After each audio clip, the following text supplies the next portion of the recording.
I asked.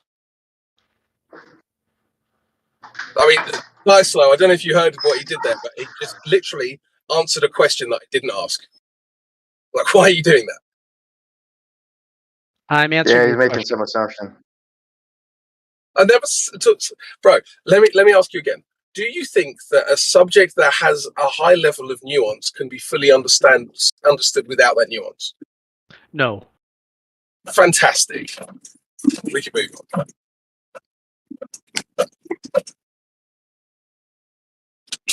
But are like schools a reliable place to learn about things? It depends if it's verifiable, like we said at the start. But how do I verify it as a layperson who, like, that's the point. That's our point. Yeah, but like, if I like come to a conclusion like that atoms are not real because me and my friends who know nothing about like atoms say so, like, how do I know I've arrived at the correct assumption? It's just a straw man. And then I say that schools are a bad place to learn about atoms, the place where experts who have devoted their lives on studying atoms teach for money. You think make predictions that impact us. You're really conflating PhD physicists with primary school teachers who teach basic gravity to 3-year-olds. Well, there's multiple schools, right? It's not just there's not just elementary. But that's what you just did. And on top of that, you also made a very, very bad straw man about me and my friends who know nothing about atoms say so. There's people here who are very well studied on this subject, bro. That's not me, by the way. I'm not claiming to be, but there'll be people in this chat who know way more about that than you do, and you're judging their knowledge based on your lack of knowledge, which is interesting. Yeah, but nobody here who holds the position that atoms are fake knows really anything about atoms. Yeah, but no one said atoms are fake, though, did they? So is all you have straw men? Can you do anything else? I can defeat your arguments. You can what? Defeat your arguments?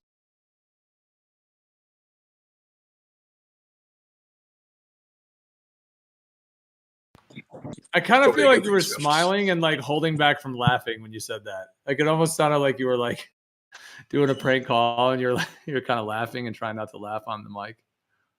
Yeah, I didn't even hear what he said, Gio. He just kept on cutting out for me, but it's probably for the best. Maybe we can move on to a sensible discussion. He said he could defeat your arguments. That's what he said. Oh, well, he hasn't done that yet, so maybe you could give that a go. That's typically how it goes when you're on the receiving end of being defeated in an argument. You typically deny it and say, let's move on. Oh, well, I've just defeated your arguments. How'd you feel about that? Whatever, let's talk about something else. Oh, right, okay, so that means you must have been defeated then. See how this works? Like you've got all of these like snappy rhetorical traps and tricks, but you don't actually have any arguments.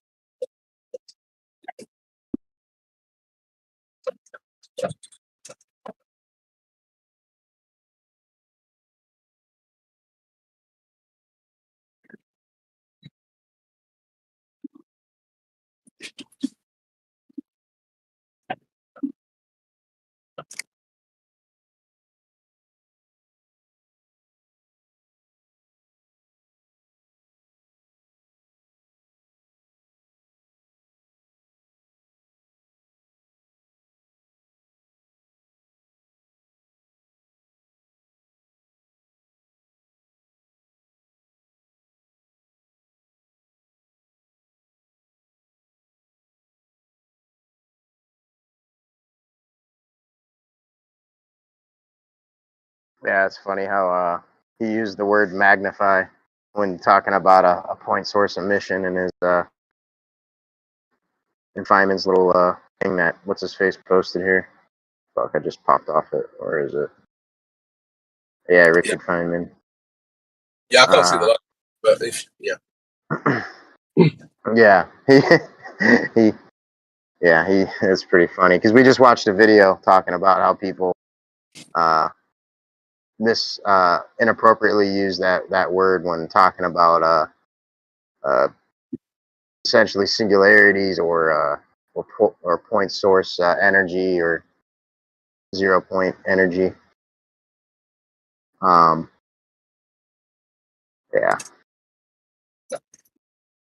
it's funny. It's a multiplicative field effect.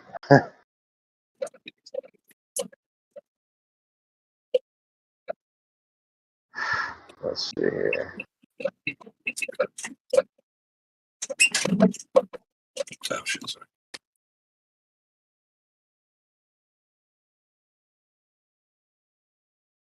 Very nice.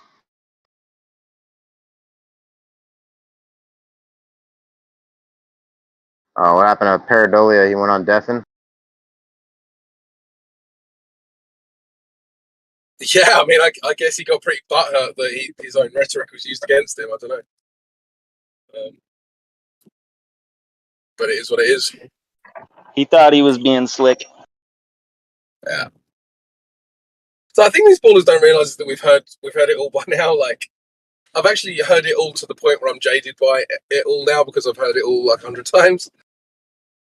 They don't know what Dunning-Kruger effect is. They don't understand logical fallacies. They don't understand any of this stuff, and they just want to just try and use it and always get it wrong. And it is what it is.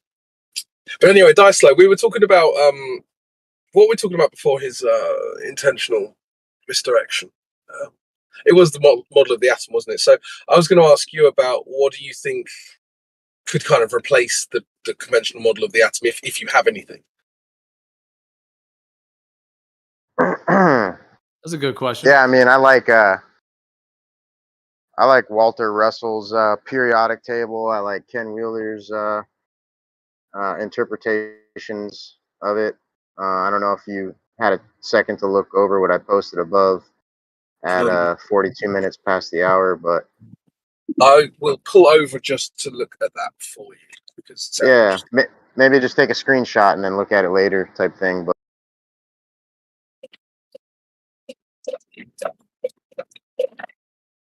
would you think you could maybe just summarize it quickly for us? yeah, he's basically saying that the atom is essentially a spherical frequency of the proton. So Okay.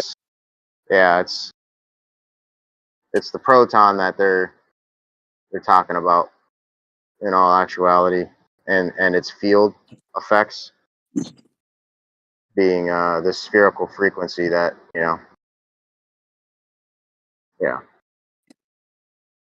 basically sums it up. Well, I got a massive problem with everything that the shit's made up out of. It has no volume. You get a whole bunch of... That's kind of like what this is talking about.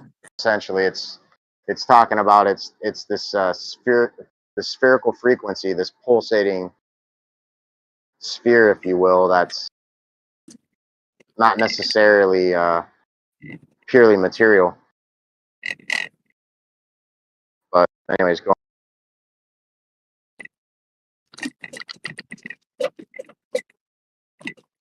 So Jeremy, what's your concern specifically? Is it the everything that makes up stuff doesn't have volume, therefore how does stuff have volume? Is that the kind of question?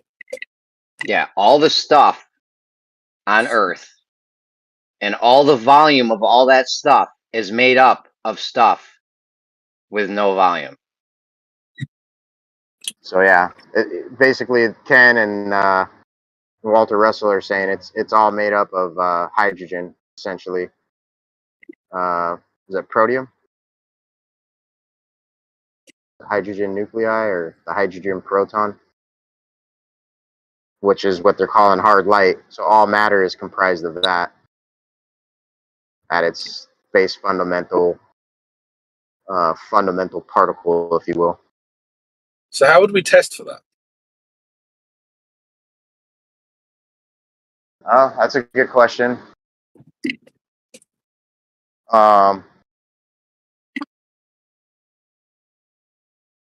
I don't know. We'd have to probably sit and think about that. But I know Santiago has kind of come in here before.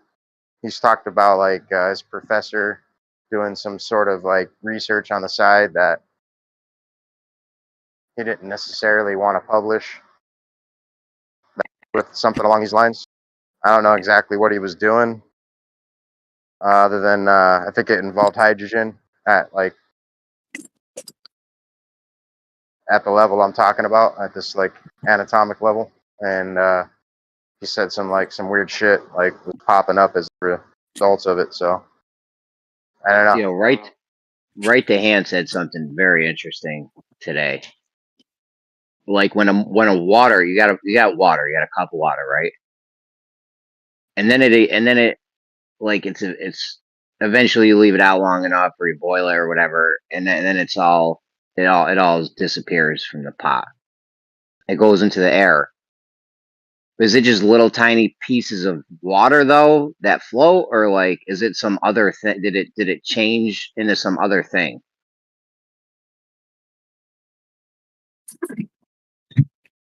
Yeah, I mean, the way I imagine evaporation to work is that you've got all of this gas moving at high speeds above the kind of water, and the water's kind of bubbling up and down, and it's just kind of getting skimmed off by the fast-moving air particles. That's how I kind of imagine it. But there's obviously problems with conceptualizing that, because then you think, well, if there's a high wall to the glass and the water's quite low, then it would just be slammed into the side, right? So how does it literally float out of the glass? Yeah, it's a good question. Well, that makes sense though what you just said also, because if I take that cup of water and leave it in a cup, that shit's gonna take forever to evaporate. If I throw that shit on the floor though, it's gonna evaporate in, I don't know, an hour, a couple hours. You might have a glass of water sitting there for fucking weeks, months. Yeah, good point, actually. Yeah, that's a very good. Yeah, because I suppose if that is the mechanism, then Well, what about Getting skimmed. They're fucking skimming us over here. what about a sponge where it's like super porous and aerated, so you've got like a ton of like surface water being exposed, and it doesn't necessarily seem to evaporate all that much faster than it would if then like spread out across the surface or something along those lines. So I don't know. But yeah, if you gave me a bucket of mop water and we timed how long that would take to evaporate, and then I were to spread that same water all along the floor is gonna be dry in the floor is gonna be dry in an hour probably, you know, if I do a light, put it on light. But then the bucket of mop water could be there for months. It could take months for that to even evaporate. So yeah. That was neat, Crypto. What's the equation for that, Jeremy? For my for mop water evaporating? I don't know. Yeah. Come on, give it to us. There's got to be an equation for that. It sounds like there should be, right? More surface We're smart area. enough to understand. He's got it written down in a bathroom stall somewhere. The more, I mean, there's got to be something. The more surface area, the faster water evaporates. So yeah, I don't know. There should be an equation or a formula for that. Absolutely. Yeah, but the question that I would have is, could you then have the same area surface of a bucket of water compared to the same area surface of water that's spread out? And then how fast does that area evaporate? Does the bucket evaporate at the same rate in terms of the area that we're talking about? You know what I mean? So you've got like I see what you're saying. Yeah, let's say like 18. If I took the top, go ahead. No, I'm just saying like 18-inch diameter of a bucket, right? That's your diameter. So then you just make that a circumference. That's your area, right? This is the area. How much water evaporates in that area in an hour? And then make that same measurement over your floor space. Does it evaporate at the same rate?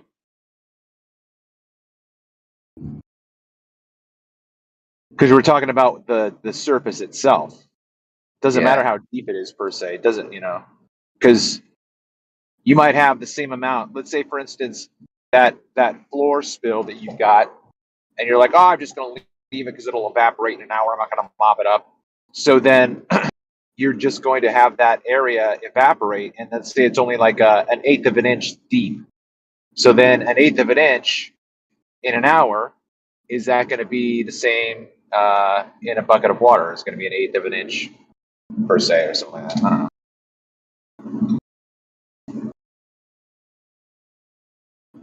I feel like it's not the same.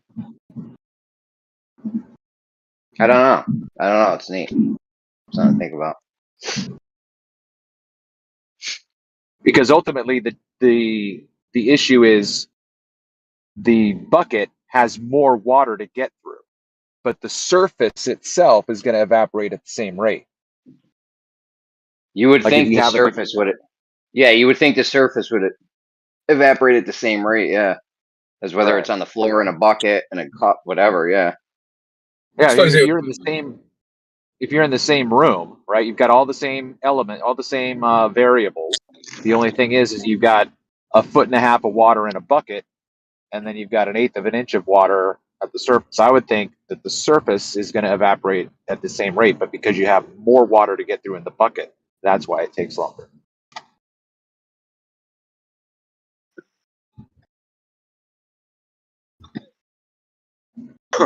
But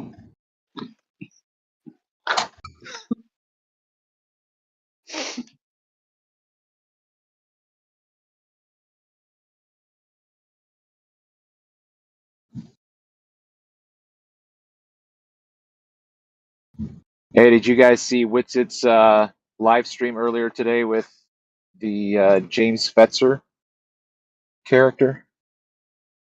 Was it good? It was good. I thought both Dave Weiss and Witsit did a really good job, and the James Fetzer, whatever he is, got triggered and just lost his shit on Austin. But yeah, I mean, it was like what was being said earlier. I mean, there's nothing. This guy brought out Sticks and Shadows. He brought out Eratosthenes. He brought out Superior that's how we know. Mirages. Sticks and shadows. That's how we know Earth's the globe. Crypto, I give him the know. radius for the flat. For the Crazy. flat paper. Oh, I'm sure Travis has heard me say this before. But yeah, Travis, you know you can work out the circumference and the radius of your flat floor using the Eratosthenes method. Oh yeah, absolutely. Yeah. But like, until you state that, people don't realize how fucking stupid the method is, right? Anyway, I don't know. I don't have to explain. I've actually seen this get done. Dr. Zach something. I don't know. You guys know what I'm talking about? Dr. Zachary something. Anyways. Yeah, decimal Z or Z. Sorry, I can't say Z. Decimal Z. He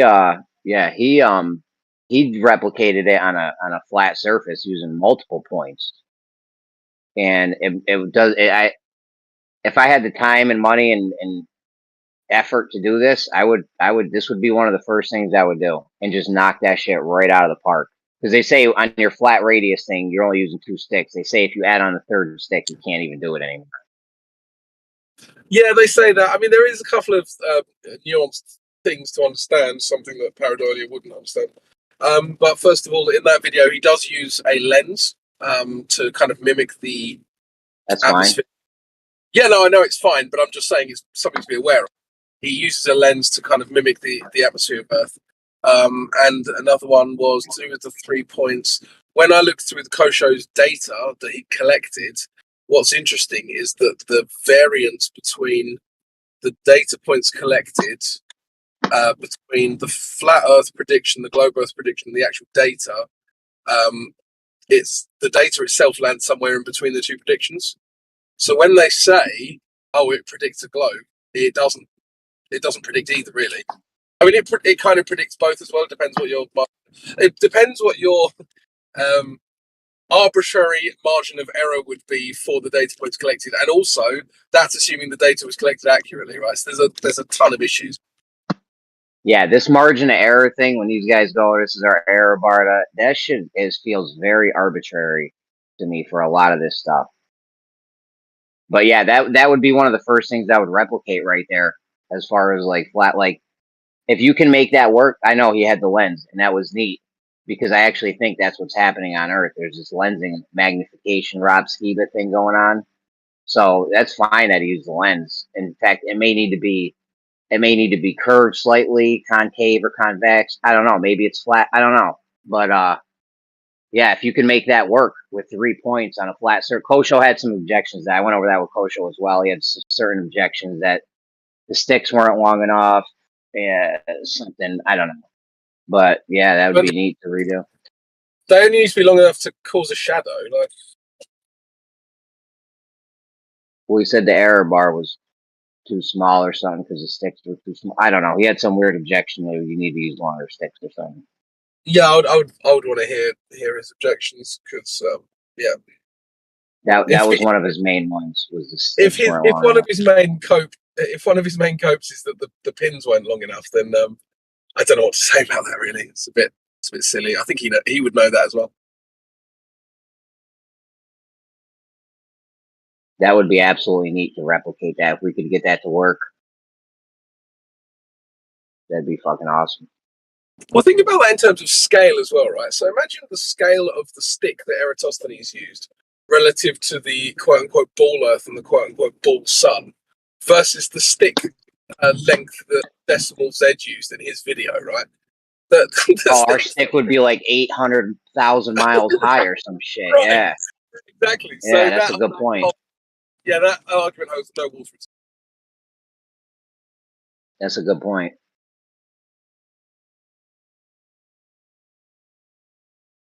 Yo, just so we're clear too, since we're talking about scaling fallacy, that's a real thing, right?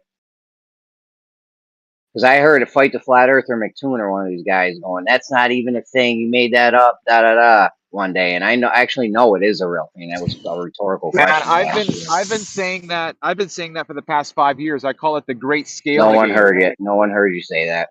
We never heard you say the Great Scale Negator ever. You have, Jeremy. You've woken up in the middle of the night saying the Great Scale Negator. I know, but the scaling fallacy is a real thing. They use ants when they mention it. Well, I can tell you right now, I didn't come up with this, but they've been saying it on 24/7 for about 6 years.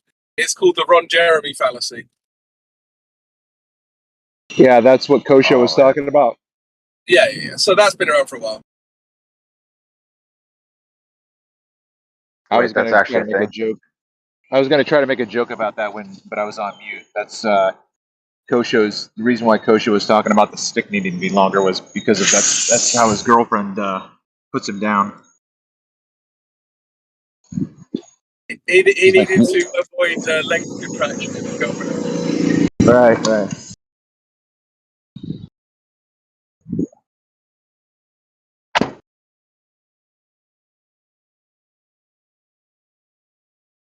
So scaling fallacy, that's a real thing.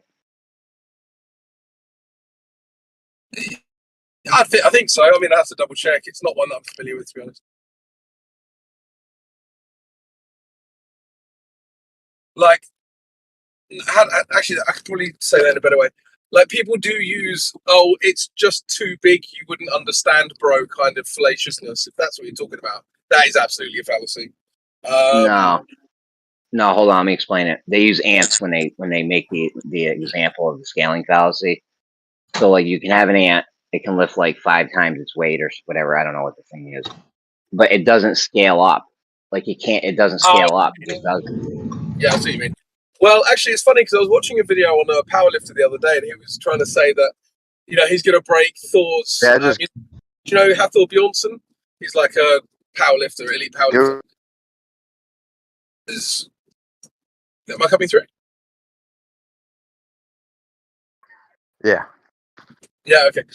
So anyway, this guy was saying he was going to break Hathor Bjornsson's record deadlift, but he was going to do it based on his body weight. So he divided the weight by what Hathor Bjornsson weighs, and then worked out how much he would have to weigh as a proportion, right?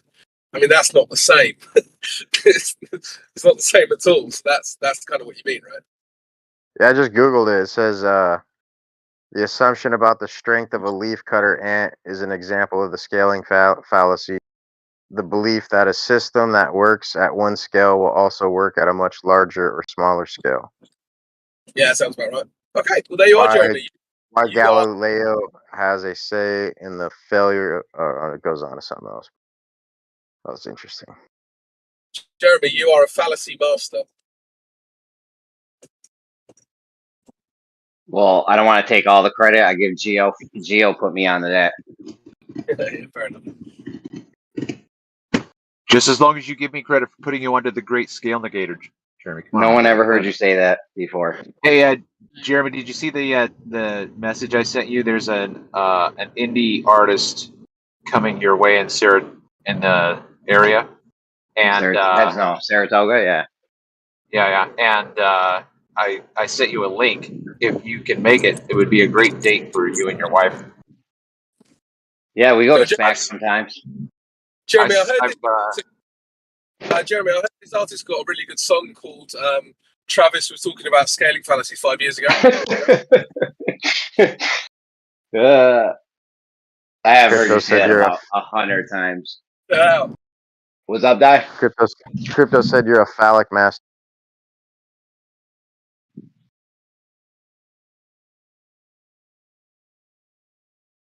What did I do? He said I'm You're very a phallic flaccid. Yeah, I'm a flaccid master. yeah, you're a phallic master. You're a fan. Yeah, phallus master.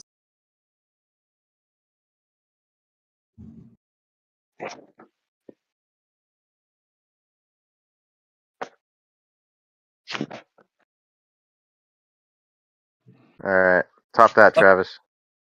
I feel like there's Do a what? kosher joke in there somewhere. What'd you want me to do? I said top that. I can. Yeah, that was good.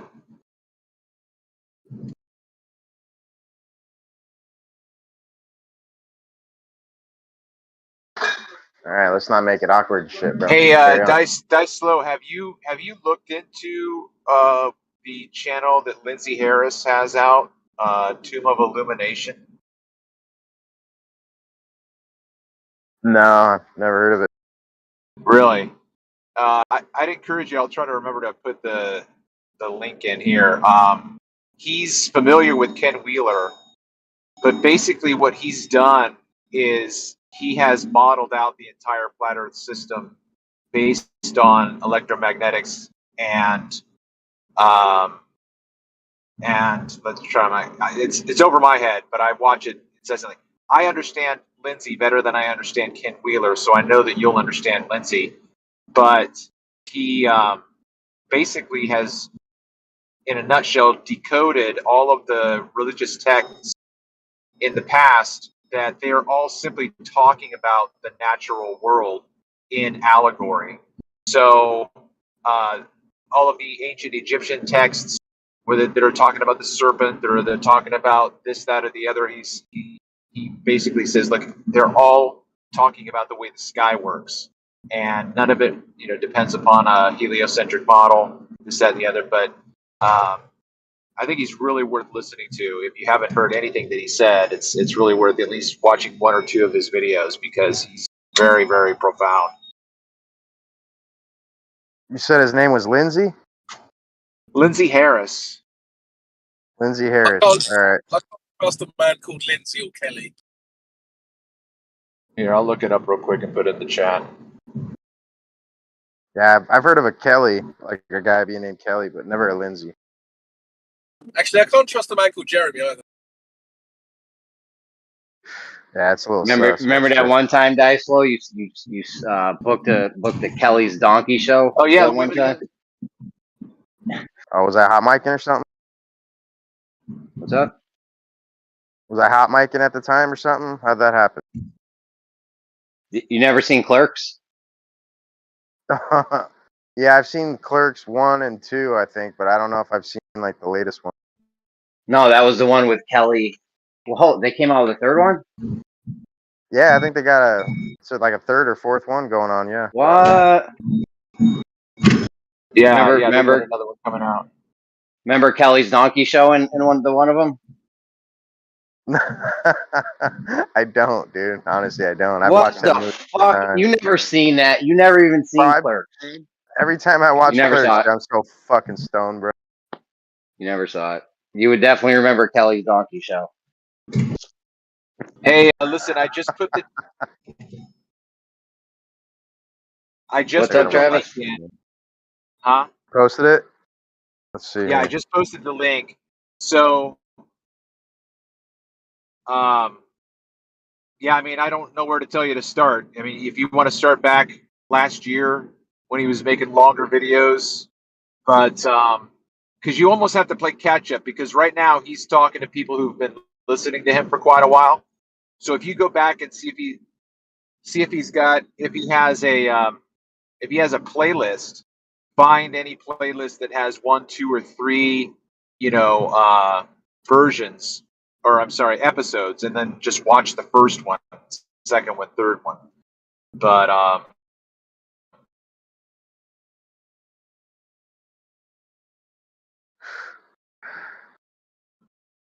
like I said, he's well worth listening to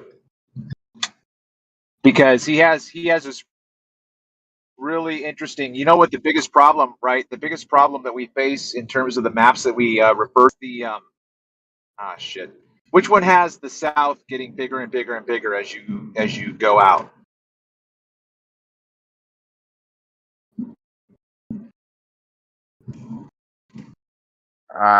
Is that the AE map? I don't know, bro. I'm not good with maps. Maybe. Okay. So just for sake of the argument, so the AE map, right, gets bigger and bigger and bigger.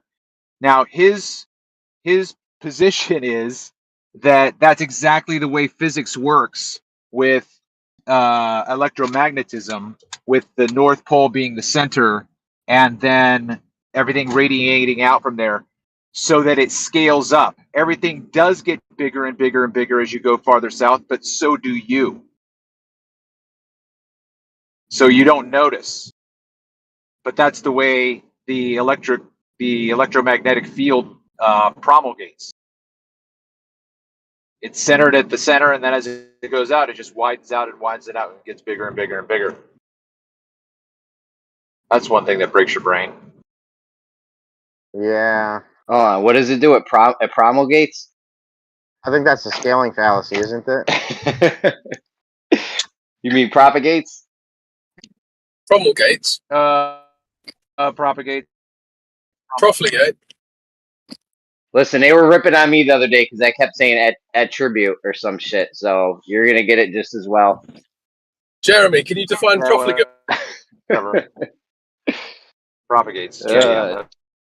We should just get Jeremy to define words now, like strange words that no one uses. Oh, what I was going to say was what I was going to say was that they're. Go ahead, we hear you. I think I might be delayed. Sorry. No, it's Travis. Travis, go ahead. He's lagging or something. Oh, are you talking to me? No, the other Travis. Yeah, you good? What were you gonna say? Am I Go back? ahead, bro. You're back. I was going to say something. What you guys said about Lindsay's name. Most women's names, like Meredith and Lorraine and Lindsay, original. How about Latik? How about Latiqua?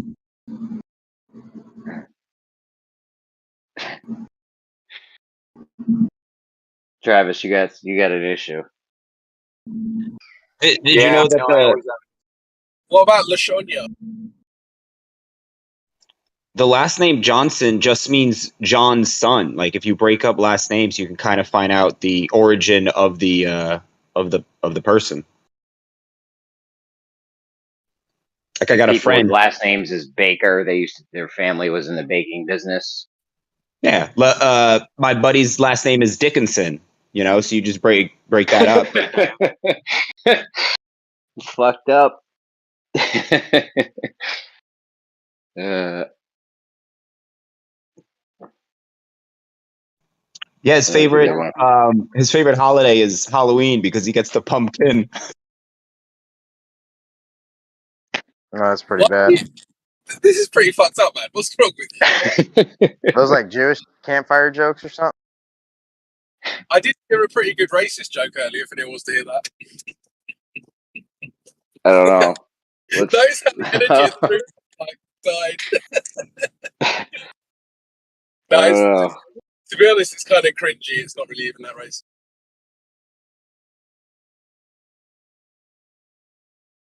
Well, here we go then, guys. Yeah, so I threw a Chinese guy down the stairs earlier. It was Wong on so many levels. Yeah, wonton. That's pretty good. Thanks, I appreciate it. It's actually a Chinese guy who told me that, so I was quite happy with that.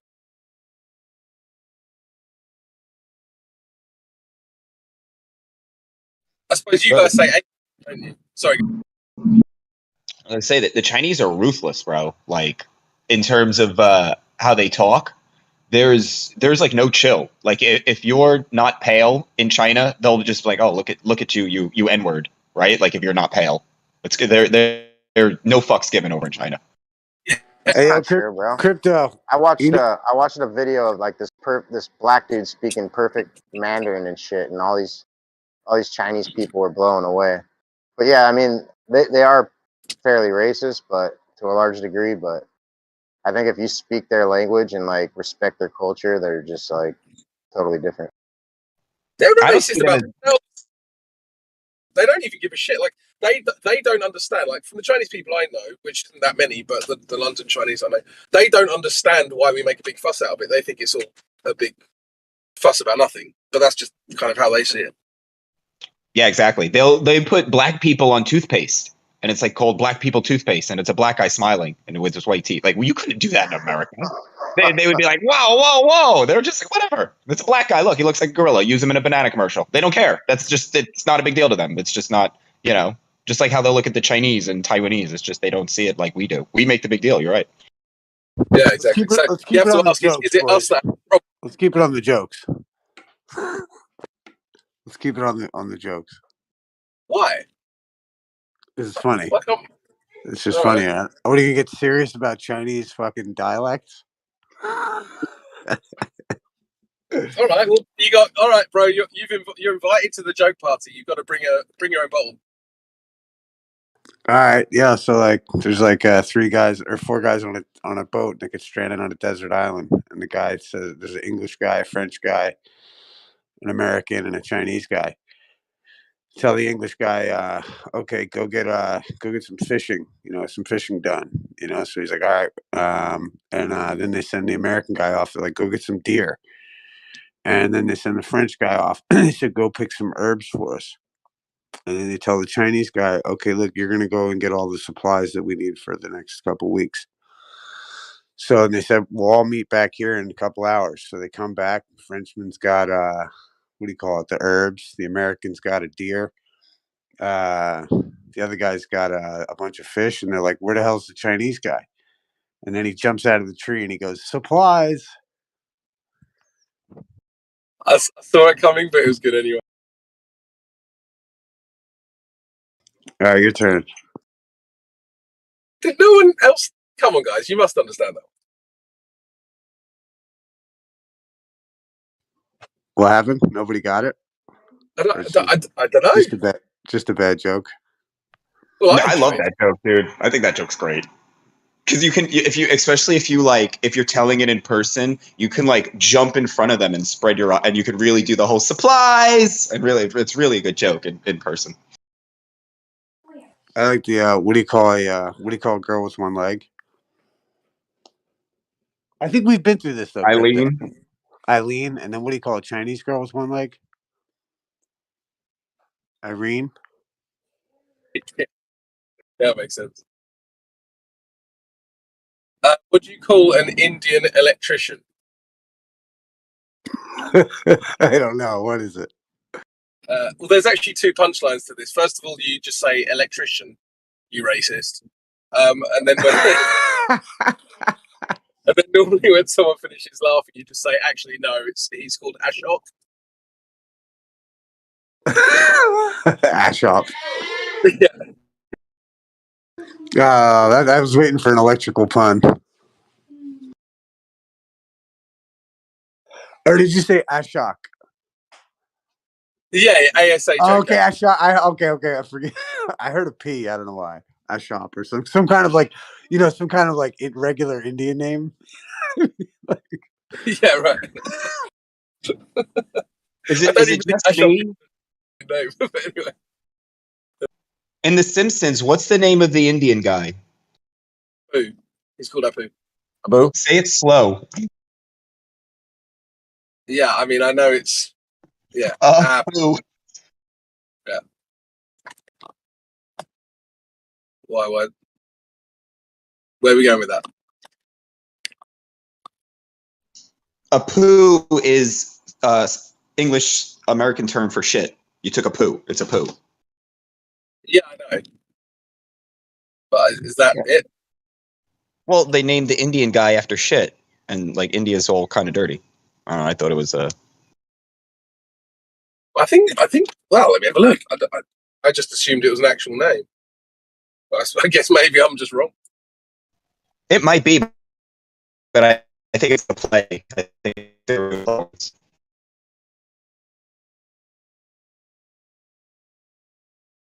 It's Mr. Hanky, bro.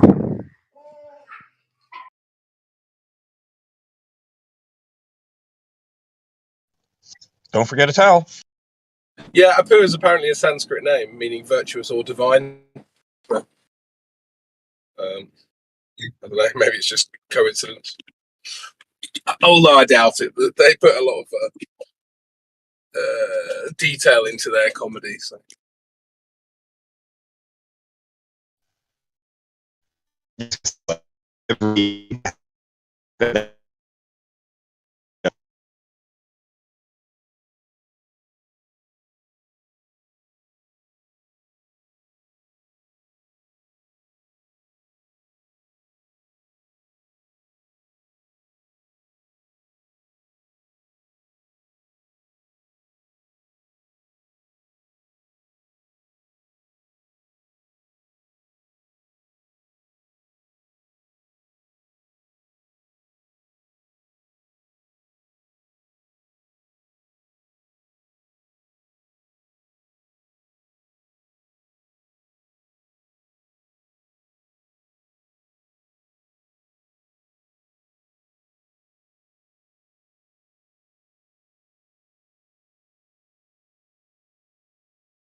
Everyone just stop.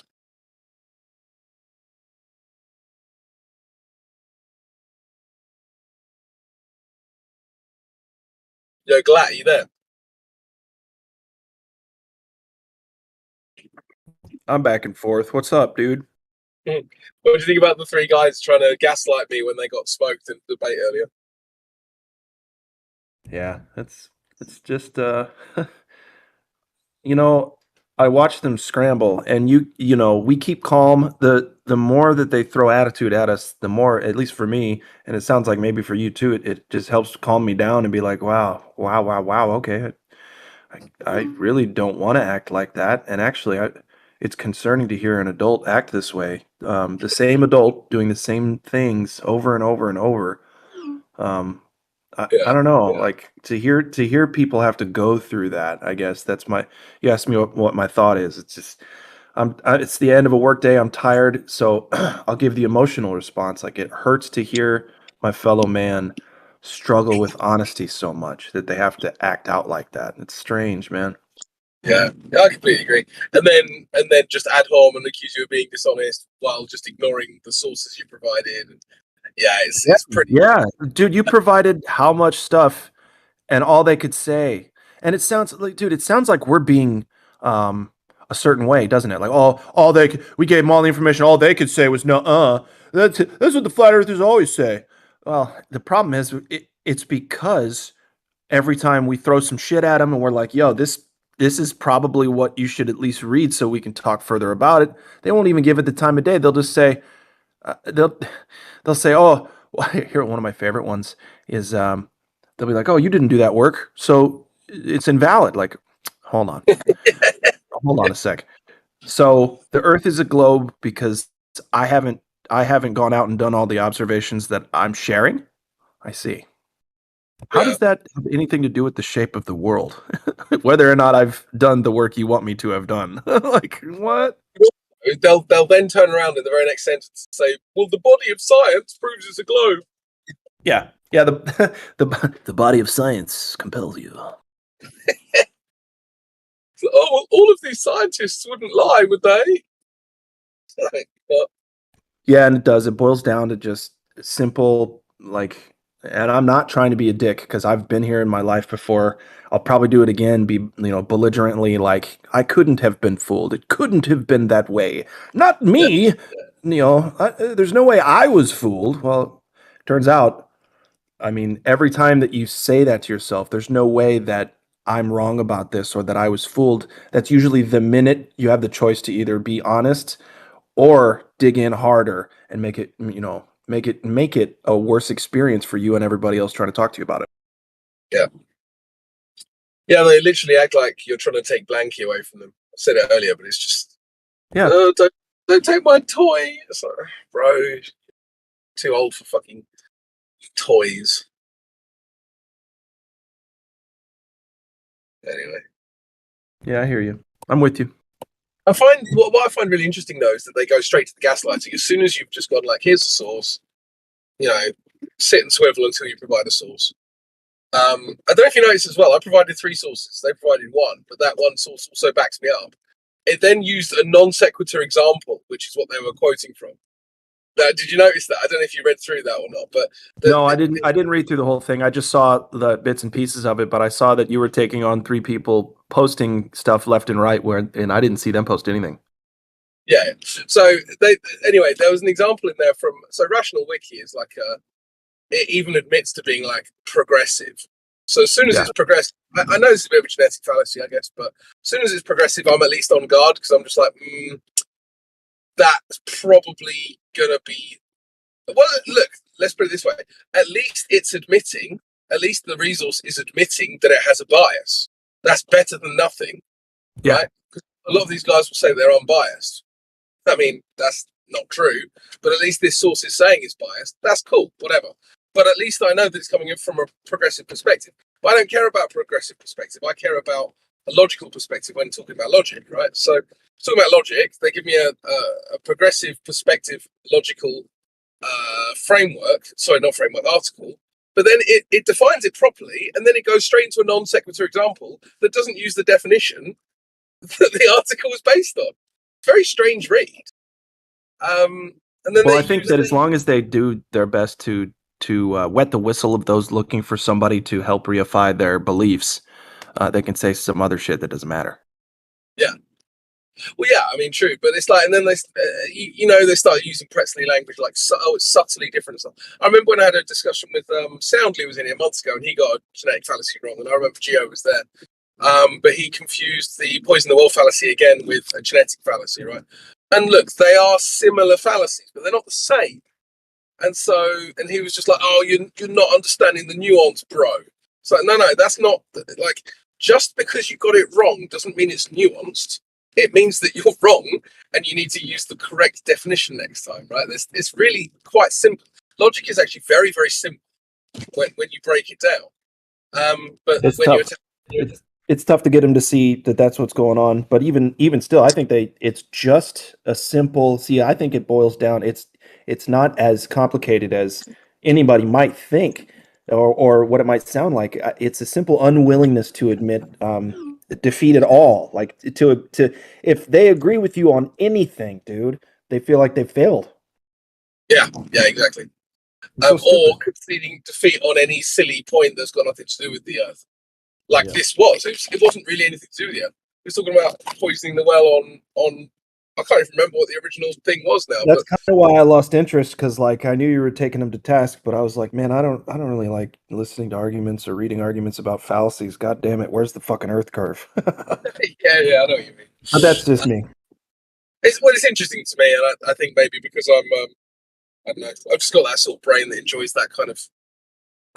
Well, dude, it doesn't help their case anyway. It just adds to the pile of evidence against their case. Not only haven't they shown us the globe Earth, they haven't demonstrated it to us well enough. Like if they believe it, that's cool. We don't yet, and that's all right. But it becomes, it becomes something so much more and different and other than it should be. Like I want to. I don't know. I don't want to feel like I'm the one constantly on the right side of things. But if all I'm going to get is pushback for everything I talk about, then what am I supposed to do? Well, I think that's their default mode, isn't it? Their default mode is that you're a dumb fluff and therefore you're wrong.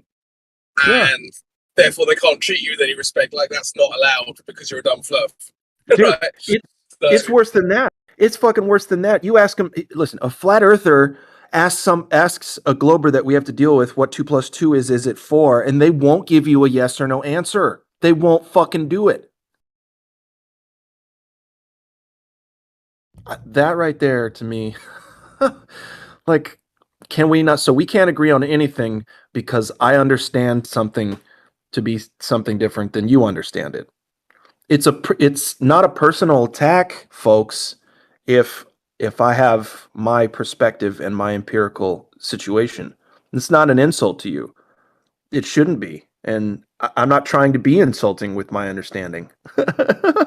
Right? It's just how I am. It's just the way it is. Like, I don't know. But it's sus. It's like if you're going to react emotionally, are you that confident in your position in the first place? Right? Well, I mean, that's the thing, isn't it? It's the getting destroyed on the subject matter and then immediately moving to gaslighting, right? Yeah. Immediately moving to gaslighting as a group. And then when called out for gaslighting, I noticed someone else then started to gaslight me saying, oh, all fluffs do is complain about gaslighting. It's like, I wouldn't have to if you weren't gaslighting. So right. It's not like we're all sitting around making it up like, hey, what do we talk about now? What do we, so, oh gosh, we don't have any flat earth evidence. So how do we corner them in conversation instead? Like we don't have to do that because we defend the truth. We don't have to keep going to these little sly little tactics and debate style sleight of hands. Like it's such a simple topic. It's such a simple thing to admit to yourself that you've been duped by the mainstream narrative. How hard is that, right? How many times in your life have you been like, I don't know, the government seems kind of sus. Like that's a natural reaction to certain things. And it's not just we followed that and here we are on the fringe fucking thinking everything's a conspiracy. But what it did is it woke up in a lot of us the ability to think critically about everything, not just what we're being told, what we've convinced ourselves of in life, right? How wrong have we been on our own as well? Like all kinds of shit that needs to be reconsidered. But it's not flat Earth.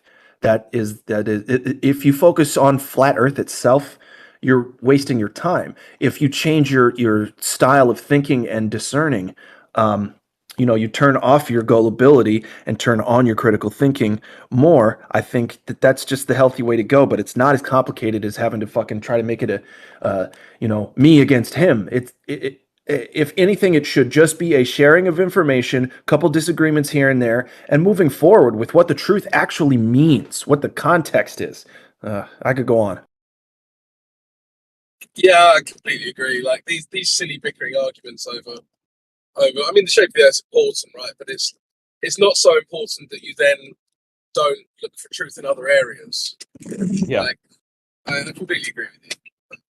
Yeah, dude. Listen, I wouldn't have gone down the route of anything like this had I not started researching 7-Eleven was an inside job the day it happened, right?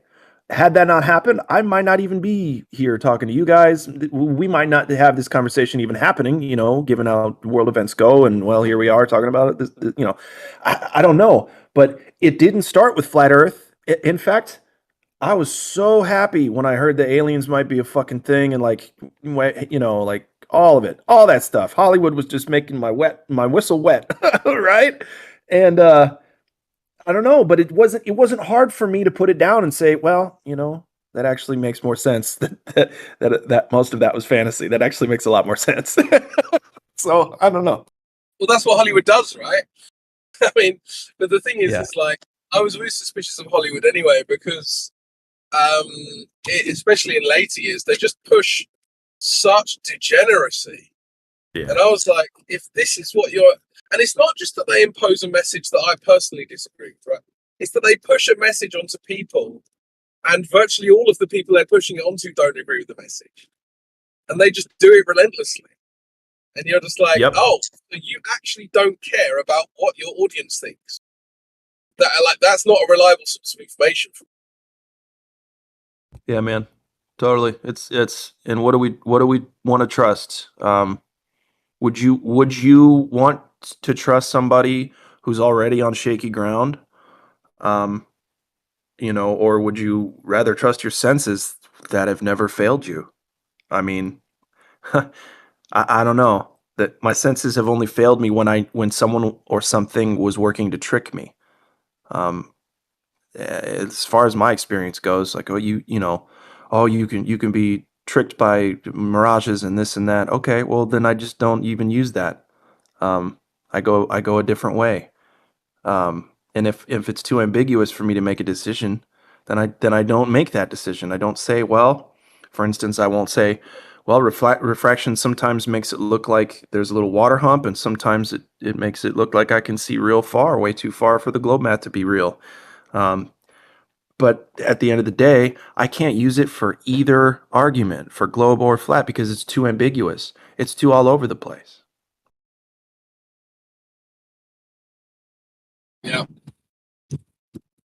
Right? I mean, the same observation you can make 2 different days, and that one day there's going to be a water hump, and one day there isn't. And it's like, okay, well, does that mean Earth curvature? How does it mean Earth curvature? If anything, what it means is the Earth curvature is picking and choosing when it wants to hang around in that area. but it also doesn't mean that it's necessarily, you know, the other way, you know, the other alternative, like. We can see way too far. Yeah. Does it mean it's flat forever? Well, of course we don't know that. We don't have no idea about that. At least we don't. You and me. Yeah, of course. I wouldn't claim to either. So. Yeah. Yeah, brother. I got to get back to finishing up at work here. I'm procrastinating, but I always love talking to you, Crypto. You too, man. Have a good one. You too.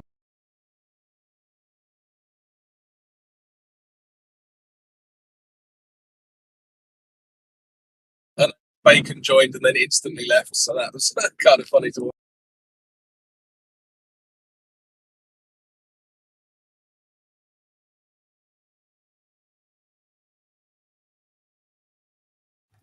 A drive-by baconing. Yeah, something like that. It was like the Grandpa Simpson meme where he puts his hat on the stand, does a 360, takes the hat off the stand again, and walks out.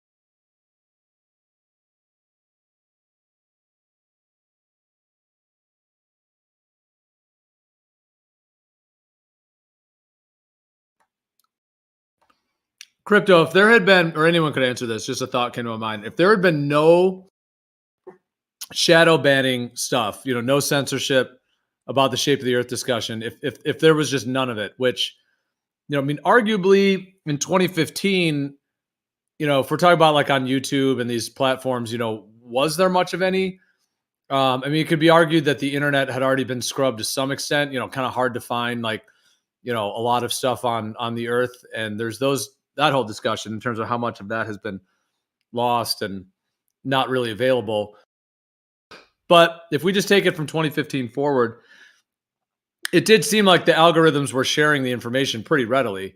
It didn't seem like it was shadow banned at that time. Like you could type in anything and basically, and it would come right up, and the algorithm was just pumping all kinds of new content. I mean, I know for me, for years there, it was. Granted, I was subscribed to a lot of channels, but it seemed like every day, just in my feed, there was like whatever the new video was within Flat Earth, as it were, would pop up. The newest ones, and it probably did have to do with my subscriptions, but I think we all experienced it was a pretty ease of flow of just kind of expanding and growing in terms of more and more content and information that was being put out, tests and research and observations and additional breakdowns and all that kind of stuff that has been going on.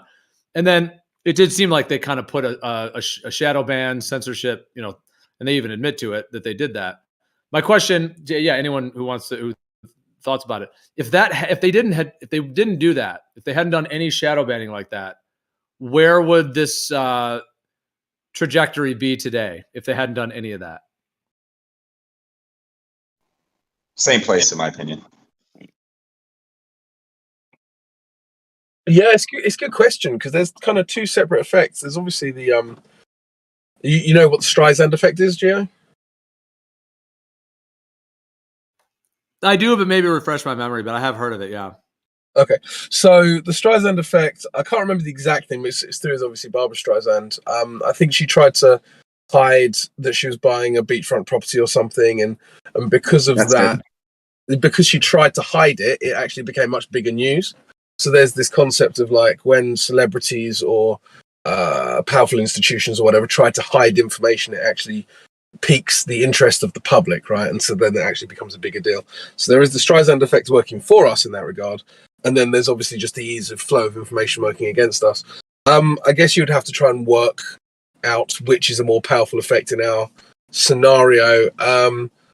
I think with TikTok not really censoring it and Instagram not really censoring it as much, I think I agree with... Was it right the hand? I think I agree. We're probably more or less where we would be. Anyway.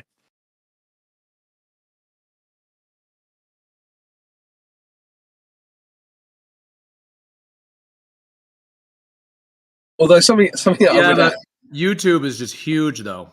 Well, YouTube is, I mean, there's so many people on YouTube, especially back then when there wasn't the alternatives like BitChute and whatever else. So very few people use just YouTube, though, right? So it's probably better now for us because there's 5 or 6 different massive big tech kind of platforms. Now, Facebook obviously shadow bans and censors as well. So you've got Facebook, which, to be honest, no one under the age of 40 really uses Facebook anymore anyway. So you've got Facebook, you've got YouTube. But the others are kind of pretty free. Like Instagram, you can more or less get away with it, as far as I'm aware. I know Flatpus has been doing quite a lot of it on Instagram. TikTok. He got shadow banned, though. Oh, well, that's Meta. Okay, well, we can throw that in with Facebook then. Well, I think he got his whole account suspended, I think, but also shadow banned. Yeah, he got kind of blocked. But yeah, talking about the long nose and small hat tribe. Yeah, he wasn't, in terms of that term flat Earth. Yeah, he wasn't only doing flat Earth. That's for sure. He was doing he did that one on like directed energy weapons and stuff. So yeah, it was multiple different truth topics. Yeah. Yeah, they're always going to shut that down. All. Yeah, I mean, I don't know. I more or less agree with Right Hand though on that.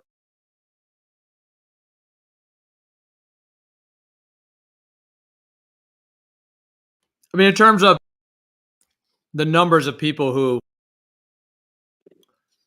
have either come to a conclusion that the Earth isn't a globe, or skeptical about it, or that it is, stationary, planar, and in any spectrum in between, you don't think that number would be some percentage larger if they hadn't done that censorship, like 30% larger, 80%? You don't think there's some number that it would be more? Like I said, it's hard to say really, but bearing in mind the Streisand effect, it actually makes our argument easier for other truth-minded people. Because bear in mind, a lot of people don't want to hear the truth. They don't care. And even when you present them the video where YouTube admits to censoring it, they'll still nut at it, right? So you get these types of people, and never, ever, ever, doesn't matter how many times they're exposed to the information, they're never going to go with it.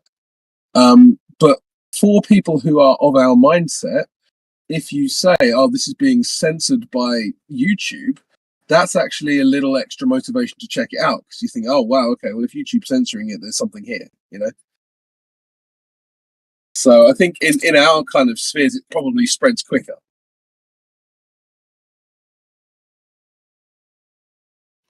Well, I hear you on that, but it seems like it's just tough for people to find good information, you know? Like, imagine, just using that term flat earth, imagine if like you were to get into it today and you didn't know about Discord, you didn't know about any of these servers, anything, you know, what would you do? You know, you go to YouTube, type it in, you know, we know what you're going to get if you type it in there. Are you going to find that everyone's going to argue which videos they like or don't like, or content producers, whatever it may be? When I'm talking about videos in this case, I'm not necessarily talking about real life observations or personal philosophy or anything like that. I'm just talking about content in terms of that. And whatever, you know, ODD TV or Eric Dubay or name any, you know, content creators, especially back in 2015, 16, 17, you know, the earlier guys that were, you know, doing some of those kind of longer videos that were, you know, answering questions, going into things, you know, instigating ideas to be considered and all of that. I'm just saying, like, how hard would it be to find, you know, something that somebody would consider good content, or, you know, something quality, you know, about the topic today versus what it was like then to find something good?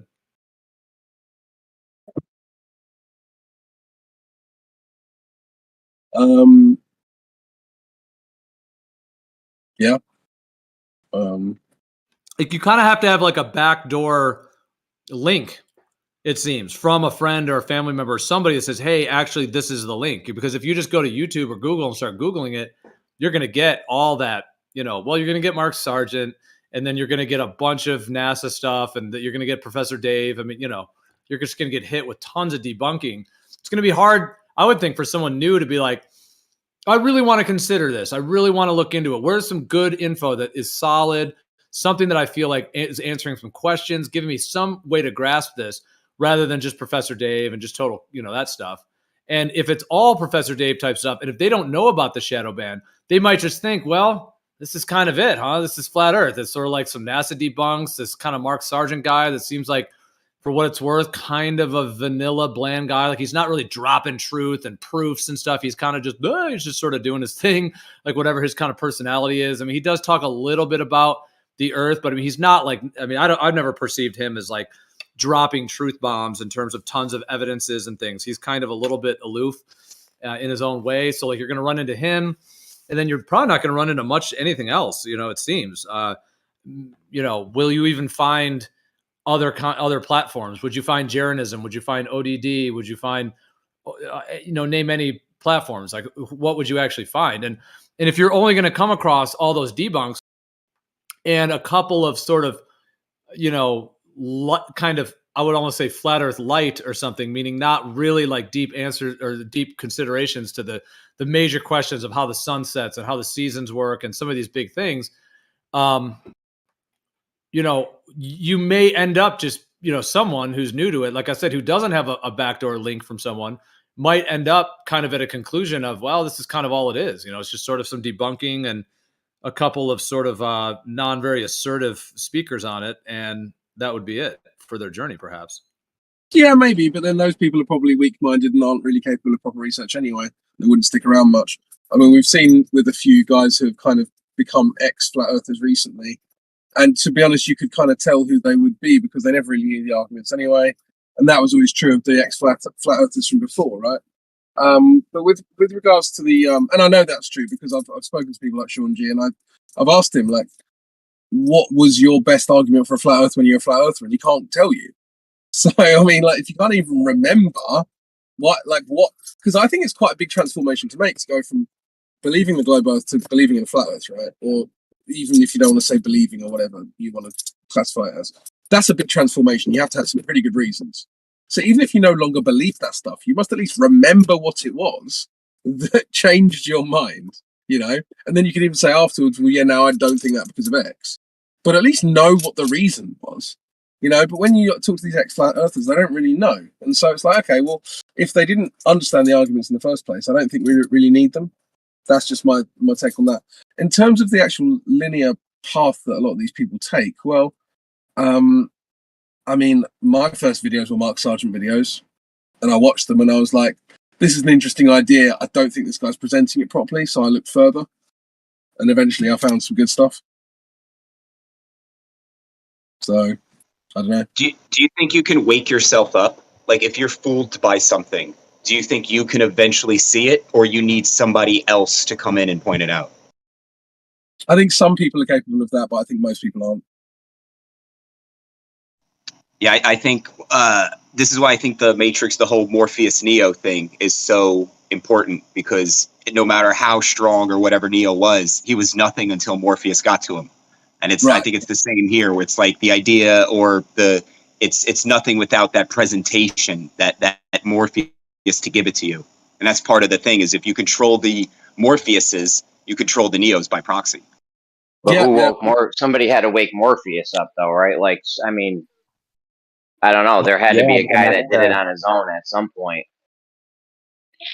The cycle, right? That's why it was the. I think you missed. I think you there missed wasn't one Matrix. I think you missed part of the movie then.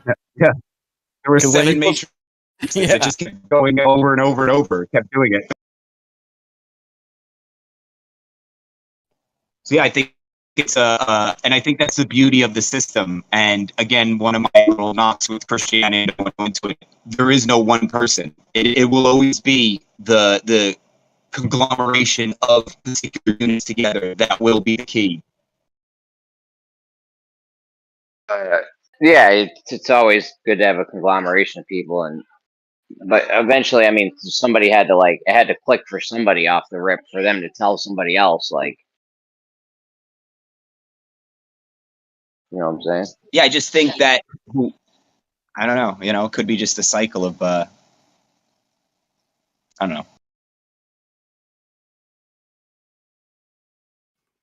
I mean, I think you could wake up to something on your own.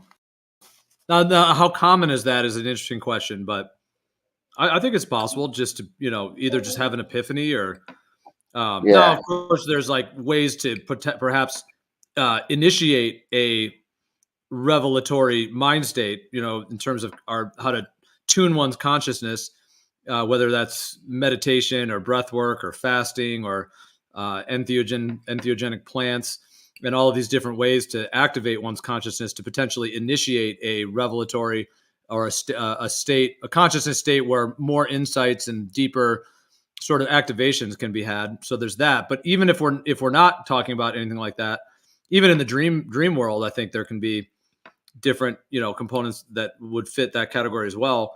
And perhaps somebody just comes to something as well, just an epiphany, like maybe not even activated by any mind state thing, but just an epiphany. But yeah, interesting to think of how often that is the case, in terms of when versus someone hearing something from someone else or having someone else kind of initiate the process for them.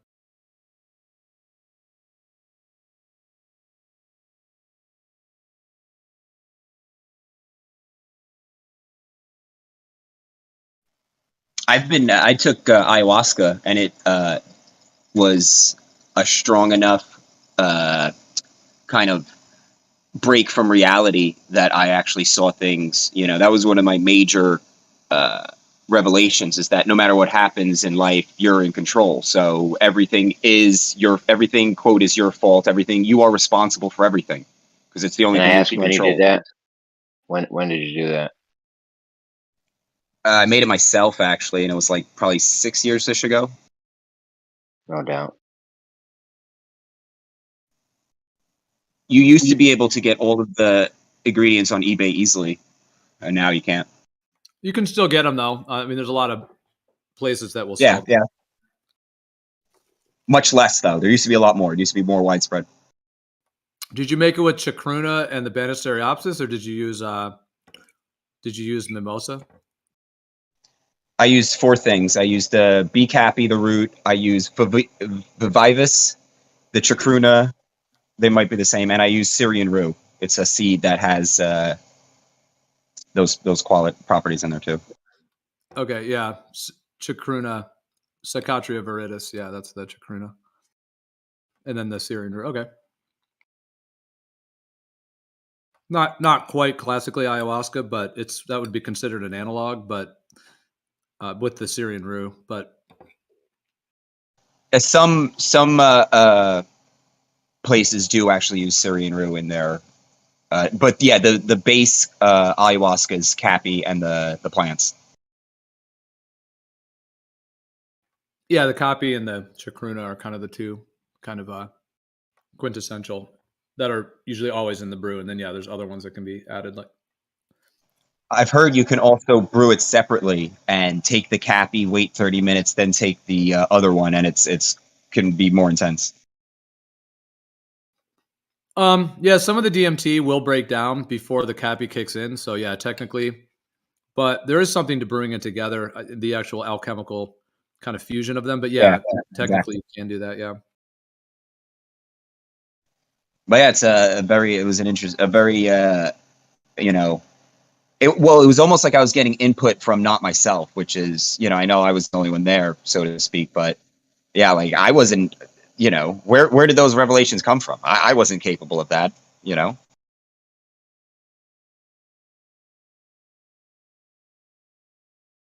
Yeah, like that there was a higher intelligence presence that was like, in a sense, communicating or actually transferring. I mean, that's how it felt on mushrooms and on ayahuasca. It was like there was somebody there, or some other perspective was there questioning me, like as I was like having this trip and I'm going through these emotions, and I would have a thought and there'd be somebody there, like how it is now, going, well, why are you thinking that? Why, and then you're like, oh shit, I really fucking thought about that.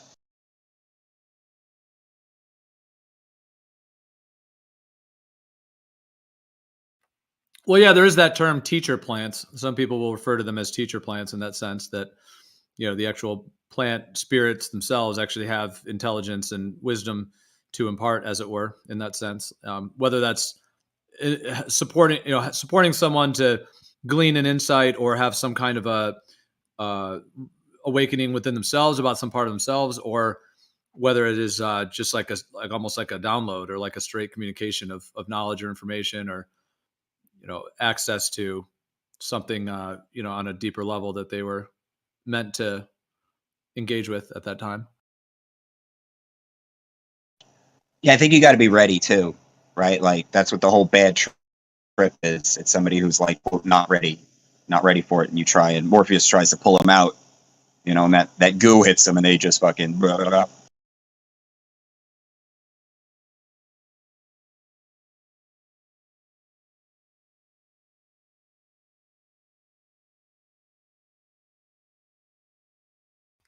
Yeah, I think of a bad trip as there's kind of two ways I think about it. One of them is like you had the wrong set and setting. Like you didn't have the right people around. You didn't have the right environment. Maybe you didn't have the right dosage. You didn't have the right actual substance itself. There's all those issues.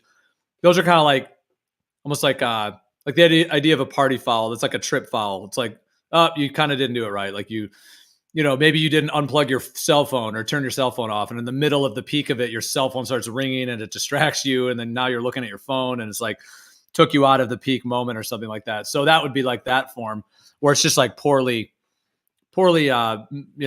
designed setup basically of some sort, which they often refer to as like the set and setting. And then the other form, which people might describe as a bad trip, I would say is when something very, very challenging is being brought up within one's psyche, either like, trauma from an earlier age or some kind of metaphysical experience, whatever it may be, something that, maybe they're cleansing demonic energies or they're, cleansing out addictions or whatever it may be that they're facing within themselves.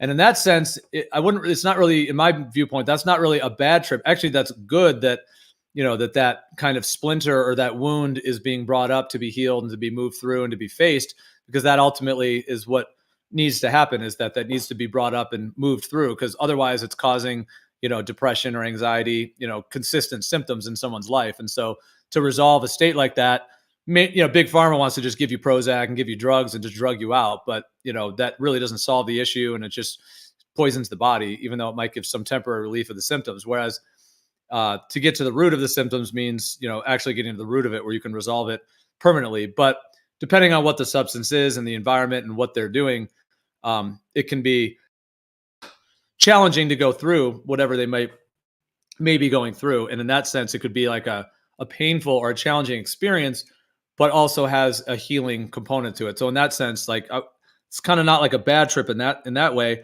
Although like the worst example is when you have those two things together, those two types of, where that's like the worst case. And especially something like LSD, which is like, doesn't have really the plant spirit with it. It's more of it has that more a chemicalized version. It's basically like lysergic acid in a very quickly absorbable form. So it's like this pure cosmic light kind of activation kind of molecule. And if somebody's not really prepared for that activation, and then they're also in a bad set and setting, then yeah, they can have like very challenging material that's being brought up from their unconscious that they're not in the right set and setting to properly face it and have the support to actually work through it.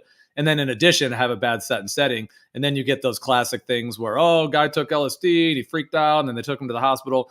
Whatever it is because it could be, a combination of those. And even people that if deep traumas were stirred up within them, if they actually go back into it, in a therapeutic type setting, they can actually resolve that, that state. But in some cases like that, it can get activated. But something like ayahuasca, mushrooms, the more organic ones, they're less likely to kind of abrasively stir up the deep things like that. Whereas something like LSD is a little bit more, it's a little bit less like, doesn't have the plant spirit intelligence to it, so it's a little bit unbridled activation or whatever, that's the one that tends to, people might think of as a bad trip where they're going through something, that's overwhelming in some way.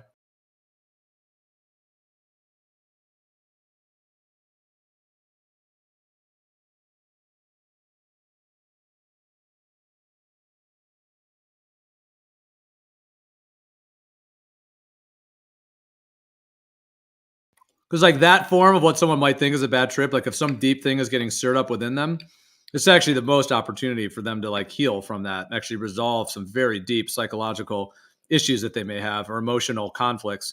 So that's like a opportunity that can be missed if people are doing it recreationally or they're just not really, don't have the set and setting to actually manage what might be happening for them. So yeah, it's kind of could be a misstep in terms of not being aware of that part of things, especially when people are using them recreationally and they're not really prepared for what might be brought up. Hey, Gio, I don't come on here much, but I was listening to you on YouTube, and the whole how you described trips and stuff. The last like 5 minutes has been perfect. That's exactly what's going on. Sorry if I just interrupted something, but yeah, because I just did. I try to do acid and mushrooms like once every couple of years, just to figure out where I'm at in life and get through hurdles. And that was a perfect description of what is going on.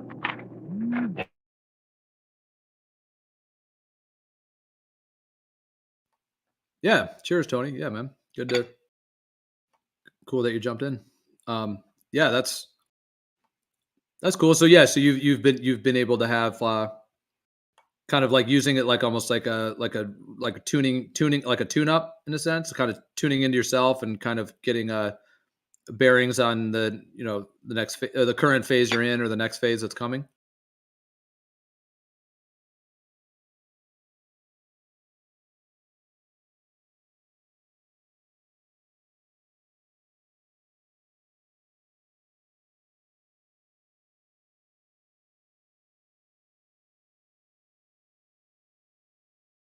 I don't know if you're talking, Tony, but we can't hear you.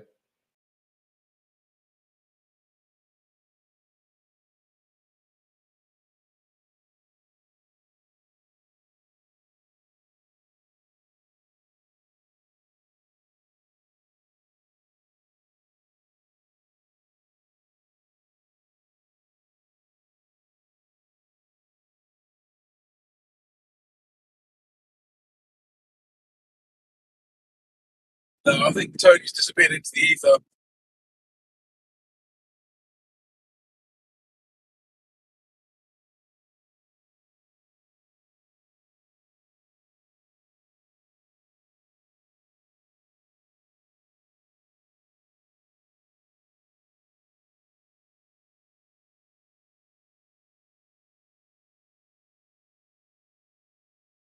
Right, the hand you've talked about kind of linked to this topic, but we'll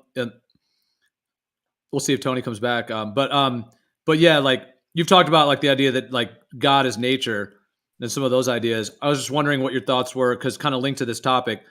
You know, the idea like in terms of these plants in particular, like, you know, mushrooms, ayahuasca, peyote, iboga, some of the big ones in that sense.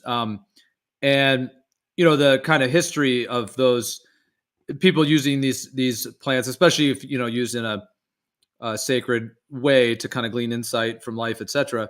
You know, there's all, I mean, that term entheogen, which essentially breaks down to like uh, theos, like entheo. So the theos is God, can be the creator or God in that sense, and then the en is in or towards, so enteo, so kind of in God as it were, and then the gen is like generating or genesis in a sense. So it could be translated as like generating the divine within or generating God within, etc.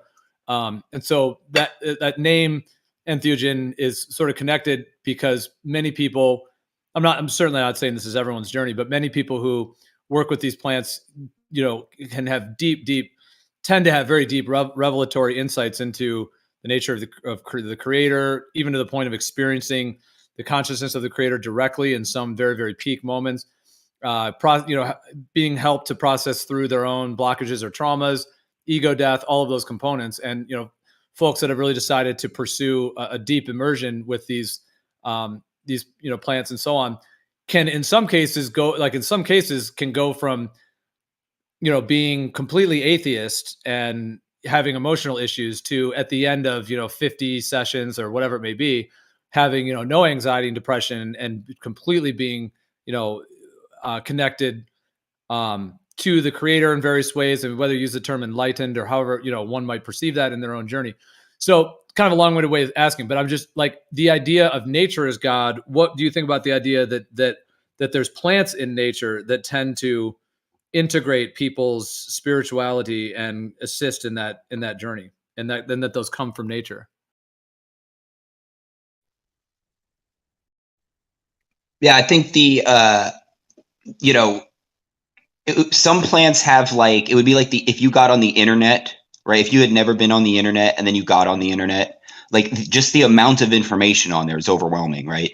But it's a lot of information. Now it would almost be like tapping into Earth's internet. Like that's how I kind of see taking mushrooms, or you get to access a part of the Earth.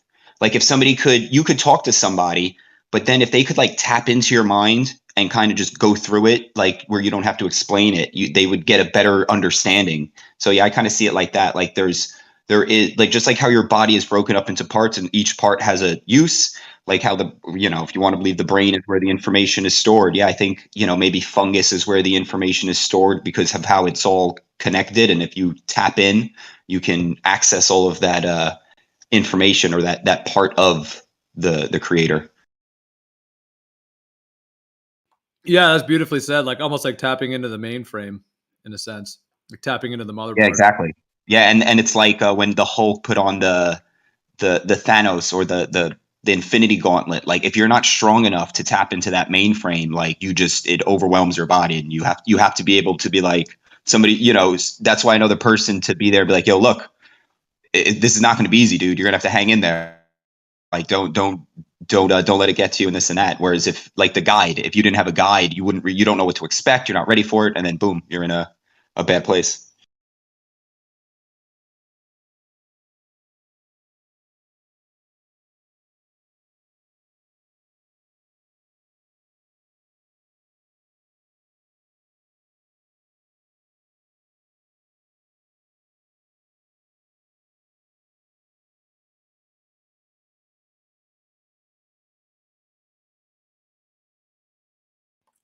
Yeah, and it could even be considered like, even if you're not consuming a plant and you could even say either do like in dream work or meditation, breath, you know, different forms of breathing. There's the flotation tanks, which kind of like sensory deprivation, which basically, you know, cutting down the audio, the visual, temperature changes to where those flotation tanks, you can even reach it that way. Fasting. So those are all like plant or chemical induced, as it were. And those are all just natural forms, as it were, if you want to call that natural. I mean, you could say plants are natural too, but I'm just saying without adding any additional substance, I suppose, in that sense. And it's interesting to think that, like, even if somebody has a journey, like I said before, being maybe atheist and having emotional challenges and then doing a ton of meditation work, and then at the end of that, having resolved their emotional conflicts and having a insight into the creator and so on, just through meditation, could that be said that that person is also tapping into nature because they're tapping into their own body, their own being, and the way, like, the idea that we come from nature, we are connected to nature, that if we just tap into our own bodies, that we're tapping into that godliness or the kind of creator within ourselves in that sense through nature, through our body? Oh yeah, I think anything you could achieve with these drugs could be done without. I think the drugs or whatever are kind of like the demo or the practice session. Be like, yo, here, look. So that way, if somebody's like, no, it's not, I don't believe you, and then you can give them these drugs, and they be, holy shit, okay, I see it, I get you, and they're like, see, now taking on what you can do, right? It's like that Morpheus. I look at those particular drugs, especially mushrooms and ayahuasca mainly, as those Morpheus things that can put somebody by themselves to where they're like, oh wow, look, yeah, and then they hand it off, and then they can go on and deal with their issues with that information. And I'm a big, I've spoken to people about, like, life is only how you deal with it, and a lot of people they don't have the tools to deal with life, and they end up, that's where you get lashing out and anger and jealousy and all of these emotions because they don't know how to process it properly. And ayahuasca was just a beautiful teacher of how to process information because it made you internalize everything. Therefore, how can you get mad at somebody else if everything that happens in your life is your fault? You should be mad at yourself. That's why it happened. Change yourself. Don't get mad at everybody else so that they can change. Yeah, that's a deep insight. Yeah, being aware of, like, one's own responsibility on a very deep level. Because the tendency is to project. It's it's other people, it's that person, it's this person, rather than the self responsibility. That's like one of the hardest things to do, is to really take responsibility on like every level. It's kind of amazing. You think about how deep that goes, and the ability, like it can be very empowering, and like having one's sovereignty rather than just a series of projections that are just blasted all over the place that ends up kind of running into a problematic result. And that, for me, when they speak of God and all the, like, angels, and, to me, that's a lot of responsibility, right? But I think it's just a human, can get to that level if you've shown, like, I don't know the process, but I just can see how you can take, like, just a weird thing. Like, there's this bike path near my house, and it was crazy overgrown, and it was like half as big as it should be. And I remember just going, man, it'd be nice if they just came in here with that edger and just edged it up, right? I came back like 5 days later, it was done. Now, was it, it was overgrown for months, weeks, years, who knows? So, like, did I manifest that? Did I do it? Did I change the world with that particular thought in that time? And I think if you can figure that out, you see those patterns, you can actually start controlling the world. And it's not so much controlling the world, but yeah, I guess you would become responsible for things, and you are given more power or more responsibility by the Father, or whoever you want to call it, to the point where you have the same power he does. And maybe that's what God is, just the cycle of some person who has shown the ability to handle everything.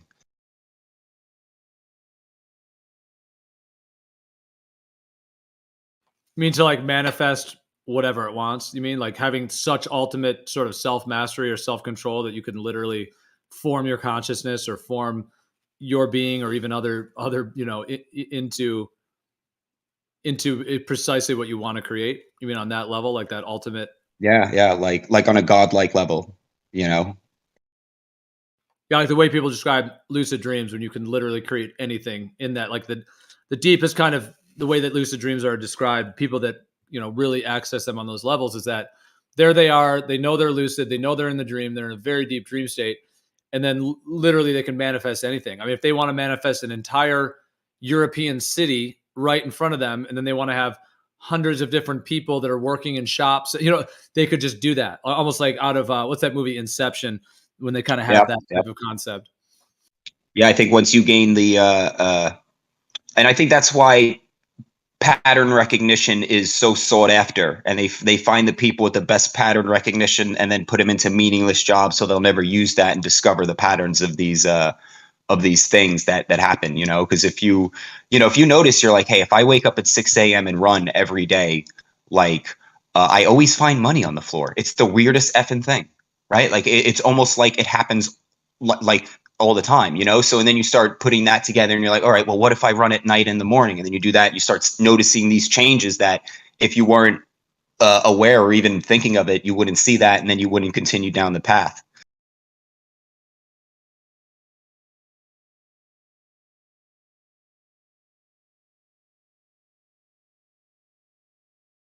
Yep.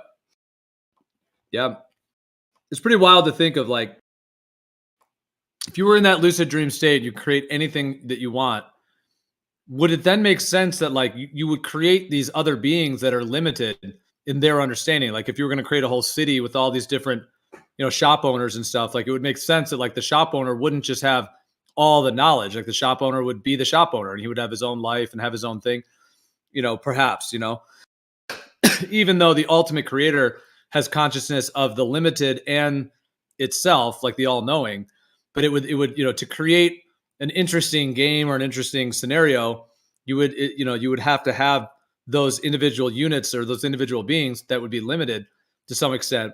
And then to extrapolate that into what we are experiencing right now, you know, is that not virtually what we're experiencing? Like we're all, you know, limited in our awareness, unless someone in here has, you know, ultimate God knowledge right now, like every awareness of everything, you know, that would be, I'm not even sure that's even possible in a human body. Perhaps in like a very peak experience, one could tap into that, but I don't think just in an ordinary state, that would be almost unheard of to have that. So just the way that I describe that, it's almost like, are we the lucid dream of a higher intelligence and, you know, playing out like this, you know, in terms of this realm? And is this what it created in its lucid dream? Or is this what the creator is creating in that same concept? I've always thought it's what we created, you know, like a walk through the world is a walk through your mind, right? So if you have evil, bad thoughts, sometimes there's going to be bad neighborhoods in the world. So I think that's kind of my take. And that's why I kind of, you know, I think it's so important this is how you get everyone on the same page. You know, I think if you knew that a bad thought killed somebody in the world, right? Like, or if there was severe consequence, you know, we would all I think you would try and make an effort. I think one of the biggest ploys is to, you know, convince or get people to believe that all of these things they do don't have consequences, you know, like all this violence on TV, all of this porn out in the internet, all of these OnlyFans, all of the shootings, the rap, the money, the jealousy, like all of that, like it has an impact. It's not just that small sector of what it is. It has deeper ramifications.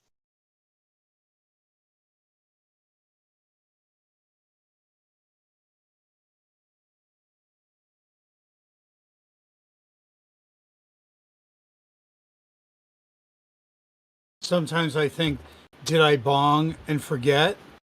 Or did I forget to bong?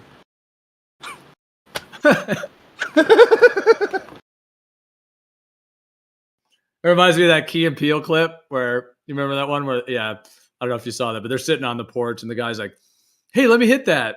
And he's like, bro, you just hit it like 30 seconds ago. He's like, no, did I really? And then like a minute later, he's like, bro, let me hit that.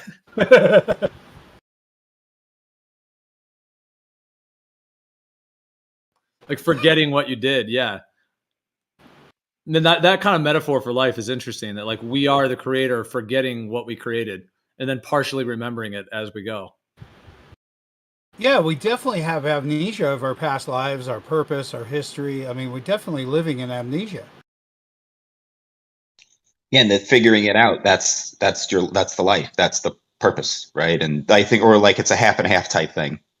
Or maybe it's just, you know, if you can help, the quicker you can get to your purpose and then set up your bloodline and then you can, like Peyton. I love the Peyton, Eli, and Archie Manning, right? Like 3 Super Bowl quarterbacks in one family.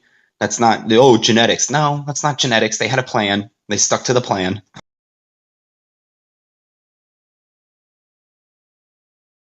Come on, there is a certain element of sports stars where genetics is essential to their ability to be elite, though. Yeah, but I would in that thing, I would say it's 10% genetics, 90% that they had everything they needed growing up, and they had a very clear understanding of where they were. They were probably at football camp at 3 years old, 4 years old, So It it's might be the genetics. brains. In their case, it might be brains. Eli's not big at all. His head is. As an athlete, It's practice, training, repetition, especially on the basics. Yeah, but I mean, we're talking about whether genetics plays a part, right? I mean, there are hundreds, thousands, millions of kids at these camps, and only a few make it, right? So that's got to be genetics. That's the only differentiating factor. It's a mindset, right? So would you say that a mindset is part of genetics as well, or are you talking about physical genetics? Well, it could be. I mean, your propensity to work hard could be, you could have a genetic ceiling to that. Oh, I agree. I think so. I think everything is genetic, to the baseline, right? Like your starting points. Like if you were a drug addict, your kid will be a drug addict. They'll be more likely to be a drug addict. Just like if you weren't a drug addict, they will be less likely. I think those things, everything.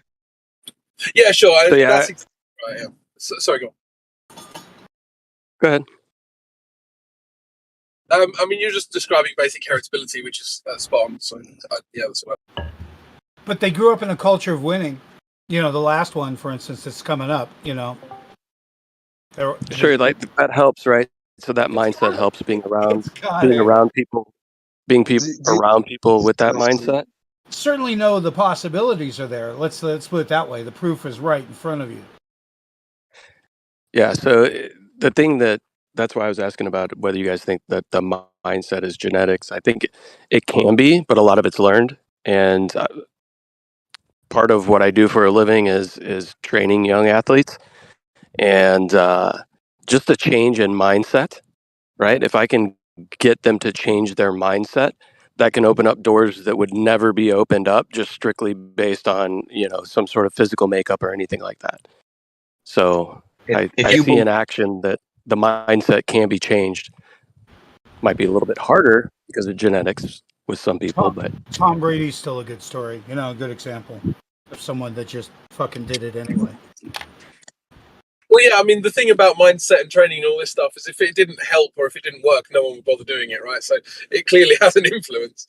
I take issue to when people say, genetics has nothing to do with it, because that, to me, is just insane. When you compare players like Lionel Messi and Cristiano Ronaldo, there are guys who work much harder in training than they do and will never be as good as they were at their peak. And that can only be mindset and genetics, right? So whether you're classifying mindset as genetics or not, they just wanted it more and they were able to get it. Yeah. It's a combination, right? Directed energy, focus, right? Focus alone will direct your energies. So if you can narrow your focus, you'll be a sharper tool. And that's the thing about it is lots of times, genetically gifted physically, without the proper mindset, it doesn't matter how gifted you are physically if you don't put forth the effort and you don't have the proper mindset to properly train and also handle yourself in the situation that you're training for. So, yeah. But I mean, mindset is 90% of it. Hard work beats talent when talent doesn't work hard. Who said that? Vince Lombardi or something? Although, I mean, I would just say, if any of you guys know about soccer, if you know about the story of Ronaldinho, who was very, very lazy and still the best player in the world for like 3 years. So he would kind of go against that a little bit, but he's a rare case for sure. I didn't know he was lazy. I don't think that was accurate to call him lazy. Ronaldinho, he was ejected from PSG because he showed up to training drunk because he was out of a party the night before. Are you serious? This guy was like, he trained hard when he wanted, which wasn't as hard as anyone else. And because he was so good, he got away with training less. He was out partying all the time, meeting girls on match nights and all the rest, man. This guy was not a model professional by any stretch, and he was still the best player in the world for years. Would he be better if he trained? Yeah, for sure, definitely. And see that, like, and there's the I think everybody, it's like when you do those randomized creative characters, some people just get created with 99 in a ability, and you're just like, God damn, dude, like, how can you just do that right off the bat? And then it's just a matter of if they, keep going with it, or if they let it fall to the wayside, and by the time they're 50, it's only a 48. Right, yeah. No, Ronaldinho was not. Sure. And actually, I'm sure at some point Ronaldinho worked his ass off to get to where he was, and then he probably started cruising because he realized he didn't have to work as hard as everybody else. Yeah, I think so too. He was probably just looking after his body because he was getting that old, maybe. I don't even think that's true, guys. I think that he coasted on his talent for most of his youth.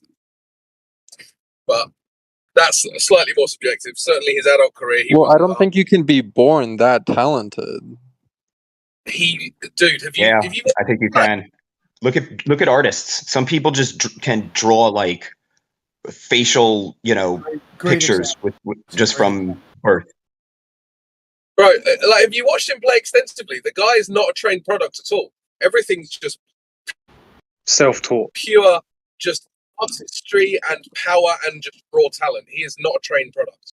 Just like winging it, being the best while winging it. Yeah, right. But then you watch a guy like Messi, and he's way more kind of like robotic in the way that he they're both exceptional players at their peak. But Lionel Messi and Ronaldo as well, Cristiano Ronaldo, got like robotic quality to them. It's like, that in this position they'll do this, and it'll probably end in a goal, and they'll probably do this. With Ronaldinho, even his teammates had no idea what he was about to do.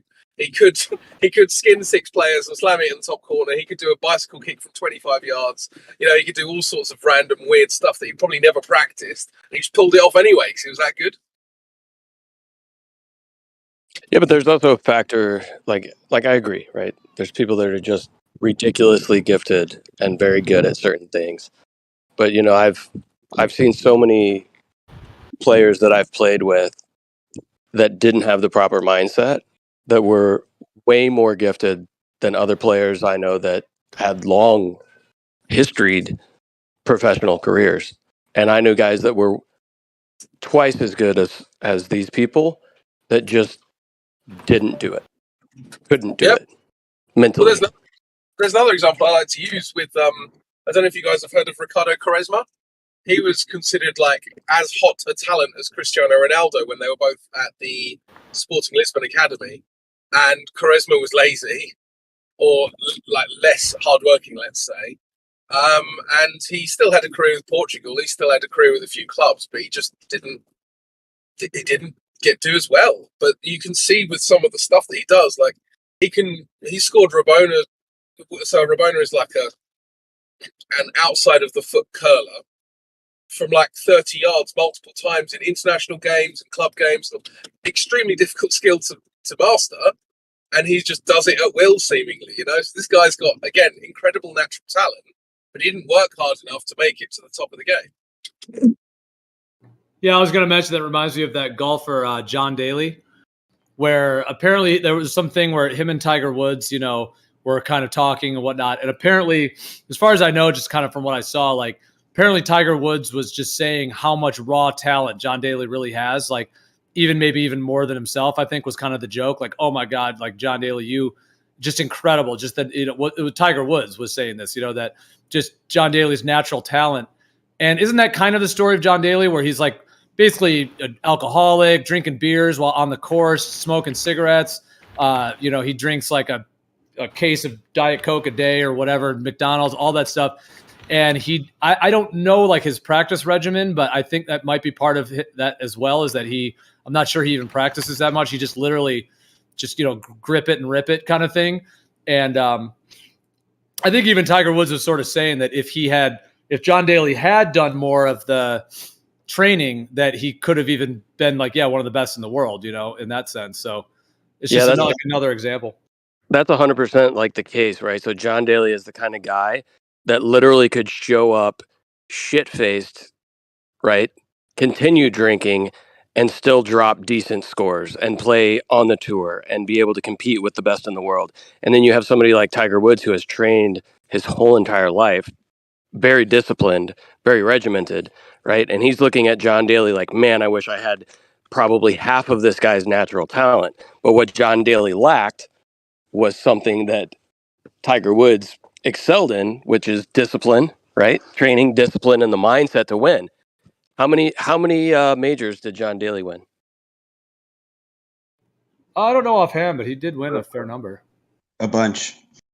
He won quite a few. Did he win as many as Tiger Woods? How many tournaments did he win compared to Tiger Woods? And I guarantee he's way more naturally gifted. See, I think he might even admit too, like his gambling and his drinking addiction, I think kind of slowed his career, right? Yeah. Google John Daly beats Tiger Woods after 3 bottles of Crown. I wouldn't be surprised. Yeah, and that's the thing. Like, had he had the mindset of Tiger Woods with just the raw talent that he had, he'd be a Terminator. It'd be ridiculous. He would have gone down in history as the best golfer in history. I mean, he would have been like what Wayne Gretzky is for hockey, but for golf. I mean, he would have been what Tiger Woods is for golf. Let's be honest. George Best was another example for that in football. Yeah, another one. Did he play for Fulham? No, he's a Man United player, George Best. But then did he start at Fulham though? Yeah, maybe. I think he came up in their youth program. I don't know. Anyways, because doesn't Craven Cottage have a George Best statue in front of it? I don't know. I could be wrong. Anyways. I don't know. Yeah. Well, George Best is he's got a quote which it sounds like it's true. He said when he was at his pomp, he spent a lot of money on beer, what was it, alcohol, fast cars, and fast women, or something like this. And then the rest he just squandered. That just tells you his mindset, right? He was just about the high life. He didn't care about longevity or health or anything like that. It's less than he joined United when he was 15. So. Oh, okay. Yeah, I only ever remembered him being associated with Man United. I think he went to another club when he got older, but I can't remember. Yeah, I think he went abroad for 1 year, but his career was already sort of coming to an end. Yeah, didn't really last that much longer.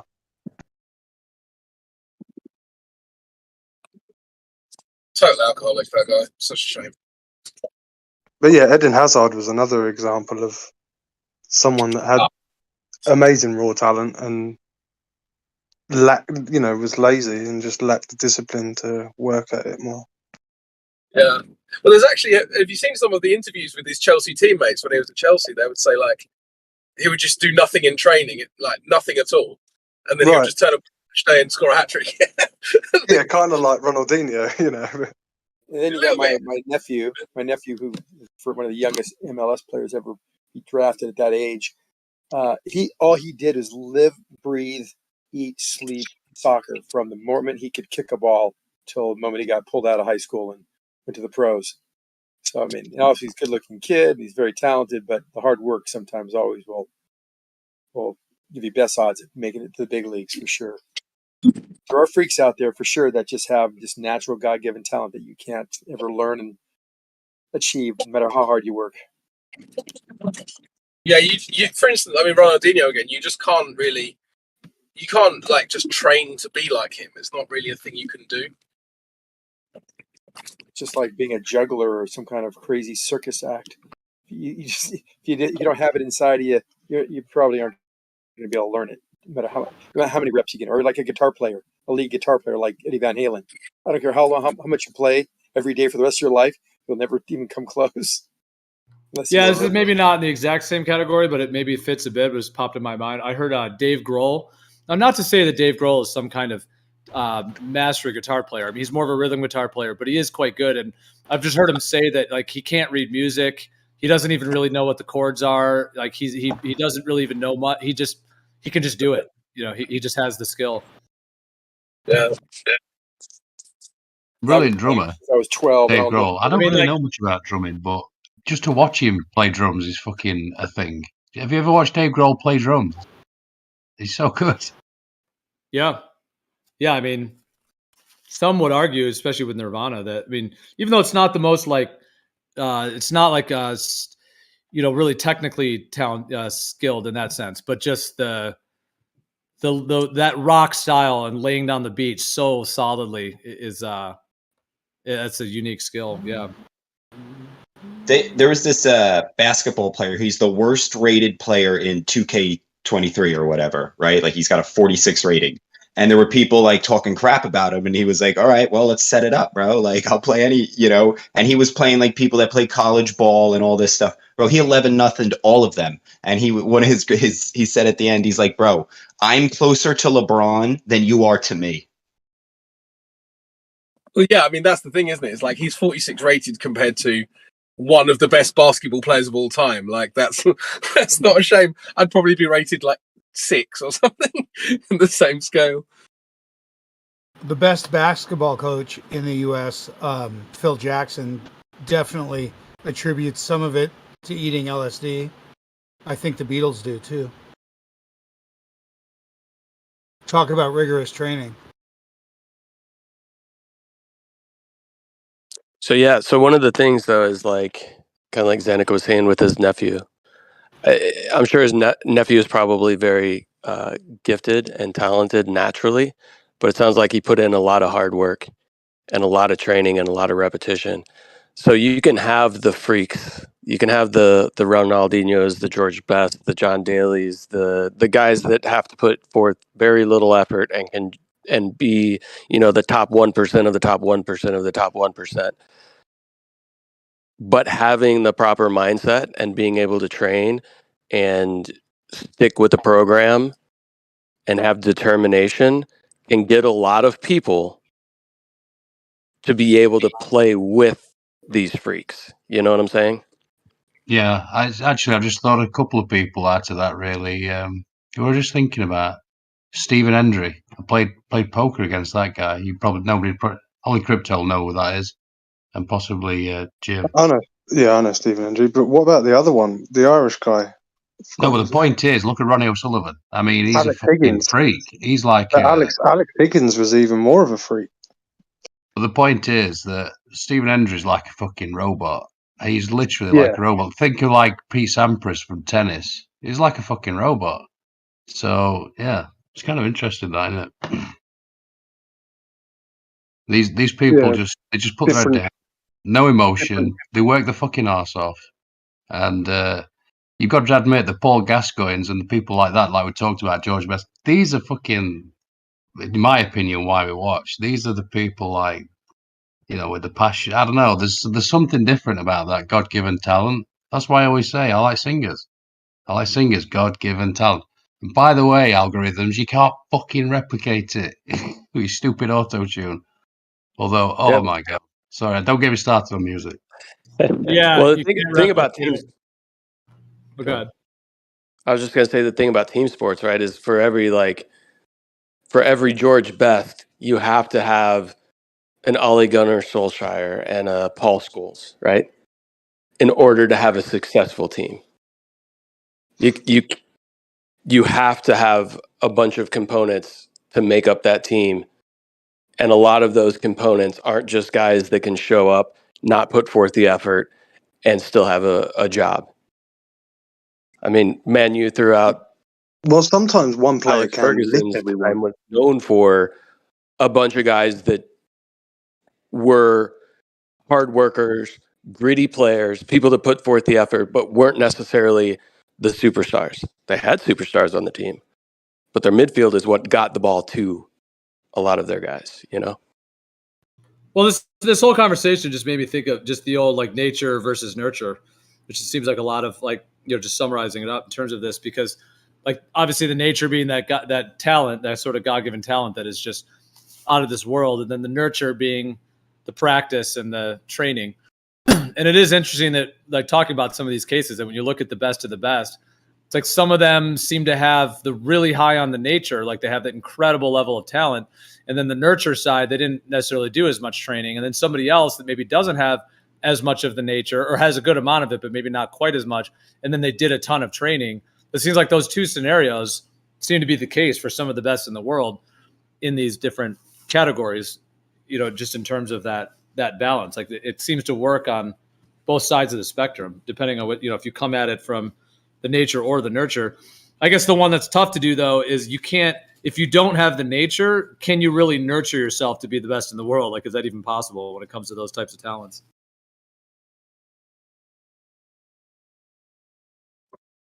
I mean, it's just a hard road and a path to take, because life is around you as well.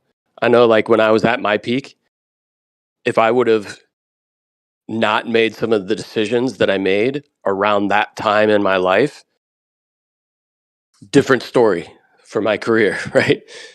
But I didn't have, I did make some poor choices that were outside of whether or not I wanted to continue pursuing the sport. You know what I'm saying? So there's a lot of that. There's a lot of life that comes up and decisions that are made as well with individuals that don't get them to the highest level.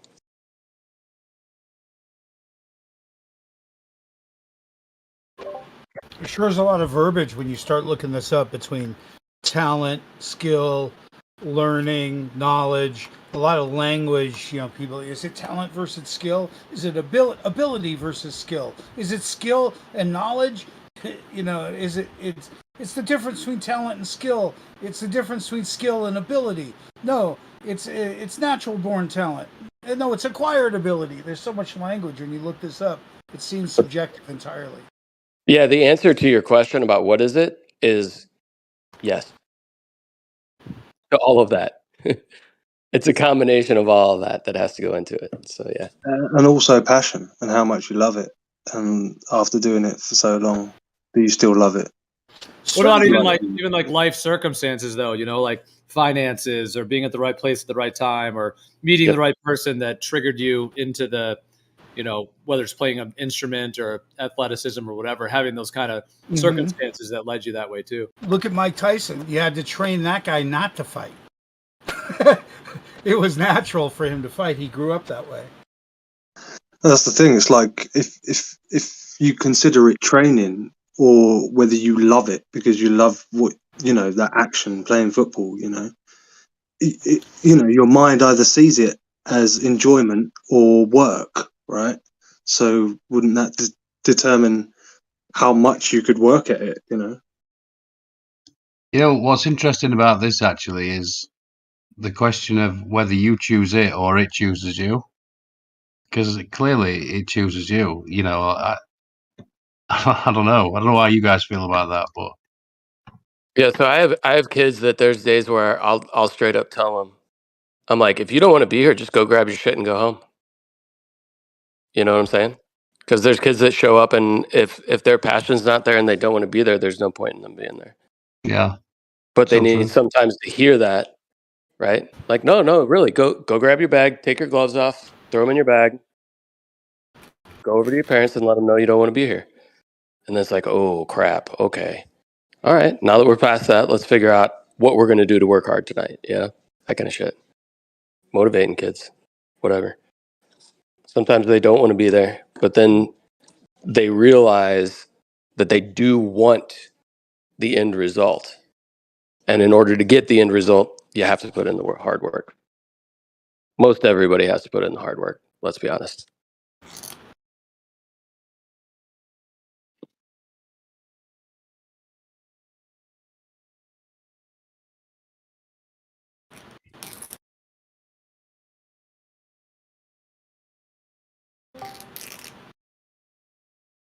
The psychology behind sports is pretty amazing. We really do see it as the hunt, and we are the old and the young that don't get to go on the hunt, and we cheer a great deal, and we consider it our team because it essentially emotionally still represents food, the bringing back of food, the bringing back of your trophy, and we're just that unadvanced that we're still obsessed with that feeling. My team, it's mine. They're my team. A lot of fighting, over possession of something that's truly regional and unimaginably common. I love the way the U.S. calls everything world champions, and it's just a tournament each year. It's always going to be a new winner, but it is the hunt. It is the cheering the hunt, and being the winner means you get to eat.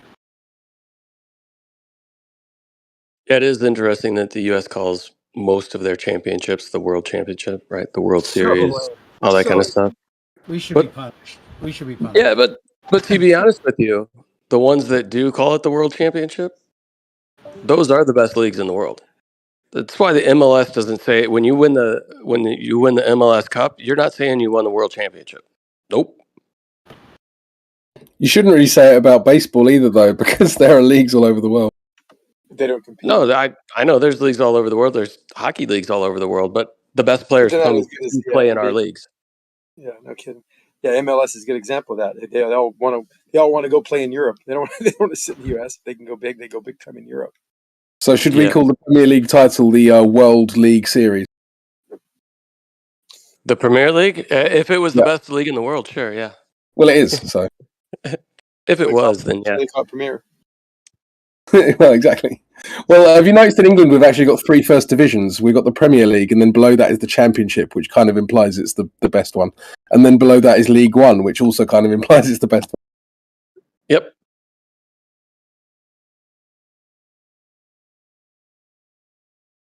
No, England does have the Premier League does have the bulk of those teams are better than the bulk of the teams in any other league. I would agree with that.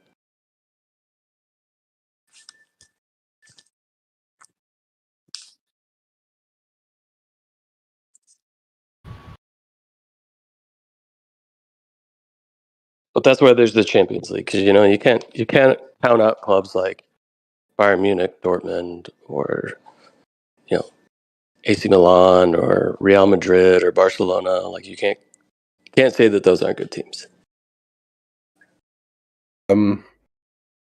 So I've got an article on Ronaldinho from Marca, which is like a Spanish football rag, I guess. It's 3 years old. In case you're interested in going over that again, but there's a few things. Apparently, he would bring women into the team gatherings at PSG. So that was like training and stuff. At the Camp Nou, he what was it?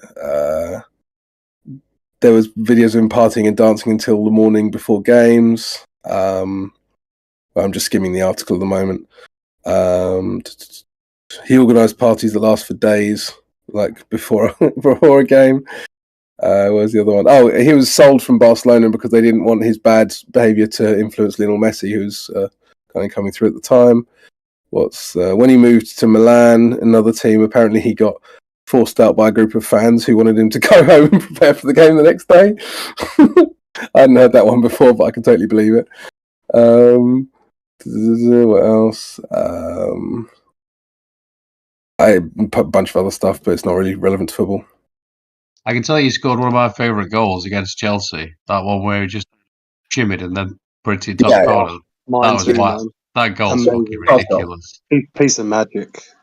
Yeah, class goal, and immensely talented person, but obviously, like, come on, man. Anyone who tells me that Ronaldinho wasn't lazy, they don't know his story at all.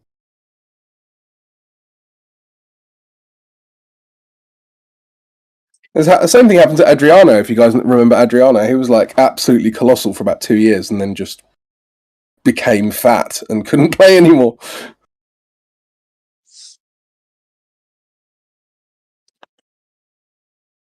Like the guys who play at the top now, they have like insanely low body fat percentages. All of the metrics are measured to an insane degree. If you're more than 5% over body weight, you can't really compete unless you're extraordinarily talented. You know. Yeah, there's nobody with like a Diego Maradona body that's You playing. mean like Matt Letizia? Yeah, those guys just don't exist in the Premier League anymore. Though, like who's the You can't get away with that anymore now. Yeah, no, exactly. Or like a Paul Merson, you know, like Right. Razor Teddy Ruddock. Adams. Like, yeah, exactly. These guys used to like drink before and after matches. It just doesn't happen anymore. But that was in the 70s and 80s, though. Like Ronaldinho was more like 90s and noughties when it was becoming much more sports science focused. I was just going to post that, Jim, as well. So if you watch that goal, it doesn't look like much, but I promise you that he's faked everybody out. He's faked a world-class defender out. He's faked everybody out. He's faked goalkeeper out. It's just such a good goal. It's just like little dance and shimmy. Oh, typical Well, Brazilian it's the style. perfect moment to shoot where like the gap is getting so small. Yeah. It's just ridiculous how he manages to still get it in the goal. I don't understand it. And bearing in mind, like that Chelsea defense was probably like one of the best defenses in Europe at the time as well. Yeah, was that the 03-04 defense with Carvalho and Terry? I'm just watching it now. I think so. Andy, watch that TikTok. Andy, watch that TikTok I sent. It's not playing, dude. Andy, what? Wait. Oh, no, right. Now it is. Andy, watch that TikTok I sent. Yeah, I'm watching it.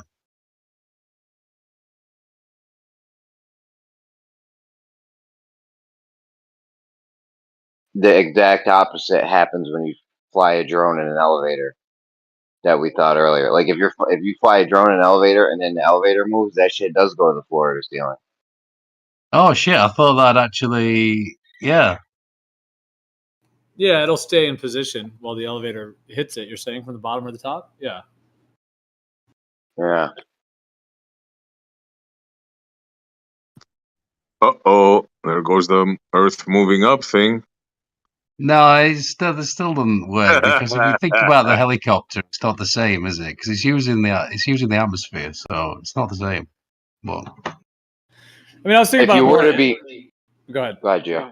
Go ahead. If you were to be moving in the elevator and then you took the drone off, like say the elevator is going from the 1st to the 100th floor, and you're going up and then you take the drone off, then it's not gonna hit the floor. I don't think. I don't know because they say in a plane it's not gonna fly to the back because you're already moving with the plane. I don't know.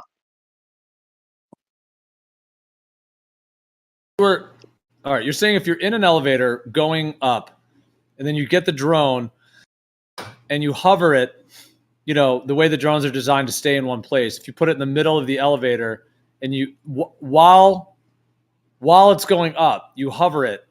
Are you saying like, do you need to keep propelling the drone upwards at the speed of the elevator? You're saying, or could you just hover it? Is that what you're saying? The difference between that? Like I don't hover know. it as a stationary thing and then it stays with the elevator, or if you hover it, it'll just hit the bottom of the elevator floor? I'm not sure on that, but I know that they were saying if you did it in a plane, it wouldn't fly to the back of the plane because the plane's already moving. Stays in a pressure equilibrium. It's not going to go anywhere. Oh, Xanax gonna straighten us out. What's up, Xanax? Yeah. What's up, Bubba? How you doing? that is going to straighten us. Who do you think is going to win the Premier League this year? I don't know. All I know is my nephew's team. That's not Premier. That's over in Europe. That's what was it? Feyenoord? Is it Feyenoord? The Amsterdam. Feyenoord. What? Your nephew's at a Dutch side? He just came back. He's over at. He's in Colorado now again. Oh, okay. Feyenoord a pretty big team. Yeah, that's pretty. Yeah, that was good. Then he did some special trade because he wanted more playing time with another team that got taken over, purchased by the Turkey people. The Turkish people took it over, and it was like a shit show. And he said it wasn't his deal, and it was a lousy area of the country. So he just came back to Colorado. He was there for 2 years. What, a Turkish team tried buying him? They bought him. They actually got part of his contract. He's got a contract. I guess he's on loan with how do you pronounce that term? I never can pronounce it. Feyenoord? Feyenoord. Yeah, Feyenoord. Nord. Phi what? Feyenoord. Feyenoord. Feyenoord. Yeah. I've never been able to pronounce it. Anyway, So so what Turkish team came in for him? Galatasaray? it Or? should be one that everyone knows about. It's kind of a shit show from what I hear as far as management got blown out by the Turkish people that bought the team, and then they put their managers in there, and just it was not a good environment for anybody. So he just bailed, came back because they were allowed on the contract to be able to for the Colorado Rapids to bring him back. So they opted to bring him back. Now he's back on Colorado's team. Fair enough. He's a good player, and he looks like that guy. What's his name? David Beckham. He's like a David Beckham type of guy. Even if he didn't play real good, he probably would do well because all the girls love him. Are you guys talking about like bocce ball or something, or badminton? Like what game are you playing here? Yeah, Soccer ball. Let's get back to kickball. No, he's playing the cornhole. He's a cornhole player. So I'm looking at the final 22-23 squad. There are no American players in there, so I'm wondering who this lad is. Yeah, this year he's back in Colorado. Well, no, 22-23 is the season that's just gone. Then that was with the Turkish team. So we're 1 year before that, 2022. Okay, so I need to look at the 21-22 squad. Right. He's the only American on the team. Okay, back to this fucking elevator with a drone on it. We got a drone. Do we have any stake? There's no stakes in this one. We could implement stakes maybe somehow. I'll try to figure it out. But in the meantime, we got the drone. We're in an elevator. We already know that if you're flying the drone and then you move the elevator, the drone will hit the ceiling or the floor, depending on which way you move the elevator. Now, what if you're in the elevator going up? You're already going up, and then you take the drone. Will the drone still crash into the floor or ceiling or whatever? What if the building's spinning? No, you're saying, Jeremy, in that scenario, like if if the drone has a mode where it hovers right in place. What I'm thinking of the way you're saying it, if you're in an elevator, you're going up. So you're constantly going up. Take the drone with all the settings of it being able to hover, hold it in the middle of the elevator, and then release it. Are you saying would it stay hovering, like, or would it stay going up with the elevator, or would it just instantly hit the floor? Is that what you're asking? You're on your way to the. I don't know, because when you start it without, I feel like you'd have to like keep going up to make it stay in the middle. Because when you just start it, if you just hover the drone in the middle of the stationary elevator and then you move the elevator, it's going to hit the ceiling or the floor. Where Yeah, that's not the way. So I'm thinking if you're going up, what's up, Goja? No, but you're describing two different scenarios now. I don't know. It's just going to do two different things. In one scenario, the elevator is accelerating. In the other scenario, the elevator is moving constantly. No, the elevators moves the same speed. Oh, I see what you're saying, because it went from 0 to whatever. Okay. That's right. And then the other one, there's no acceleration.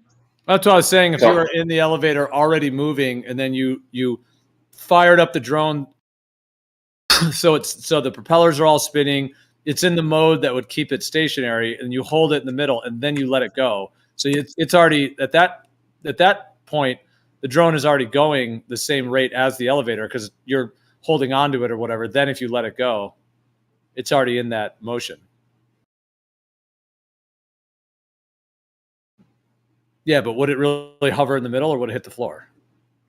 So in order to make the drone fall and hit the floor, it has to be accelerating. You have to have acceleration, in other words, for the drone to hit the floor. You see what I'm saying, Andy? I think it would hit the floor either way. How would it hit the floor? And the elevator starts to drop or go up or what? Because it depends on how airtight it is, maybe. At that point. Here, I'll post. There was an Action Lab one. I don't know. I'll post it in the thing. It's not from his official channel, but I'll post it in the main chat so we can all see it. Yeah, we had a long conversation last night about Newton's first law. Let me tell you about Newton's first law. That shit's stupid. you think about it, Jeremy, he's sitting there in equilibrium, hovering in the elevator. You saying the elevator goes up real fast? What happens? So it's going to go down. Are you talking about Newton's first? Are you talking about Newton's first law of perpetual motion? There's no first law of perpetual motion. Just Newton's first law. Geo and Brian beat the hell out of me last night. Oh, really? But isn't it kind of simple? I mean, it seems like it'd be a real intuitively simple conversation. You got a drone flying in the elevator, and you're saying that if the elevator goes up, where does the drone go? Is that what the question was originally? He asked it in both scenarios. He said, he described a scenario where the elevator is stationary and then it goes up, and he described another scenario where the elevator's already going up. But isn't it? It's gonna be a little different than going down, right? So if you're in the elevator and everything, and the drone is hovering, and then all of a sudden it drops. Well, it's got a force acting on the medium, and now everything becomes inertial. But this drone still has forces acting on the air, so it's going to want to go up. But conversely, when you have the elevator go up, it's got a force acting on the atmosphere that's in there, the air that's in there, and as it moves up, it's still going to go downward. It won't fall like a rock, but it'll still fall because there is a force now acting on the air around it. I think you're forgetting the scenario where the elevator is already moving. You have to imagine yourself in a very big elevator. I mean, very big building. Because elevators don't fall at free fall speed or anything close to it. You get a little yeah. in your stomach as they start up. It's kind of like a free fall. Hey, just watch the video. You guys are busted. Nice find, Jeremy. I wish this Game over. I wish this guy kept the drone more stable. He's flying all over the place. It's maybe a cheap drone. It's like a cheap drone that doesn't really fly very well. Yeah, but it shows it pretty well. It hits the floor and it hits the ceiling. Yeah. As I said. That's pretty devastating right there. Now, as I just said. Yeah, you're going to say a whole bunch of stuff. That doesn't matter, bro. I give you exactly the scenario, what happens with the forces, and why it would go up and why it would go down. Now, I don't know how far it goes down. What you say, bro. I haven't watched it yet. I can tell you right now what would happen because the forces are pretty clear. It doesn't matter. It shows it. The thing hovers and it hits the floor and it hits the ceiling. What you say is irrelevant. I'm sorry, bro. But you guys aren't listening. I got in telling you that if the elevator goes down, it goes upward and can hit the ceiling. If it goes downward, if it goes downward, it hit the ceiling. If it goes upward, it hit the floor. Well, that's what I was trying to. Okay, but then the other scenario is, let's just say the elevator's already going, let's say up. So you're going up. You have the drone. You hold it in your hand. So you're in the elevator going up. You hold it in your hand. You put it in the middle of the elevator, and the propellers are spinning, and then you release it. Now, with the idea that the drone is going to be in its staying in the stationary position. So if you release it while the elevator is moving, with it attached to your arm, as it were, and then you release it, what do you think? Are you trying to say, Zanuck, that it would just stay, it would keep going up even though it's in stationary mode, or would it just hit the floor? Well, that's a great question. So let me clarify real quick what you just said, or not just clarify, but let me explain. So there's no difference between you going up at a constant speed in an elevator or you're standing still as far as the drone is concerned, with relative to the walls and the ceiling. The drone is not going to do anything different in an elevator moving upward at a constant speed as it would if it's just sitting on the ground. So if you understand that, the rest of it's pretty easy to piece together. So what was the conclusion? Was it going to hit the ceiling or not? That's it. There's nothing relative or cousins. It's also moving with the elevator. The drone won't know whether it's moving or not. Drone doesn't know anything. Just stays in one spot. That's it. Hold on. In Geo scenario, hold on, Zach. In Geo scenario, does it hit the ceiling or the floor or whatever, or does it stay in the middle of the elevator? The Geo scenario of what would happen? What is the elevator going to do?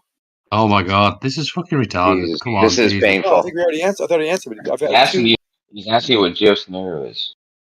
Release while he just had a whole huge response to Geo scenario. I thought if it's going upward at constant velocity, the drone doesn't do anything. It just sits there on your hand. So you think it's going to stay in the middle of the elevator? It will stay. It will stay in the middle if the fucking elevator's moving. That's the point, isn't it? If it's moving it's or just if it's stopped. starting, then it'll move with it. Obviously, it'll fucking have to adjust. It'll have to adjust.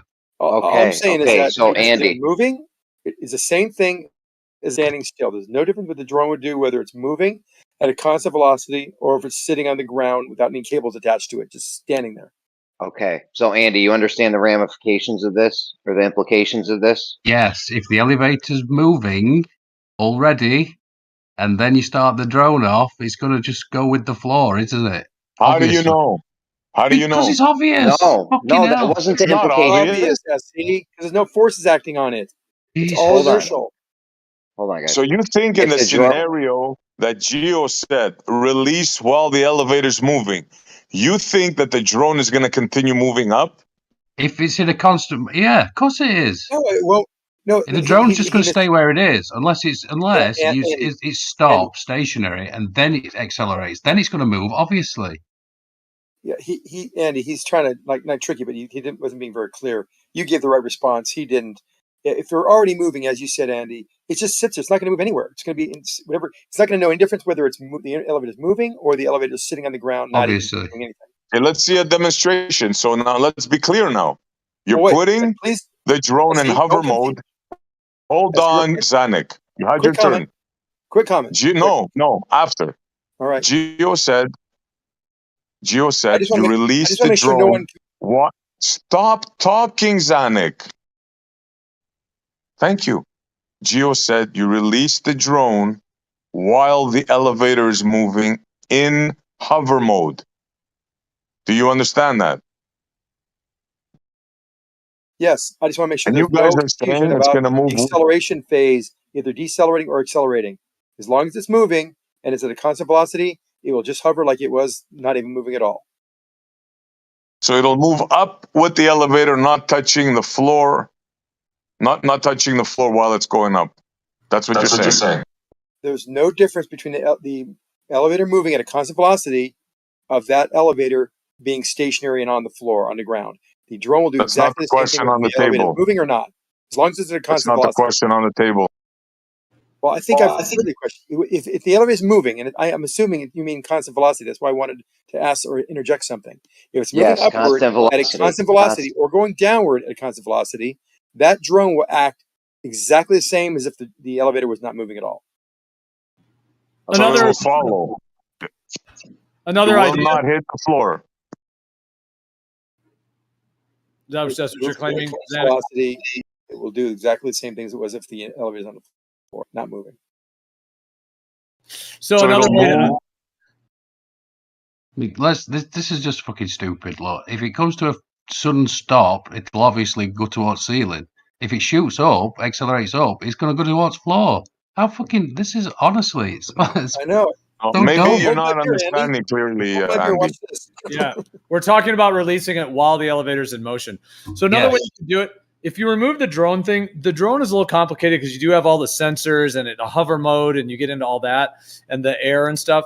Now, the other one I'm going to say could have some issues too, but I was thinking of like a balloon, which is like a neutral buoyancy balloon, where you have just the right amount of helium in it versus air to where the balloon will stay neutrally buoyant. We've all probably had balloons like that, that you get from a party, and after a couple days, you can get them to where they hang in the air almost perfect, Right. So if you were to, example, Gio. Yeah, so if you were to do that instead of the drone, then you have a balloon that's in that neutral buoyancy mode or whatever. And then hold on to it as you're going up in the elevator. Release it. What happens to it? That's a really good question, because Gio, here's what's happening with that scenario. If the air pressure inside was let's say it was a container that was sealed, then it would just sit there and be in that same hovering position once it reached constant velocity. Because you're going higher in altitude, the density of the elevator's air will change, so the buoyancy of that balloon will change. So it will start to rise. Or It's complicated. Yeah, start to sink. Just like if you go up in a high building in a fast elevator, you feel the pressure changing in your ears. Would be the only reason why it would actually have motion or moving. A bias would really move that fast. It'd be a slow movement downward. So do you guys see the implication of this hovering thing with your Earth moving upward? Do you guys understand the implications of this? Yes, the ground is not going to run into a helicopter, for fuck's sake. Why not, for fuck's sakes? Why does it do it in the Because it's elevator? moving with the fucking moving ground, SE. Come on, jeez. It's not that difficult. Moving with the moving ground. Hold on. Yes, just as a hot air balloon would be using the atmosphere. Yep. But Andy, the implications of this are that if the drone is going to sit, if you guys are right, and the drone's going to just sit in, it's a constantly moving thing. The drone's going to sit in the middle. That means it takes acceleration for something to drop. You'd have to accelerate it for it to drop. How on God's green flat Earth have we ended up in this year? Like this is like a 2005 Flat Earth Society argument of the Earth going up. It's like it's like the main misinformation that the Flat Earth Society has been pushing to try to make Flat Earth look ridiculous. That the Earth goes upward. But actually, there's a little truth to it, Gio, because there is an acceleration, not a expansion of the Earth per se, but an acceleration meaning a change of direction, which is causing this perceived acceleration. So by this experiment, we're not really we are counteracting to a certain extent because we're actually having something match that acceleration or not match it, depending on the scenario and what you're doing with the elevator. If you're in a free fall, then obviously you're matching it. The thing just floats like everything else in the elevator, matching the acceleration. Where did the acceleration come from? The Earth actually apparently moving upward. Because it's in free That's fall. why Brian asked yesterday, argument is the best against the globe, relative density or electrostatic in the atmosphere or the Earth accelerating upwards, 9.8 meters per second squared. And hands down the last one, the Earth accelerating upwards, because the other two are missing explanations. There's not. They don't have explanations. All right, are we ready to fuck up Newton's first law of perpetual motion? We already did that yesterday. We can do it again. I fucking missed it, man. They beat the hell out of me, dude. Him, SC, and Brian. Man, did we kill it? They tag team. Perpetual motion means that some energy is used to make something move, like a pendulum or something. But that's not. It doesn't mean that something in motion, staying in motion and not changing, is promote perpetual motion. That's not the implications of that particular. I spent a long time. The implications of it is that an object in motion will stay in motion. Stay meaning not stopping. Yeah. Stay means not stop. Staying. That's my in motion favorite. Right, and the perpetual motion machines do not exist. But that's not perpetual except motion. for in Newton's mind when he said an object in motion will stay in motion. Used in physics. Perpetual motion machine would be something like a pendulum going back and forth forever. If something stays in motion, is it in perpetual motion? No, that's not. The term is not designed for something going in a straight line in space forever. That's not perpetual motion. That's not illegal. There's no energy involved. Constant speed does not require any energy. Okay, if something stays in motion perpetually, would we call that perpetual motion? No. I don't know. It sounds like I would. It sounds like it is. Just like pseudo force sounds like a fake force, but it doesn't mean that. It is fake. It is fake. Oh, if something stays in motion, go ahead, Kosha. Jeremy, they're going to get you on the perpetual word. It's the perpetual word that they're going after. I'll give you the same argument. I mean, an object motion stays in motion unless acted upon by another force. So it's like indefinitely propagating through the environment unless acted upon. That's kind of the wording that is used in it. Yeah, an object in motion. Let me ask you this. Same motion. Yeah. Go ahead, Kosha. Let me give you this riddle, dude. Okay. And let's pretend that somebody is an expert on drag and the contents of the atmosphere, and they're an expert on the surface of the baseball field. Okay, and they're also an expert on,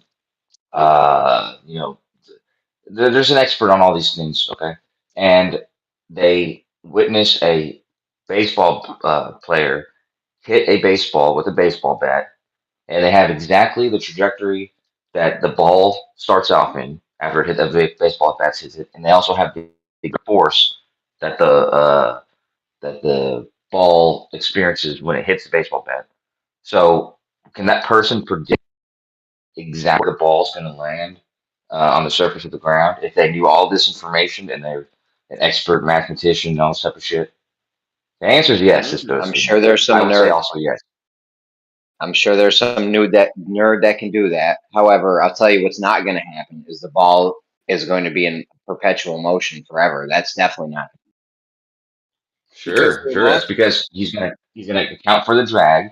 He's gonna account for the friction when it hits the surface. He's gonna account for the force, which gives it its initial velocity, and he's accounting for the things that are gonna slow it down in the direction it's going. Deformation So of he the accounts for ball, the things that are slowing heat, it down. noise, deformation of the ball. All these things are part of Zanuck, what are you doing, bro? All those things. If he accounts for all those things that are slowing the ball down, if he if he's accounting that to a ball that's moving at a constant velocity or a velocity that is unchanging without those things. If he doesn't calculate it with that in there, he's not going to tell you where the ball's going to go. He needs to include the fact that without those things, the ball will travel indefinitely in that direction with that velocity. That's the only way to calculate that. That's why that law is there. That's why the law makes sense, and that's why the law is valid. Is because without it, you actually cannot calculate those things. You can't calculate where the ball's going to go unless you assume it's traveling indefinitely in that velocity without those forces acting on it. That is very false. Because there is no such thing as the object moving without any other quote unquote forces on it. It has air, it has friction, it has quote unquote gravity, it has everything involved in its trajectory. So to try to claim that you're trying to calculate something that doesn't exist in physicality whatsoever, and somehow that's required to calculate something in physical reality, does not. Well, say there was a bat on the other side that could, swing the exact same force. The question of perpetual motion would be that I could use the same energy, get that ball back and forth, and play volleyball with those bats, with the force, equal angle, equal energy, all that. And that's not going to happen. The perpetual motion device comes in like the magnet thing that the V magnets and things that Jeremy's so fascinated with. That can't happen. We can't have something gatekeeper. Really against the first law.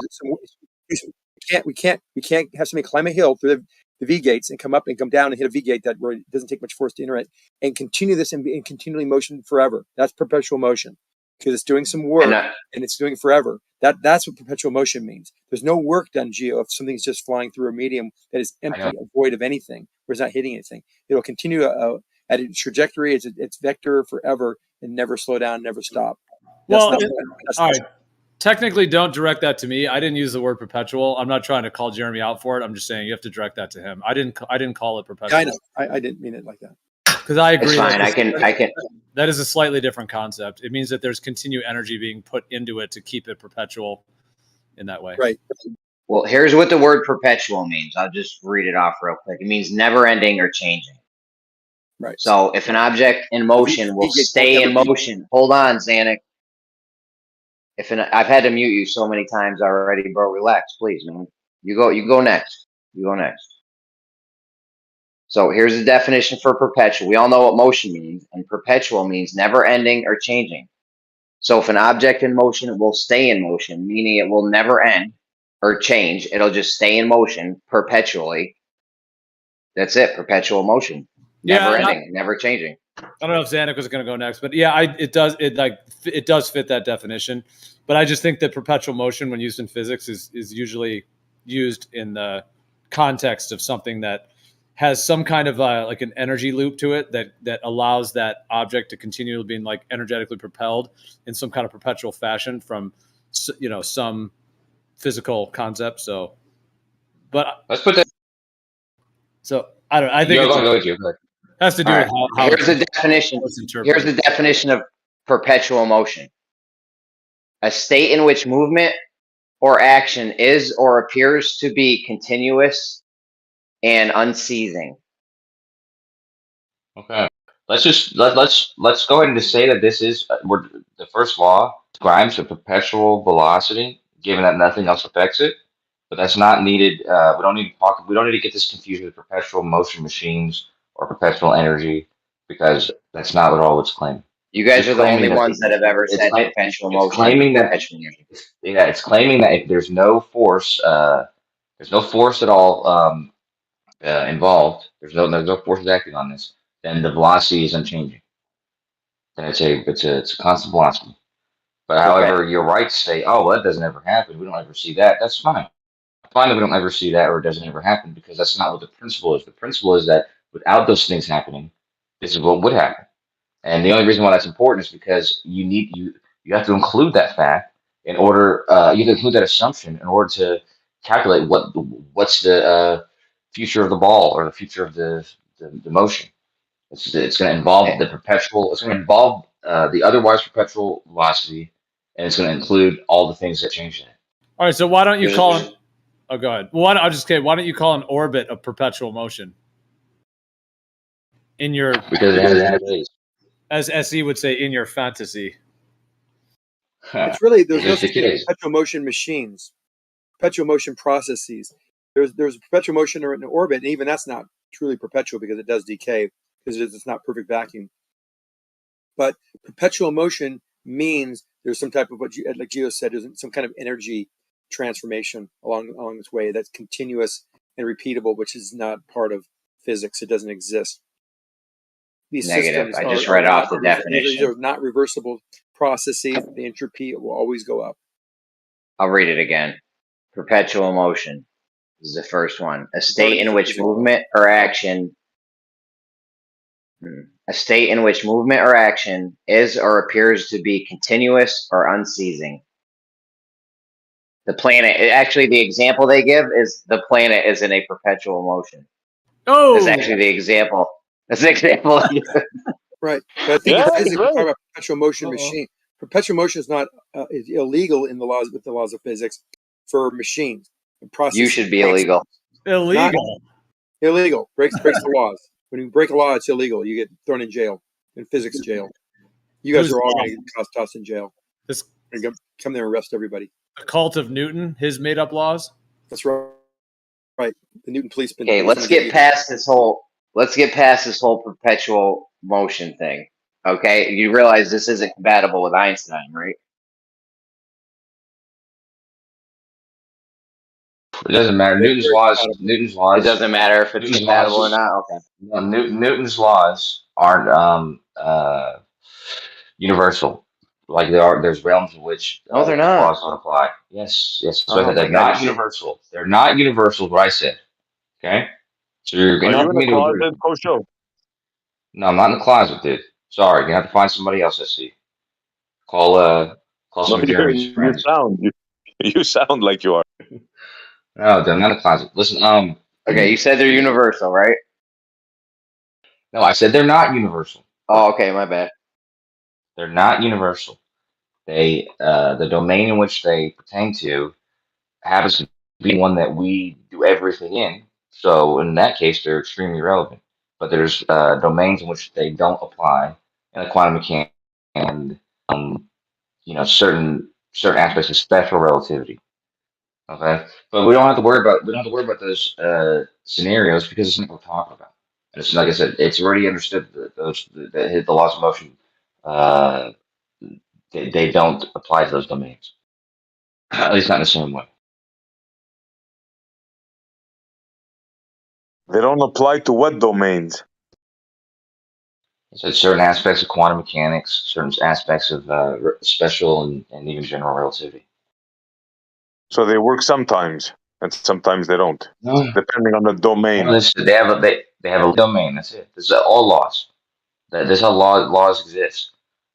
I mean, as long as you can define the domain that they're relevant in, then they can persist as laws. But they're not universal laws because, like I said, there's domains in which you can see that they don't apply.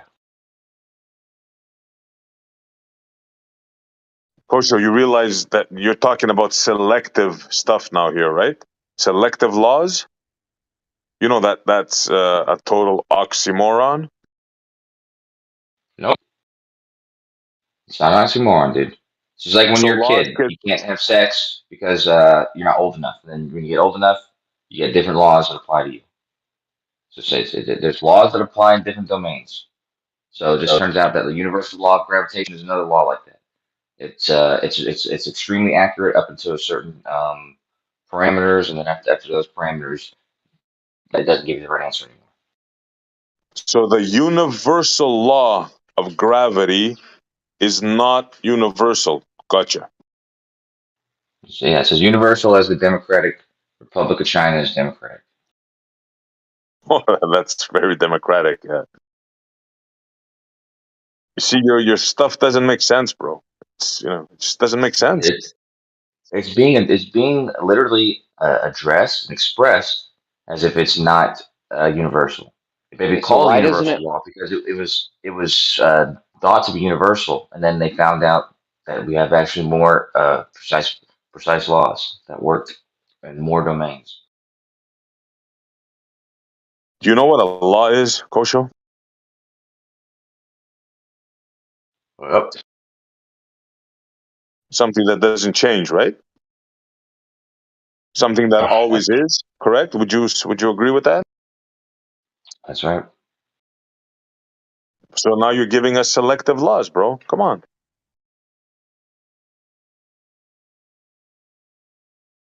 What else? What else did Make you it at guys go least over with the first? challenging. What else did you guys go over with the first law? That I Oh, missed. Gio was on fire yesterday, man. He was like shooting like machine guns. You should play the tape back. I might go back. They're saying that the law. They're saying that the law is it's just an assumption. It's made up. It's an assumption. You can't even. You don't have any chance of ever or anything like that.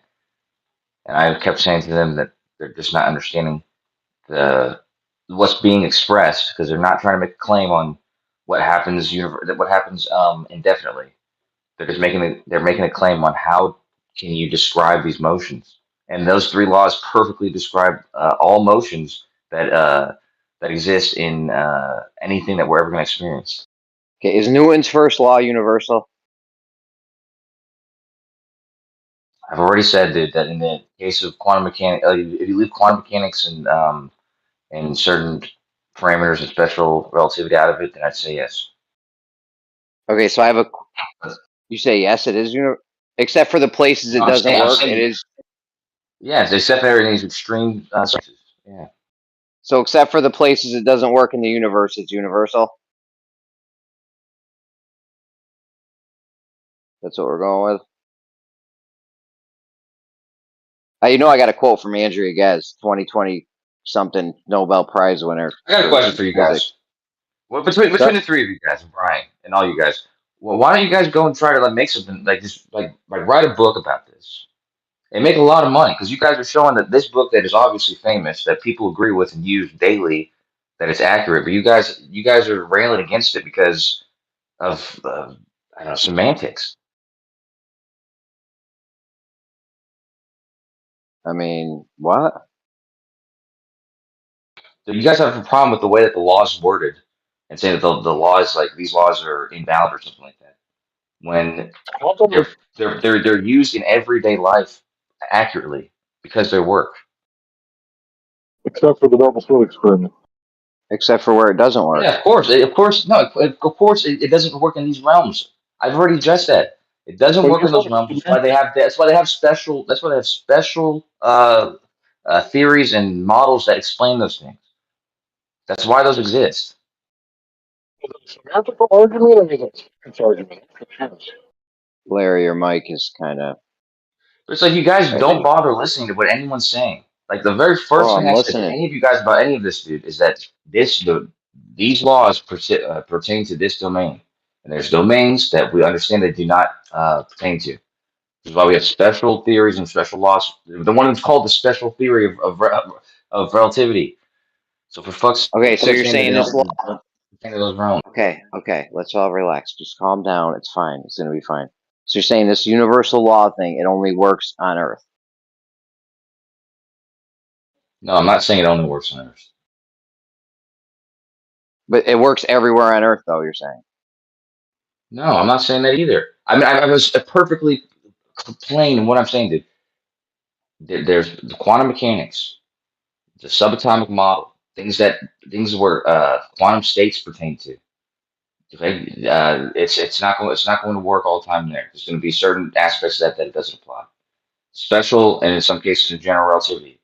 There's Okay, so you're saying there's several laws that don't apply. If you Okay, hold don't on. if you can get away if the situation that you're describing doesn't pertain to those scenarios, then you're perfectly fine to use it. Okay, so you're saying Newton's first law does not work in quantum mechanics, in the That's quantum not what I realm. said, dude. Oh, God damn it, dude. You said it works I'm saying, like, sometimes. I'm using the words I'm using. I'm just saying as many words as I'm saying because the fact that you don't mix it up. I just said it. It's not that it I'm doesn't trying to work get in it quantum straight. mechanics. There's certain aspects of quantum mechanics in which those laws don't pertain. And so for that reason, we have a whole set of laws and equations, for formulas for quantum mechanics. Okay, doesn't mean that it doesn't work anywhere there. It just means that it doesn't work everywhere there. There's places where those laws, Newton's laws of motion and universal law of gravitation, where they don't apply. Okay, that's fine. That's fine. Let's relax, man. You okay? Relax, bro. This doesn't have to be intense. It's just like somebody jumps in who wasn't here, and then they twist my words. Like, you guys are just twisting words, dude. It's like it becomes a semantic. Well, this is complicated stuff, bro. We're trying to get it straight. We're trying to get our shit straight. Toilet and a ruler stuff. Okay. What was another thing? So does save the perpetual motion. What's up? Andrew guess, dude, that the laws of physics have to apply everywhere, something like that. Yeah, bro. She is a 20-something Nobel Physics Prize winner. She clearly states the laws of physics should work everywhere. Now, come on, man. You're telling me there's places where this shit don't work at, and she's saying the physics Nobel Prize winner is saying they should work everywhere, and you're saying, no, it's fine. It doesn't work everywhere. It's fine. But we understand What would that. stop it? What would stop it from working in that area? Would there be like a wall? No, it's just the actual universal law of gravitation. It actually only gives you an approximation to the answer. That approximation is basically the same thing as the actual answer when it comes to anything that we experience. But of course, in extreme examples, it doesn't give you close approximations, which is why Einstein's equations are used in that scenario. However, what Andrew Gaz is describing is how Einstein's equations don't even give you weird issues in the case of black holes. And so what she's saying is the laws of physics should apply everywhere. Otherwise, they're not the fundamental law. And so it's true that we call these things laws, but it turns out they're not universal laws.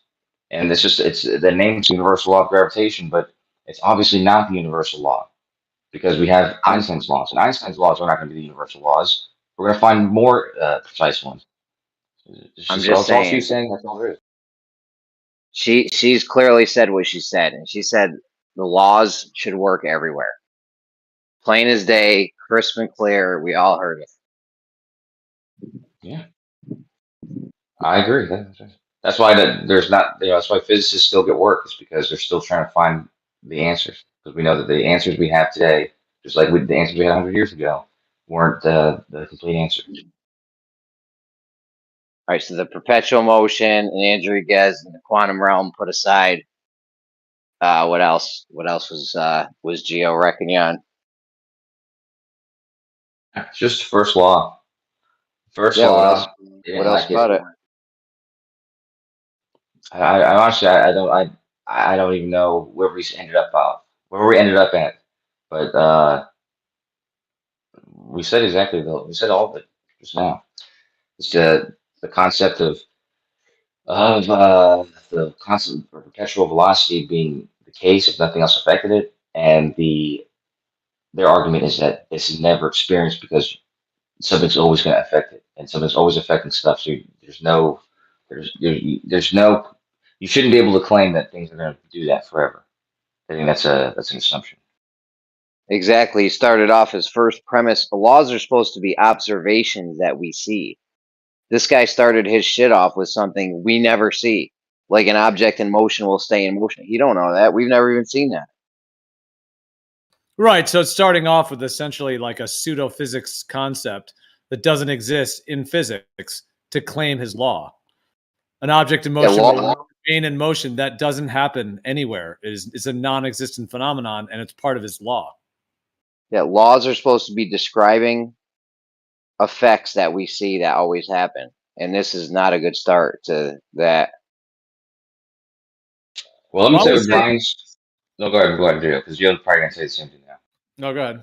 You can go first. No. Well, no, you go ahead. Because I was just gonna say, because I think you're probably just about to say it, but about what the law should be, or Brian said the law something like an object that's moving or whatever is going to come to a stop due to calculated by all the forces that are acting on it.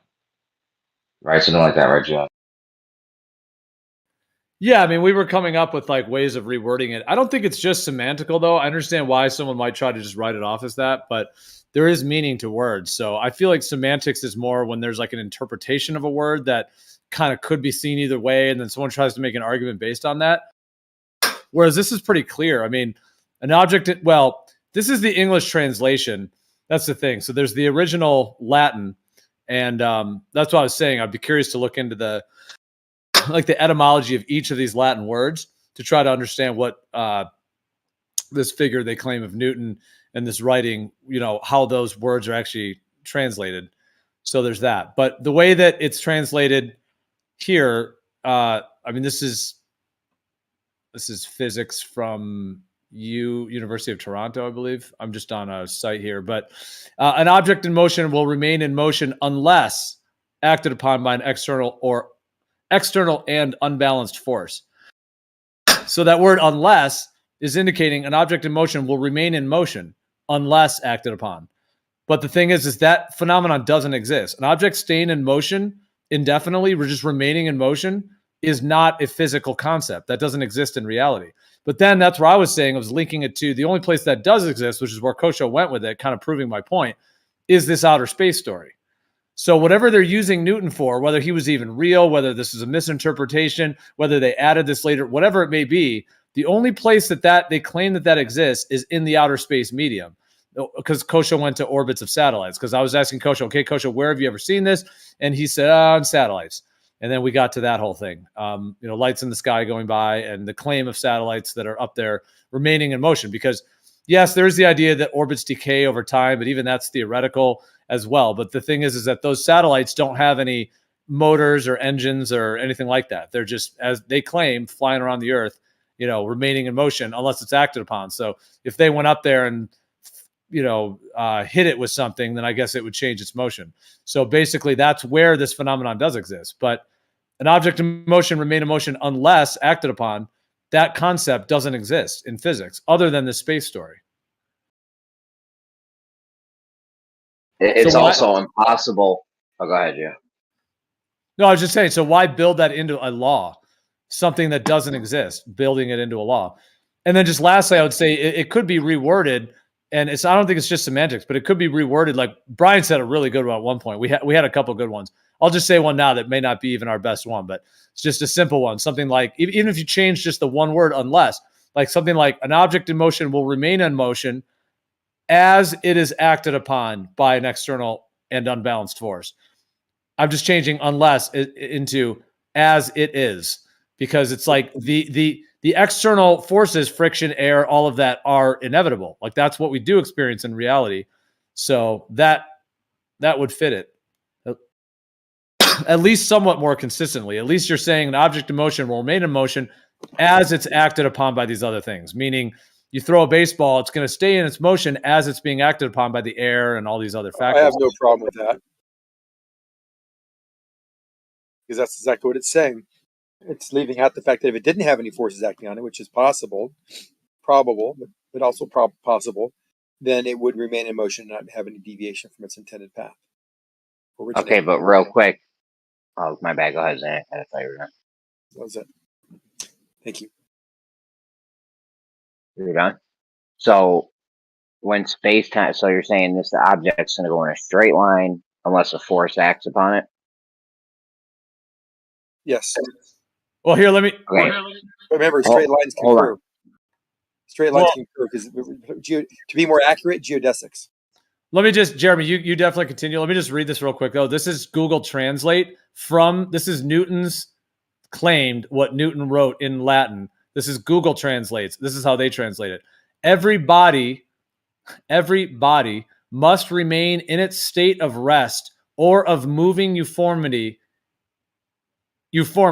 in a straight direction, except insofar as it is forced to change that state by impressed forces.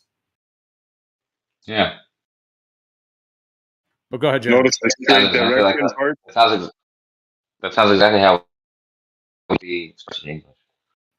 Yeah, but nothing does remain in motion in a uniform straight direction because there's Ever. always something. Yeah, that doesn't happen. So why speak a non-physical concept in something that's supposed to be a law of physics? That's the problem. It's a good point. Okay, so that, Allah like I said, does take something out always. two ways.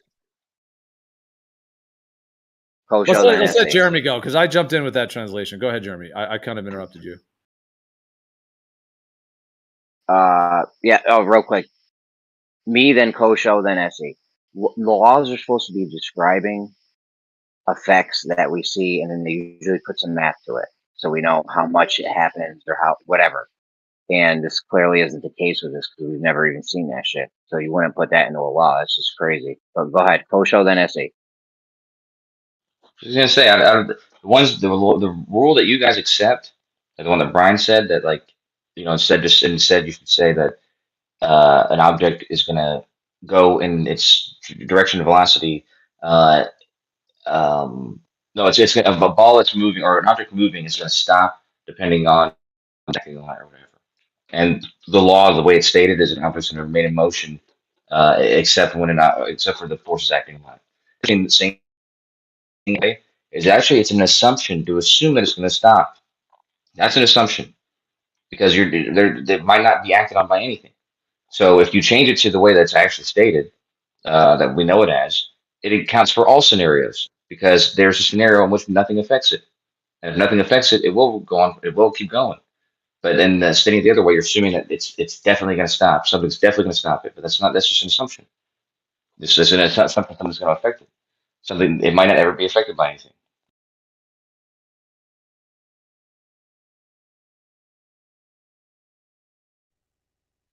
Can I say something real quick about so one of the things I think with forces is if I said I threw a ball, there's no way I can ever convince you that I can throw a ball and it can go forever.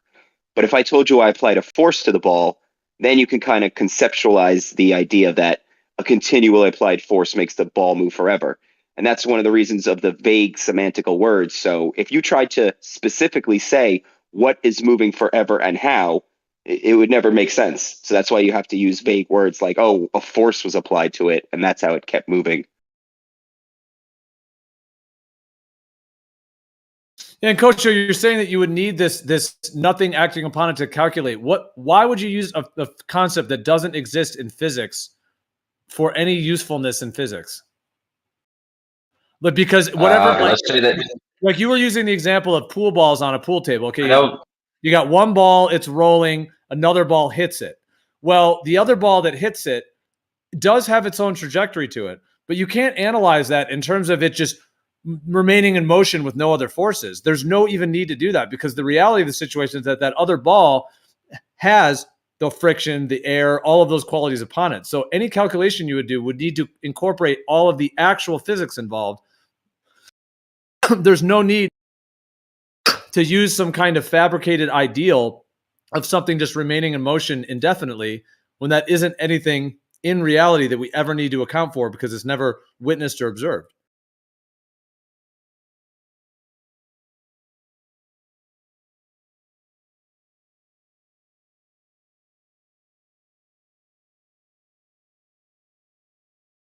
Yeah, Allah is something. It's something that always happened, right? So you can't say Allah is something that never happened. Yeah, but the only place that that's what I'm saying though. The way this links into the globe model. The way this, all right, go next after me real quick. But the reason this fits into the globe model, however this is interpreted, whatever this Newton character, however these words have come to us and are part of physics today, this is why they'll tell you, like, when you say, oh, the earth isn't a globe, they say, no, all of physics would break down. This may be one of the things they would say.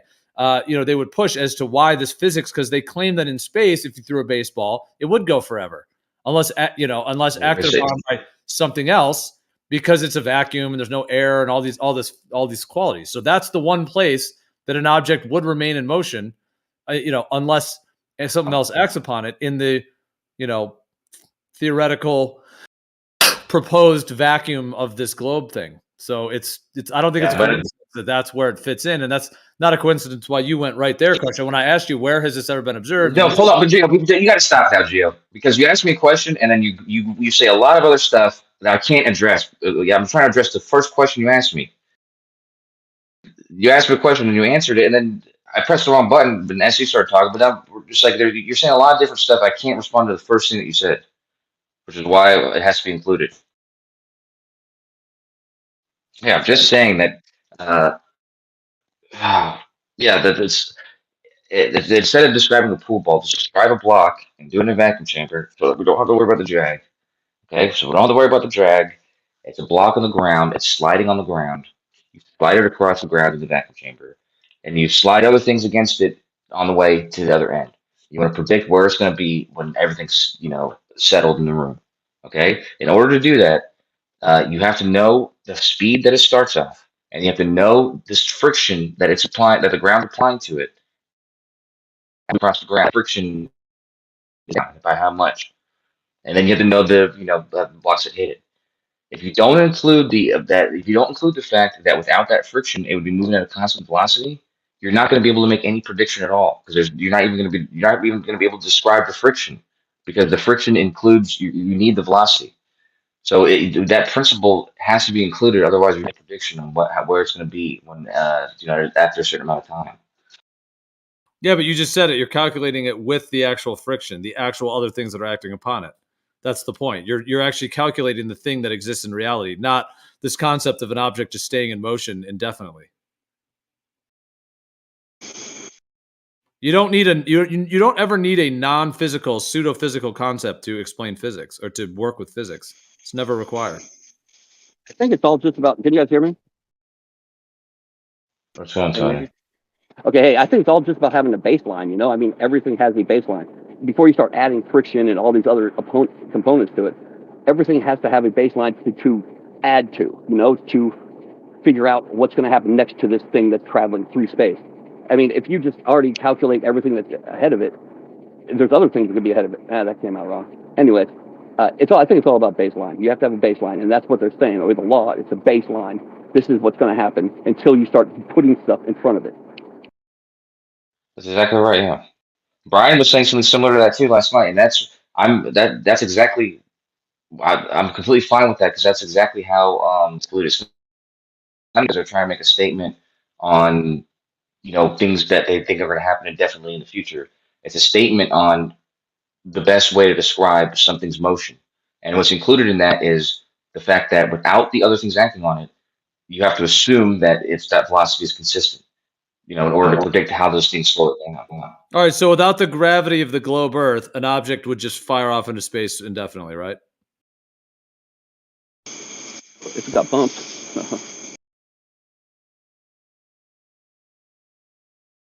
That's assuming nothing acts on it. Yeah, so is it just a coincidence that the media? Is it just a coincidence that the claimed medium that does exist is in this outer space, NASA's outer space story?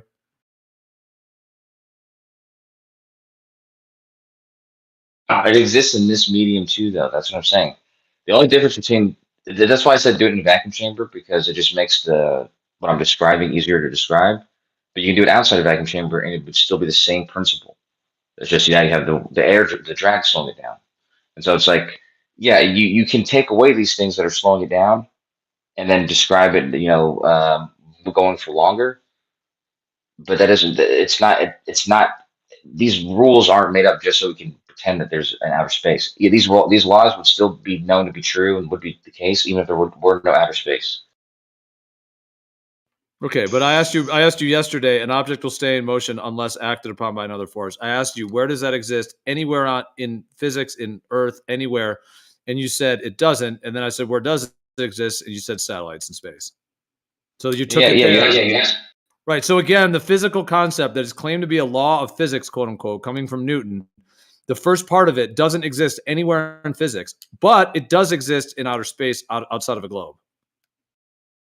I know where it exists. It exists exactly to the point where it actually gets affected by something else. All the way to that point. That's where it existed. If that makes sense. That's right. That's yeah. It just happens that outer space allows for less things to affect it. That's not exactly true. You can actually simulate and create an environment where this can be observed, such as a free fall, a container inside a container that's free falling. And you could force it to free fall. You could make all these calculations and do this basic mechanism so that this object, even in the airplanes that do the vomit comet as a simulation, and that shows Newton's law to be true, the first law to be true. So you don't need to go to space. All you need to do is set up the experiment correctly, and then you can prove that law to be true.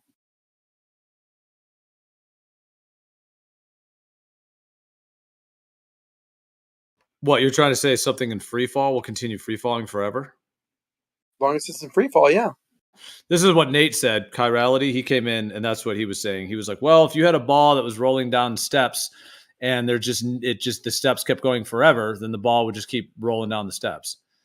But again, that doesn't exist in physics. That's just a theoretical concept. That's why I take it a step further. Right now, I have a free fall in an airplane. We can measurably be outside the airplane and see the airplanes falling at a certain rate or accelerating at a certain rate, even when it's going up and going over the apex and going down. The entire time inside, we can see everything is falling at the exact same rate. There's no bias based on density. So that test right there alone, with this trajectory monitored very accurately, with respect to outside the airplane, the ground, things around it, we would be able to determine that things in motion stay in motion unless acted upon by other forces. And there's no changes that these objects ever make, even relative to each other. And it gets rid of your friction and drag problem of moving through the atmosphere. The non-existent scenario on the Earth that you look for that didn't exist does exist. This is one of them.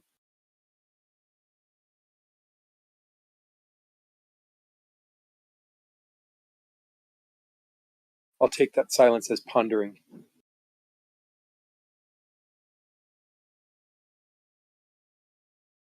The way I see it is that in a way we're both right. Both sides are right. Because I see on the flat Earth side, I can understand where if something shoots off into space, if you think there's a space, there's planets and there's other objects up there. Eventually, it's going to hit something. So there's a chance that it's going to stop. I think that's what you guys. Well, I don't know. Maybe I'm wrong. But I mean, there's a good likelihood that it's going to hit stuff and start slowing down and stopping at some point. Yeah, I still stand by it. There's no scenario in physics anywhere, even in space, that something will remain in motion indefinitely, quote unquote, unless acted upon by another force. Because even in the idea of outer space, you throw a baseball out there. I mean, even in their model, eventually that baseball is going to get pulled in with some gravitational field, and it's going to, it's going to change direction or be, some asteroid's going to hit it or space dust or whatever. So that concept still doesn't exist anywhere in physics. Even the one Zanuck described, that's just a temporary free fall, Zanuck. That's not staying in motion indefinitely. Keep free falling, what's going to happen? You're going to hit the Earth. Right. Well, I mean, he goes to stand to reason if the Earth wasn't there, that it would continue to free fall. Right. That's why I'm calling it pseudophysics. It's not actual physics. It's just it's a conceptual mind experiment, perhaps, but it's not actual physics. Yeah, because it talks about this pseudo force that's causing it to accelerate, and a proper force, which would be the ground, hitting it. So, like the first law says, it stays in motion until acted upon by another force, and that force being the ground. So it just shows that law is true. How long it takes or persists is not really much of an argument. Do you think? Does it have to go forever in order for the argument to be correct? I don't think so. Well, yeah, when the argument is that it'll go forever. Well, no, it just says the object in motion will stay in motion until acted upon by another force. There it is. It just gave you that scenario, which you can actually show. It doesn't say it has to be able to go on forever if there's no other forces, and we have to see it go on forever if there's no other forces. It doesn't say that. It just says it'll go and on until it's acted upon by the force. But Yeah, that's the the chill thing. is There's always other forces act. That's the thing. There's always other forces acting upon it. There is no yeah, scenario in and which there aren't other forces acting upon it. Therefore, why use it as a concept, or as to even go as far as a law of physics? Because Kind of that a non, doesn't. That it's does. a It just does placeholder. not It's a exist. placeholder, little bit of a non sequitur there, don't you think? Because but the it's a law placeholder clearly though. says object in motion stay in motion. The free fall will stay in motion until acted upon by another force. What it says is that these things will remain inertial until something acts on them. That's the Yeah, law. That's what Newton's first law says. It doesn't say anything yeah. It does about say something's not going going to on act on it. indefinitely and having an environment where there is nothing, where you can actually show this going forever. It doesn't say forever. It just says until something acts upon it. So that's the Earth that it would be falling into, Yeah, they keep it open. You or know, the that's Earth why it's a falling into baseline. it, actually. Yeah, that would be true. But yeah, it's just a concept of where it's going to do this until something else makes it do something else, and then bam, it's not that anymore. It's something else. You know, and so people got together, went a long time ago, and did some mushrooms or something, and came up with this shit. And it was, you know, like, oh my god, dude. And they put it in a book, and it works. You know, it makes sense if you really think about it. You know, Newton died a virgin. Well, maybe it doesn't. He was an old man virgin when he died.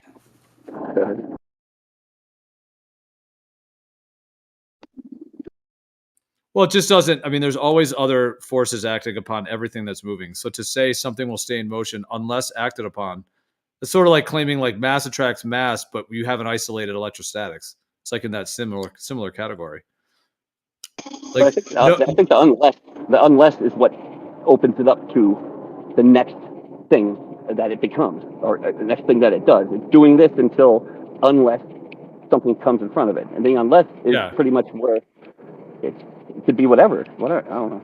I mean, I would almost describe this. I'm not calling anyone else schizophrenic, but this is like a schizophrenic law. It's like a schizophrenically imbued concept to be claimed a law of physics, because the medium exists in physics, like the air, all of those factors. The medium exists, and any object that's moving is going to be implicitly connected to the medium.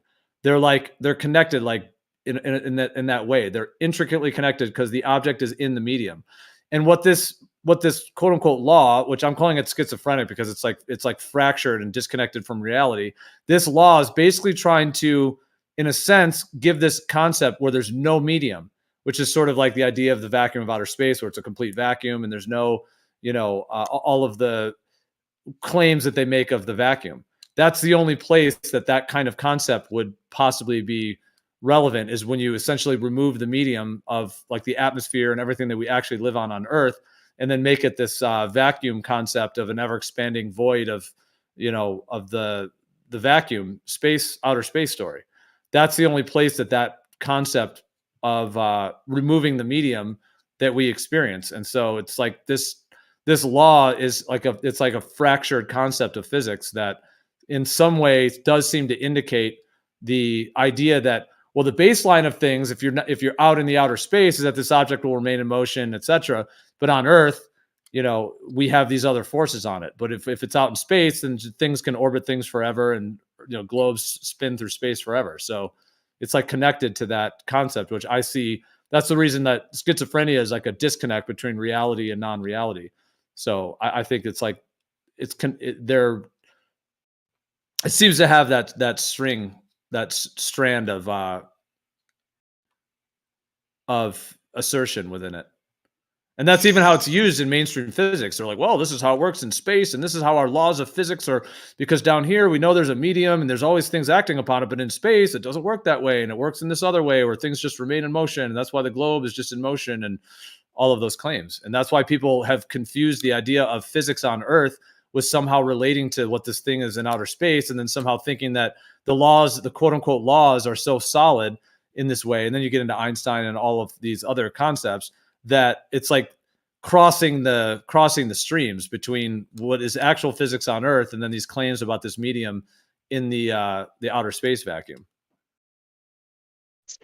Okay. Okay. I got one. You have a particle. Oh, sorry. Okay, go for it. Go for it. Just real fast. Sorry. So sorry. Larry's law states that a 4-cylinder Toyota will run for 30 years unless it runs out of gas. Yes, exactly. That's exactly what the law is. Like this car will run forever until gas runs out. Now, if you can make a tank that's just forever giving gas to it, it'll always keep going until the engine breaks down, and then you have something else. How does a man in the 1600s get the gumption that something can travel forever? How does a man in the 2023 question the guy from 1600? Because the Well, guy you can from question, 2023 uses his brain. yeah, I think the guy from back then did too. You know, because it's a sound concept. I mean, something happens. Something's going to stay the way it is until something else affects it. That's the way everything is. No, That's but just you the way missed the life is. point. You got that idea in your head because somebody told you, right? But No, picture this life in the 1600s now. You go back there with a big lighter, they'll burn you at the stake, right? You got to understand the times we're talking about. Where did this man, where there wasn't a McDonald's in sight, there wasn't a flush toilet, I don't believe back then. And this guy thought that something would travel forever. How? What gave him that idea? I'll tell you how. Right now. Okay, so back then they didn't have all those distractions like we have now, internet and everything. When they went outside and stared at the stars, they actually stared at it and like, what's up there? Because that's the only entertainment they have. That's the only thing they have to soak in knowledge. So like, people would get way into it and they just study it. No one does that in this room. Like, it just sits out there and like ponders the stars all night, and because there's no other distraction in their life. You know, they didn't have as many distractions, so they could actually focus on things a lot more better.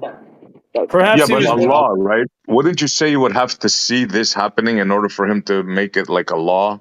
This is a law we're talking about. You realize what a law means, right? Yes, I know what a law means, and it's exactly what's going So on. where Like, do you see this happening? Perhaps he was happening. dreaming of satellites, because the thing is, because this could be like Brian and I were rewording it in a bunch of different ways, and I don't remember all of the ones we came up with because we were just doing it on the fly. But like I was saying, it could be reworded. I'll do one now. It might not even be the best wording, but something like if you were to say like an object in motion will always be affected by the components in the medium, you know, the external forces, quote unquote, friction, air. See, if you were to make an assertion like that, that would be closer to like a physical law because it's something that exists in physics. Like if every word in the A law, logical thing, yeah. yeah. Like, because what we always observe is that an object in motion will always be impacted by the air, the friction, all of these different factors. So if you were to assert it in that way, an object in motion will always be, you know, interconnected with the medium and all of the forces and the materials within the medium, something in that sense, then at least now you're claiming something that is in physics and then asserting something that we always experience in physics. And if it's a law, that's what it should be. You know, it's a constant. It's something that always exists. So why not actually put things that do always exist in your law?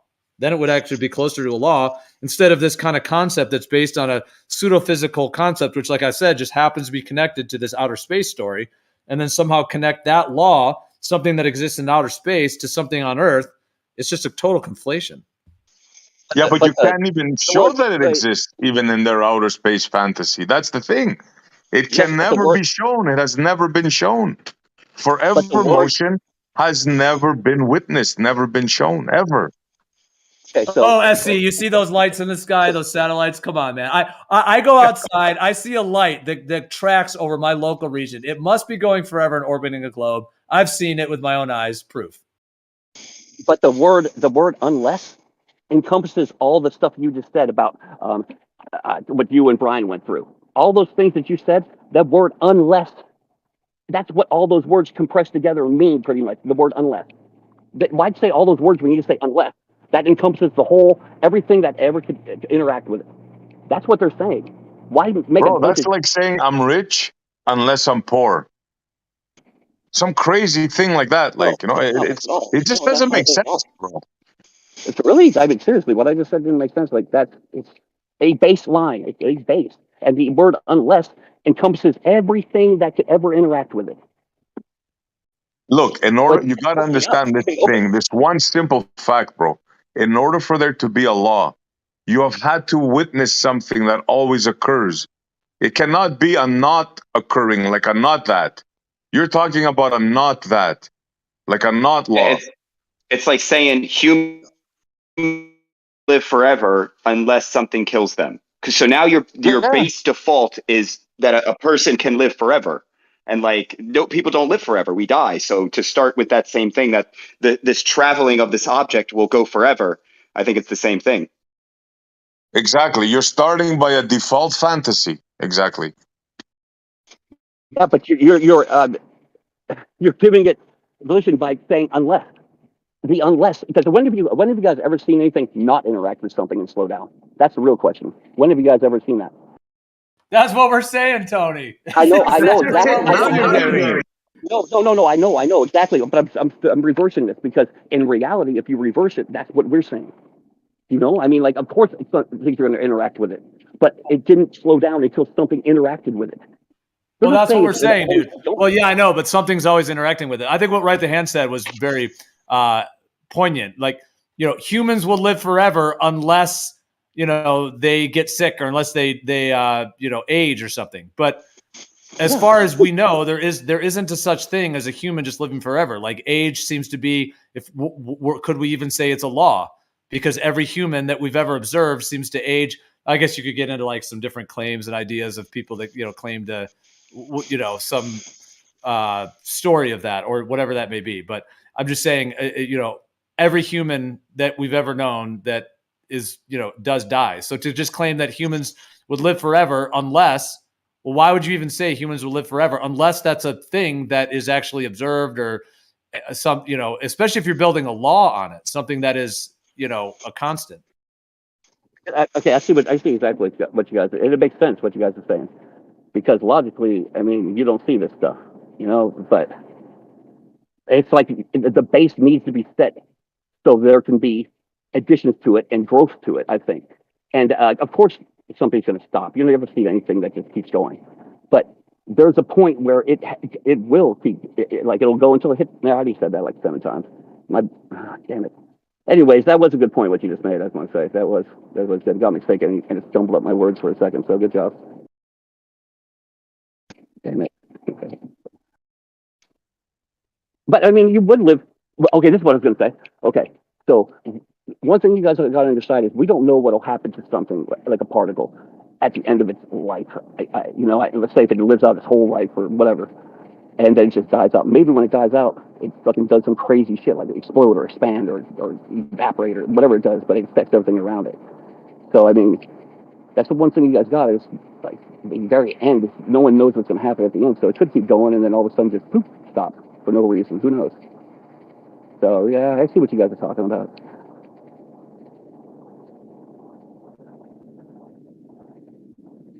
If that makes sense, probably not.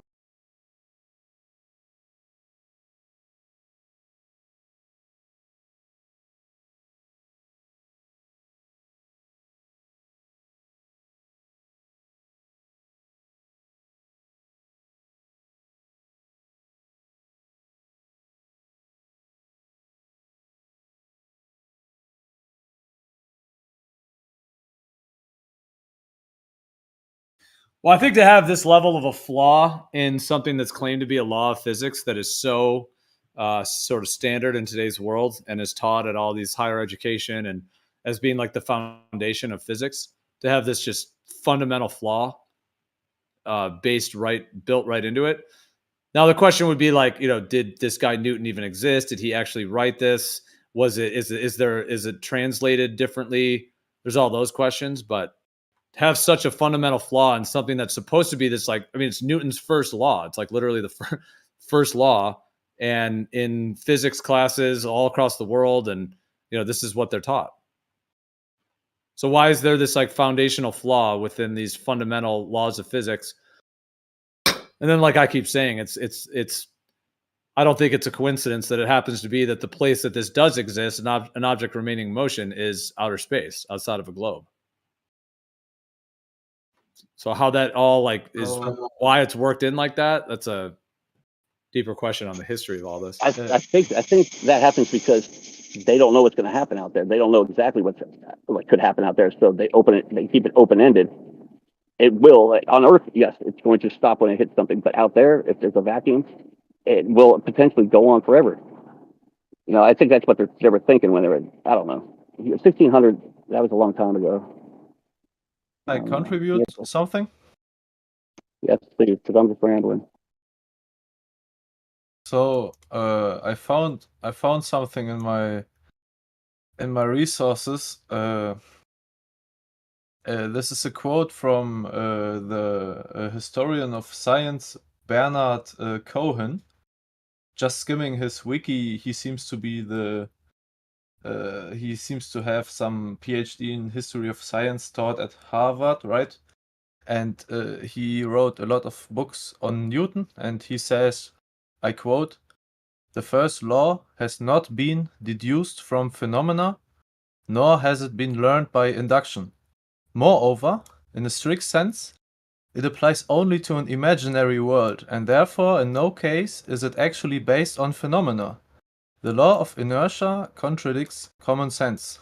Quote end.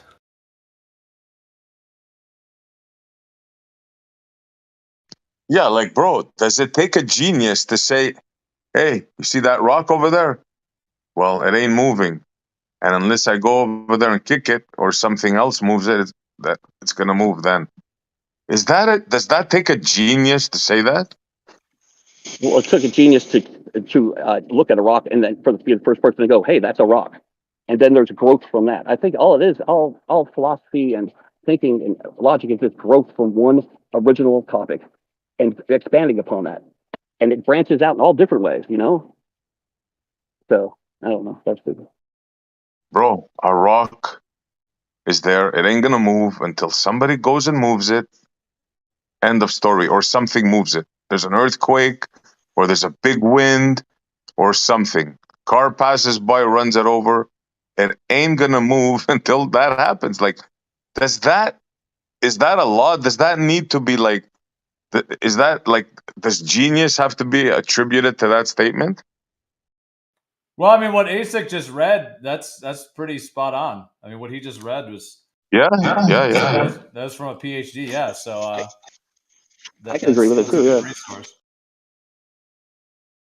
Yeah, that was good. Yeah, from a PhD, no less. Yeah, let them go against that. I mean, is a law of physics a law when it's not actually even connected fully to physics, to actual physics? How could that be a law? Exactly. Yeah.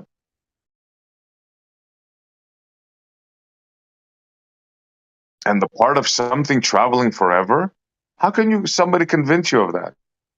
Like, seriously, guys, how could somebody come up with a thing that something will move forever? Somebody in the 1600s, where they had horse and buggy, if they were rich, probably.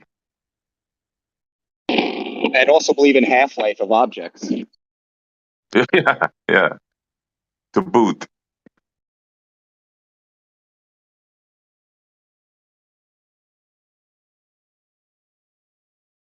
I say he didn't say that. I say you're probably too smart to say that. I say they wrote that after for their space balls and light traveling forever.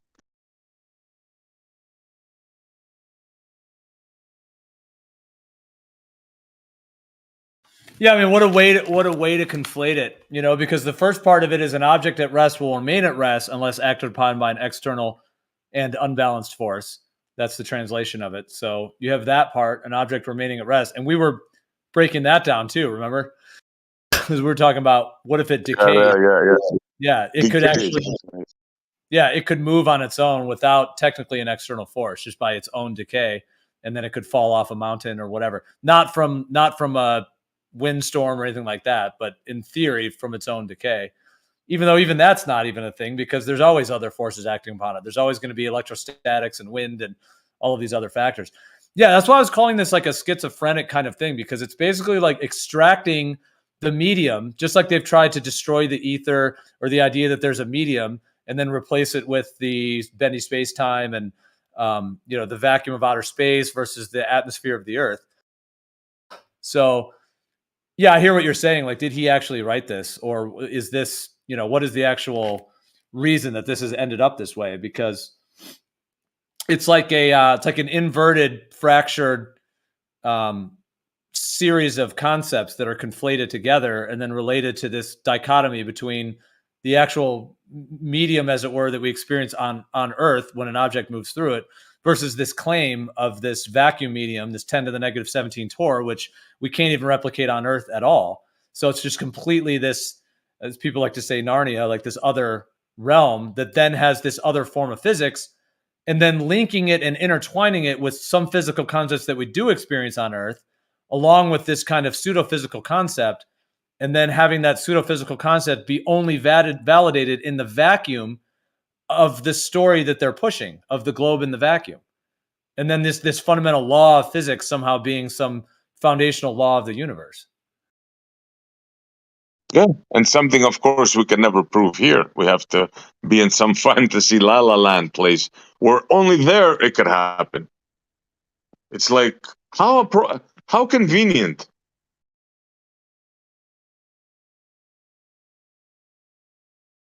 It's too funny, man. It's too funny, like.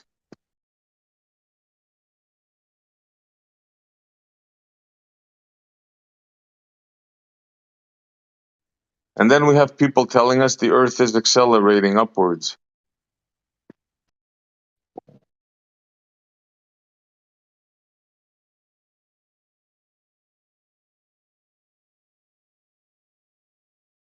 Yeah, that's tough. That's rough. It's like a 20-year reversal. I don't know when the Flat Earth Society first started pushing that on their website, but that's an old one. Yeah, I was laughing. Andy was telling me, that sounds like Flat Earth. I go, yeah, it does sound like Flat Earth. Yeah. A Flat Earth Society, excuse me. Yeah.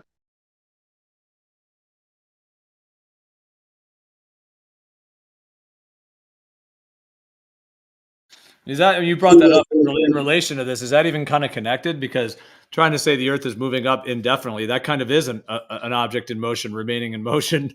If that idea, that, in my viewpoint, absurd idea that the Earth is just moving upwards indefinitely. And then, these other objects, hit the Earth when you drop them. I'm not saying it's directly connected, but it is sort of. And the way that even, in the Einsteinian, the way Zanuck will say, the idea that, that within relativity and the way Einstein, that concept of, if you trip and fall and hit your face on the ground, that it's actually the Earth that came up and hit your face rather than you falling down to hit the Earth. Seems like it's interrelated with this. How about the clouds? Why aren't the clouds hitting the Earth if the Earth is going up? And how about the moon? Is the moon moving up with the Earth and the stars too? Stars are moving up too with the Earth? Like, think about that. Think about those implications of what they're saying, right? Whatever the moon is, whatever the stars are, they would have to be moving along with us, no?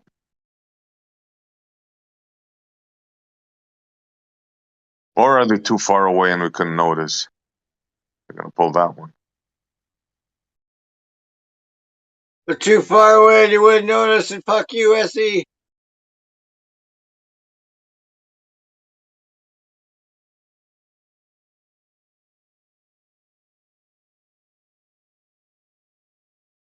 By the way, that's Turnip's way of saying hello to people No, he it's likes. not. Fuck you, SE.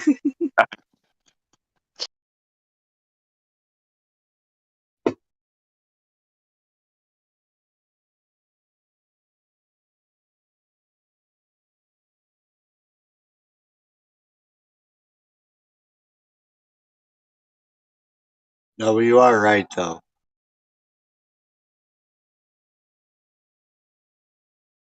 So could we redefine Newton's first law as a law of pseudoscience?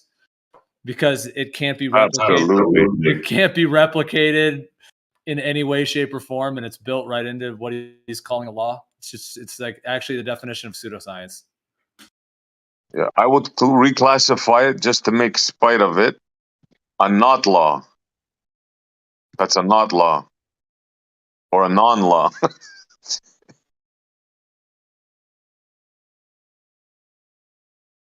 Because it definitely ain't no law.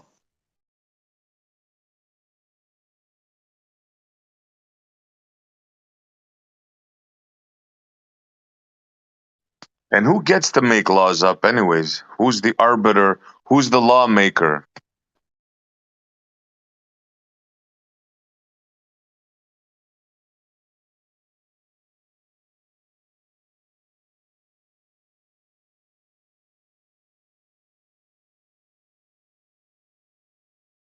Well, I mean, this guy has obviously been foisted up, or the claim of this Newton character has obviously been like Nate was using a different argument. He was saying, back in Newton's time, he was trying to say that they all believed Earth was a globe and they were all on the globe. And he was trying to say that there's writings during that time of people talking about the Earth being a globe.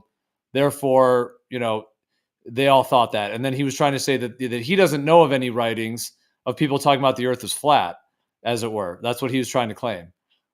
But then I was saying, well, the reality is that people have always thought the Earth was stationary, a stationary plane of existence, as it were, throughout all of time. There's never been a time that every human on Earth has thought the Earth was a globe. So why, what happened to those writings? I mean, there's even writings, obviously, in the 1800s, the 1920s. There's all kinds of. So it's not like, what did people go from being 100% in the globe in the 1600s, and then all of a sudden in the 1800s, they're just random out of the blue flat Earth concepts. When even though the entire history of humanity, going back since the dawn of time, is a stationary planar Earth type of cosmology with the vaulted heavens above. Yeah, exactly. All the cultures back since way back then, none of them thought the Earth was a globe, with the exception maybe of the ancient Greeks. And don't think it was widespread. It was just like in a cult setting, like it wasn't like everybody back then thought the Earth was a globe. No. Wait, so that it goes against what you were talking about, people from the 1600 not being able to, because there's not McDonald's or anything, not being able to figure out that there's that things can keep going until they get interact with something. The same damn thing. The same thing that you said. In what sense? What do you mean? In Nonsense the sense that is nonsense. No they matter don't have what. McDonald's. They don't have McDonald's. No, they don't have McDonald's back then, or they didn't have all the shit you said. So how could they know? Who was the first one to think of it? Well, who's the first one to think of flat Earth? And that was like way before 1600. So I mean, why are they more their ideas better than the people from the 1600s? I didn't say that. We were talking about how many people thought the Earth was a globe.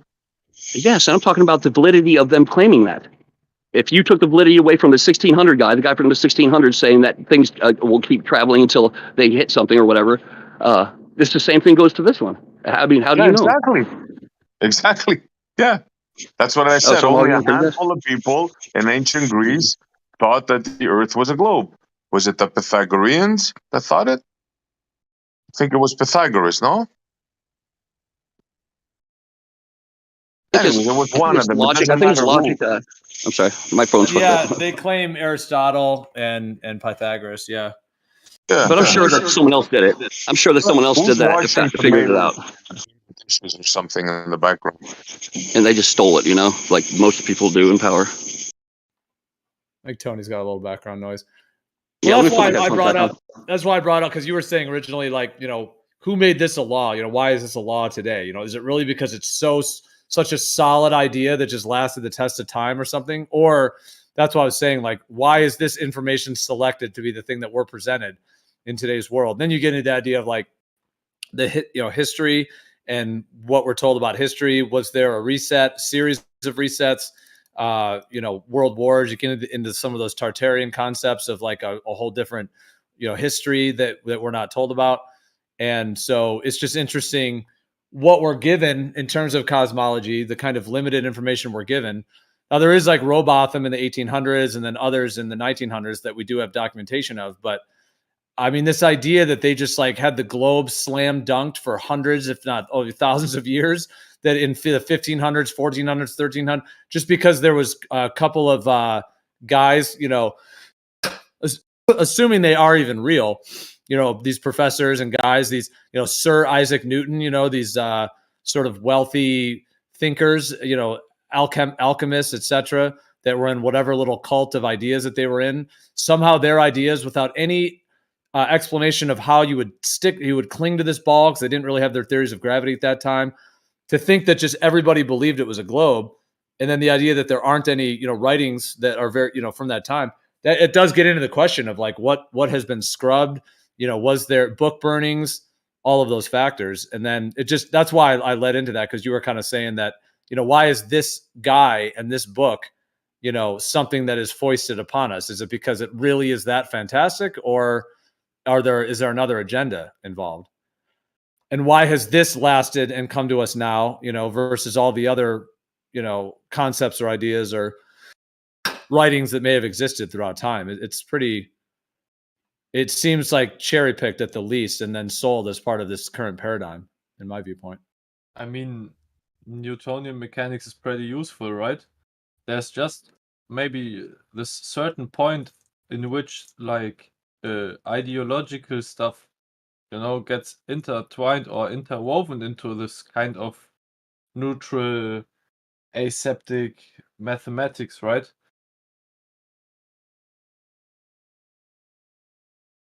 When you say useful, what do you mean by useful? I mean that the application of the understanding of the dynamic principles, etc., yields pretty awesome results. We can build engines and motors, all stuff of things, right? When we apply them to practical reality.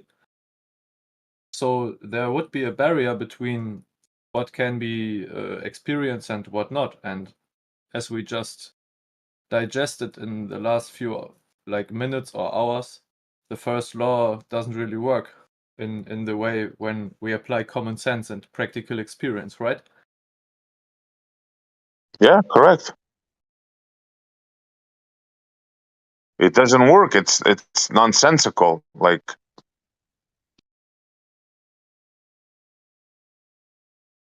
Well, actually, it's the second one that's my favorite, right? Because to say that something at rest remains at rest unless something kicks it or moves it, right? That's like, okay, so what?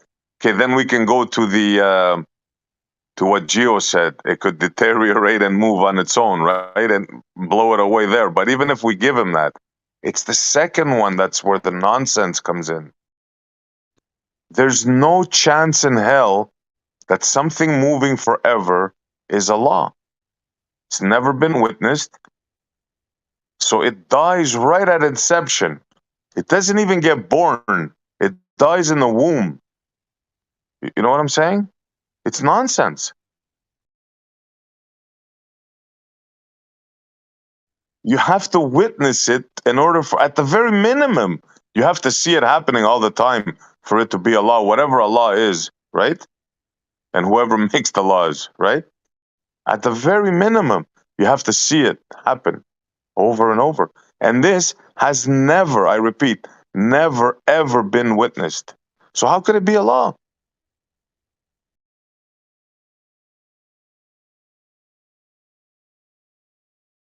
You see what I'm saying, Hanzik?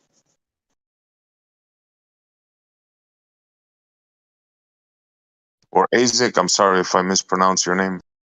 Yeah, sure. It's kind of like watching a soccer match and then being only interested in the geometric trajectories of the football, like ignoring the players and their functions and the overall idea of a team play game, and just like analyzing obsessively the geometric trajectories taken by the ball. It's like detached from a realistic investigation of the world. Yeah, and it's a fantasy because they can't say, well, he looked up at the night, they had nothing to do back then, and they looked at the sky. Yeah, so what? So did the ancient Greeks looked up at the sky, and they found that, oh, guess what? It's like a clock. Everything works. So they made the Antikythera mechanism. Now that's something solid and real that you can, you can sink your teeth into. But something traveling forever because you looked at something in the sky, that's ridiculous. And to make it a law is like, it's like beyond ridiculous. It's La La Land. That's the only word I can think of.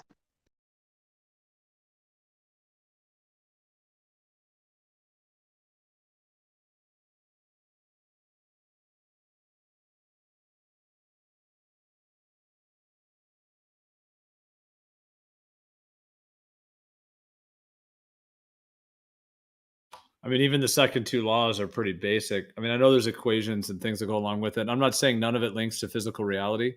I mean, I'm not convinced that this Isaac Newton guy came up with all this stuff either. Whoever this character is and whatever the actual history of this is, if there's even any in terms of real history. But I mean, like the second law, when a body is acted upon by a force, the time rate of change of its momentum equals the force. Is that groundbreaking? Really? When a body is acted upon by a force, the time rate of change of its momentum equals the force?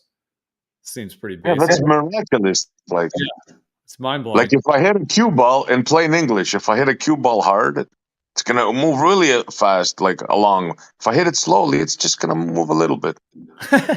Yeah, but like you said, what you said, it's the base. It's the base. It's the person that came, the first person that came up. Oh my God, something's happening here.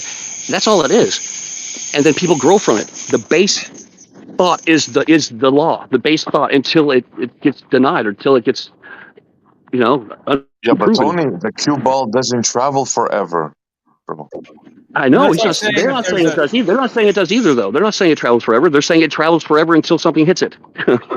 Well, okay. Now, this is the second law, though. If you're still talking about the first one, but Yeah, no. He brought it up. So, but yeah, I see what you mean. My bad. I guess I used the wrong analogy there. Yeah. no, but that's fine. I mean, yeah, it's still relevant, but yeah, like when a body is acted upon by a force, the time rate of change of its momentum equals the force. So, I mean, just in a simplistic form, if you have a cue ball and you blow on it, the force is the air you're blowing on it. Are you surprised that the momentum will equal a reaction to that force? If you blow in air, like, is that really groundbreaking? I feel like a 3-year-old understands this, just when they're playing around with balls on the floor. Like, you kind of understand that, I'm not saying that's all there is to it. I mean, I know that there's the mathematics and the other parts that are intertwined.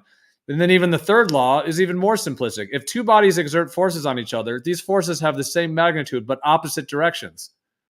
So two cue balls hit each other and bounce at at the magnitude that they hit. Like, they react in that way. Like, are these groundbreaking laws? When you break it down to simplistic terms, that's it. That's what he's saying. Yeah. Okay, so we're all on the same page then. No, except the ball's traveling forever part. That's the nonsense. Yeah, but it's like, you got to think. No one was thinking about this before. It was never been written down, and someone saw it and be like, you know what? I'm going to make this statement, and there were people that are actually like fighting against him on that. So it wasn't a concept that someone came up with, and it makes sense, and then someone else saw the concept and made them think about that, and it grew to the next step, to where we are now. That's all it is. That's all science is. It's just step by step, baby steps to the next thing we find out. I mean, that's a narrative. Yeah, that is a narrative. It's a correct narrative. It's what happened. It had to have happened that way. It's not like just all of a sudden, bam. Someone had to have looked at something moving and be like, wow, I wonder why it stopped. I wonder if it'd keep going. Then he probably did some really good weed and fucking dissected it even more. And, and then all of a sudden you get another person together, and then you get philosophy. When did philosophy get big? When did that he was an alchemist, right? And he may have had lead poisoning. I'm just saying, right? They say that he had lead poisoning, right? So maybe these are just like crazy thoughts. Like, I don't know. I'm just saying, because that can be, a smart man cannot say those words. I don't believe it. He could be this could be a hodgepodge character. There could be multiple things that were put together. When I think about what they have in the basement of the Vatican, God only knows what they've stolen from others and raped and pillaged in these world wars and whatever came even before the World War I, and who knows what they've stolen from others. So, I mean, the idea that like this book made it through, hundreds and hundreds of years, and somehow has just been this primo, top cream of the crop information or something, that made it through all the other book burnings and all the other world wars and crazy stuff that's gone on, I mean, is suspect at least. But I'm just saying, like, who knows how much of alterations or how much of a kind of ad hoc or conglomeration of ideas this character and the claims of his existence and his writings may actually be. I mean, I've often said, like, do any of us have any memories of our actual ancestors before like 1800? Like some people might say, oh, I have this antique from a family member, or I might have a book or something, but it's like nobody has any actual memories and very little actual physical documentation of anything before 1800, let alone 1700, 16. And, this is claimed to be, brought that long through all of the tumultuous history that we're told. And somehow this made it through. Yeah, it's very sus. It's very sus. I wanted to read this real quick. This is just a little caption for this Earthrise photo thing, but just to kind of like, this is nothing new I'm going to read, but it just kind of shows how much they push this Newton guy with the whole globe model. It says Newton's laws of motion, which I just read those 3 very simple, basic things that are not breakthrough and don't have anything to do with globes either. But anyways, it says Newton's laws of motions combined with his law of gravity allowed the prediction of how planets, moons, and other objects orbit the solar system. And they are a vital part in planning space travel.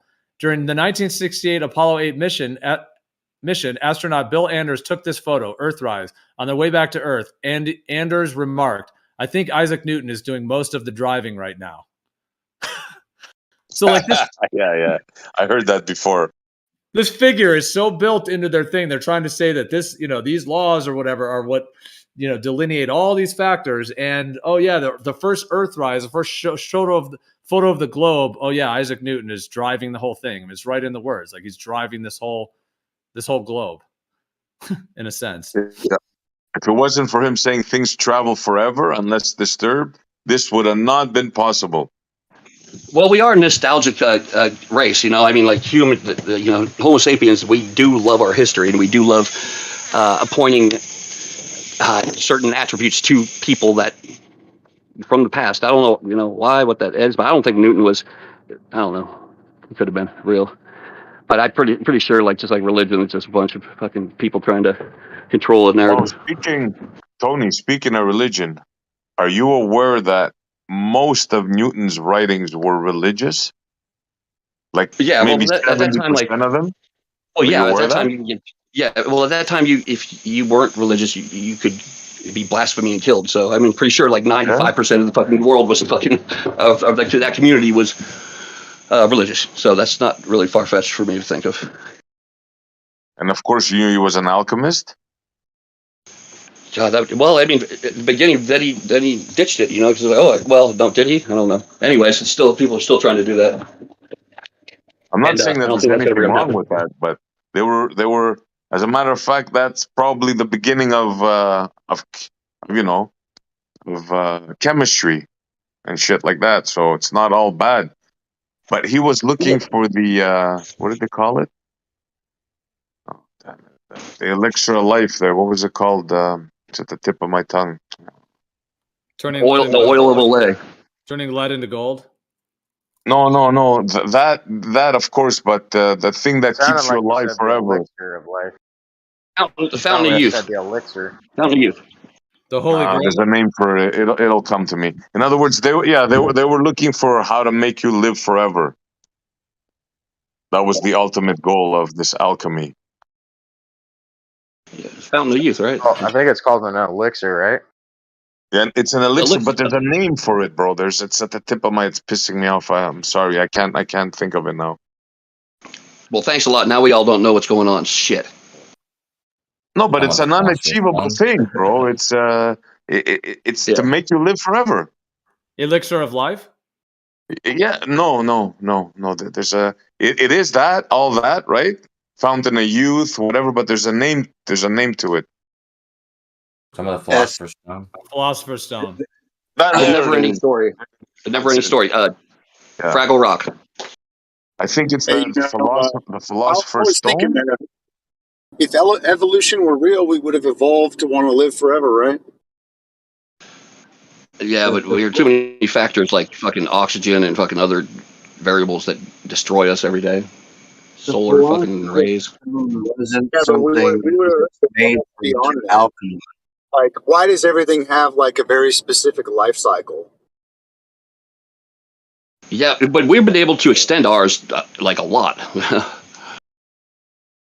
considerably. I don't know, man. There are ancient texts of people living hundreds of years pretty regularly, especially in Yeah, China. that was like before they had zeros and stuff, right? So I mean, I mean, well, Well, maybe who they cares did. if I don't they know. had zeros or not, Maybe bro? they did. I wonder how long dinosaurs lived. I wonder what their life cycle was. Oh wait, you guys don't And live in dinosaurs. they're probably still better than math and you without zeros. Yeah, oh, definitely. I suck at math. But there are what the jellyfish down in the Marianas Trench that pretty much is well tardigrades. There you go. They pretty much could live forever. Well, whatever. Theoretically, they could, as long as the conditions were right. But that's hard to do. But there's a jellyfish down in the bottom of the Marianas Trench that just will get old and then revert back being young, and then it just does that cycle over and over again. It's really weird. Yeah, the Philosopher's Stone. Check out what I posted, guys. Look how far back this stuff goes.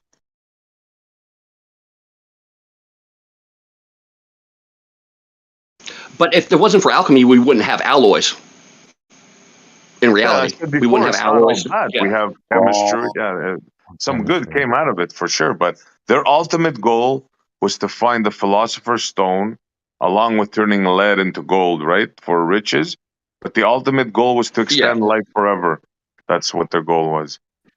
Yeah, and then they realized they couldn't do that, and they're like, okay, well, how about if we just mix these two together and see if it makes an alloy that's stronger than iron or stronger than steel or make steel or, you know. So it just grew from there. So you don't think that people could have figured that out without all the science shit?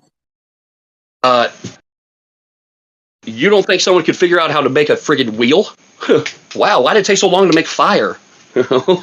Yeah, something a little more complex than a fire and take wheel. to make That's fire in a wheel? I don't know. There was a whole shitload of time before it was invented that there were no wheels. So however long that period was. You believe in standard timelines then? You believe in carbon dating and all that shit? I don't know anything about carbon dating, so no, I mean, I just know that there was a time where there were no wheels. You know, that time is what I'm talking about. And then someone was like, "Oh my god, you know what? I can make this wheel and it'll roll things and make things easier." Yeah, but Tony, imagine if this people today are the stupidest version of people, and that there always were wheels, dude. Because that's pretty much where we're at. How is there always wheels, though? I mean, seriously, how would there always be wheels? There would always be. Well, I don't know, man. The rolling pin. I mean, I'm talking about before there were wheels. There's so many functional reasons that wheels would have been made, like one of the first tools. Yeah, yes, but what person wouldn't know around? You'd have to be like in total denial to just like go with that. Yeah, there was a time where people weren't using wheels, though.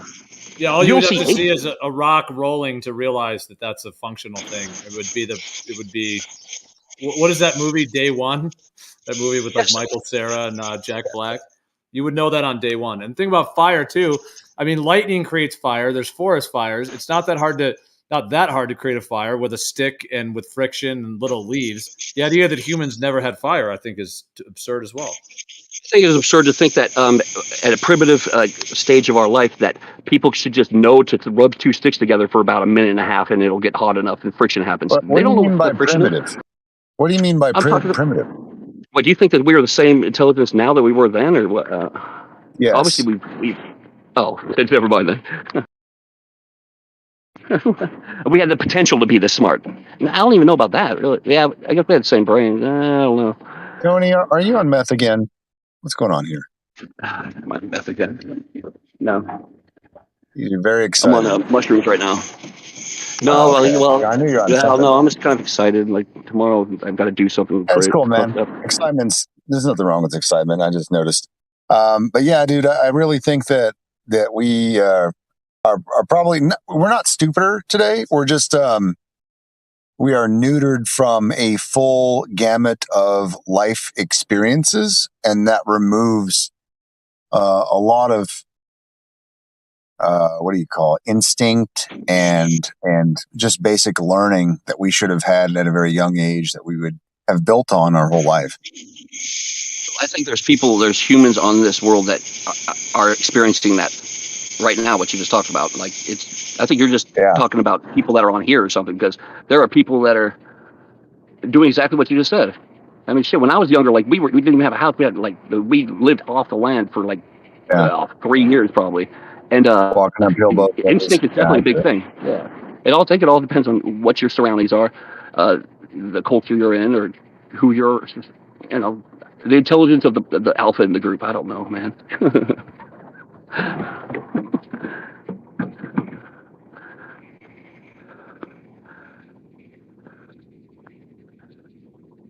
You guys still Yeah, hearing? look at that straw man there. Always had cars and phones. Only a dumbass Glover would say something like that. I'm talking about a wheel, a functional roller. That's it. A fire, something that cooks food with, that allows nutrients to become available from plants and shit. I mean, it's pretty basic, Pretty basic shit. But it's pretty basic. It's basic shit to fathom that there was a time where that was not basic for people. That's not what they're thinking. They're thinking about you would have to saber-tooth tigers coming after them. That. I mean, they were dealing with other shit at the time, and then like when they get into a problem, then they figure out how to get around it. Saber-tooth tigers. I don't fucking know. So Woolly they were mammoths. dealing with Things that we. tigers, and they couldn't figure out how to make a fire or make a wheel. Then they did. Then they had. There was a pressure in their environment that made them have to think about a way to get through the pressure, and then they came up with an idea, and then expanded from there. That's all I'm saying. There's no way to argue with somebody who's saying something with that, man. Yeah, wheels right. always existed because they seem so Yeah, easy. fires Fires and are phones so exist basic; they always forever. existed. There's no way to argue with somebody like that. There's no point. Kosho, how would you ever not know? How would humans not know that fire exists? Lightning creates fire. Forest fires exist naturally. And they got lava everywhere that makes fire. Yes, but how would you know how to make it? How would you know how to rub two sticks together for a minute and a half? You look like an idiot. If no one's ever done it before, you're sitting there with two sticks. Like, I think this is going to work. No, you know how I know, dude? Because when you make rope and sometimes shit goes wrong, you get friction and that shit starts on fire. And people who have to work with their hands all the time know that when you rub shit together, it gets hot. Okay. And then you get ash and all kinds of other stuff.